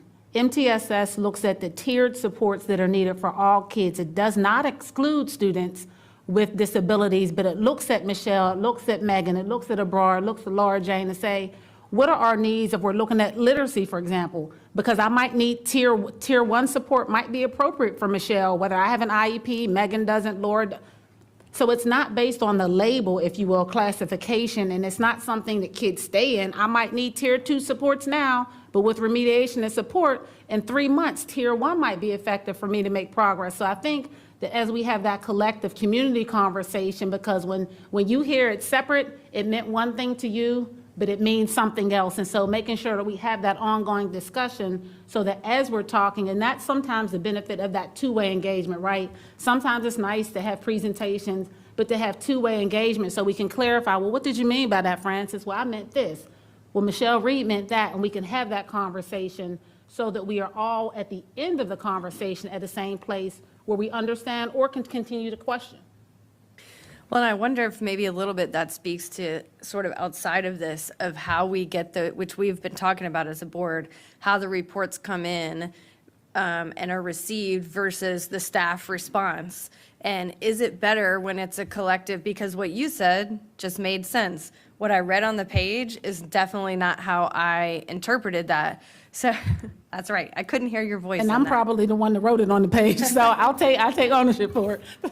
But I think if there's a way, as you said, that this is part of a larger collective conversation, generally speaking, and I know ACSD would be happy to be a part of that. Right? Sorry. Go ahead. No. Thank you.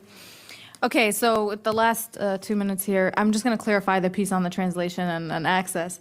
Okay, so looking at slide 6, it's one thing, I guess, for them to chime in the broader conversation around how we bring about these improvements.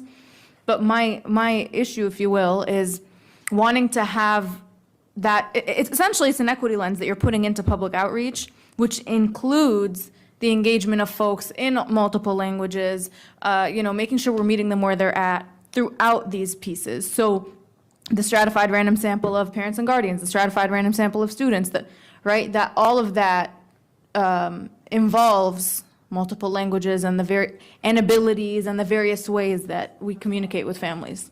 Yeah. Because that's the only way. I mean, I really want us to get to the bottom of this SPED EL overlap, because it's been something I've heard of since before coming to the school board.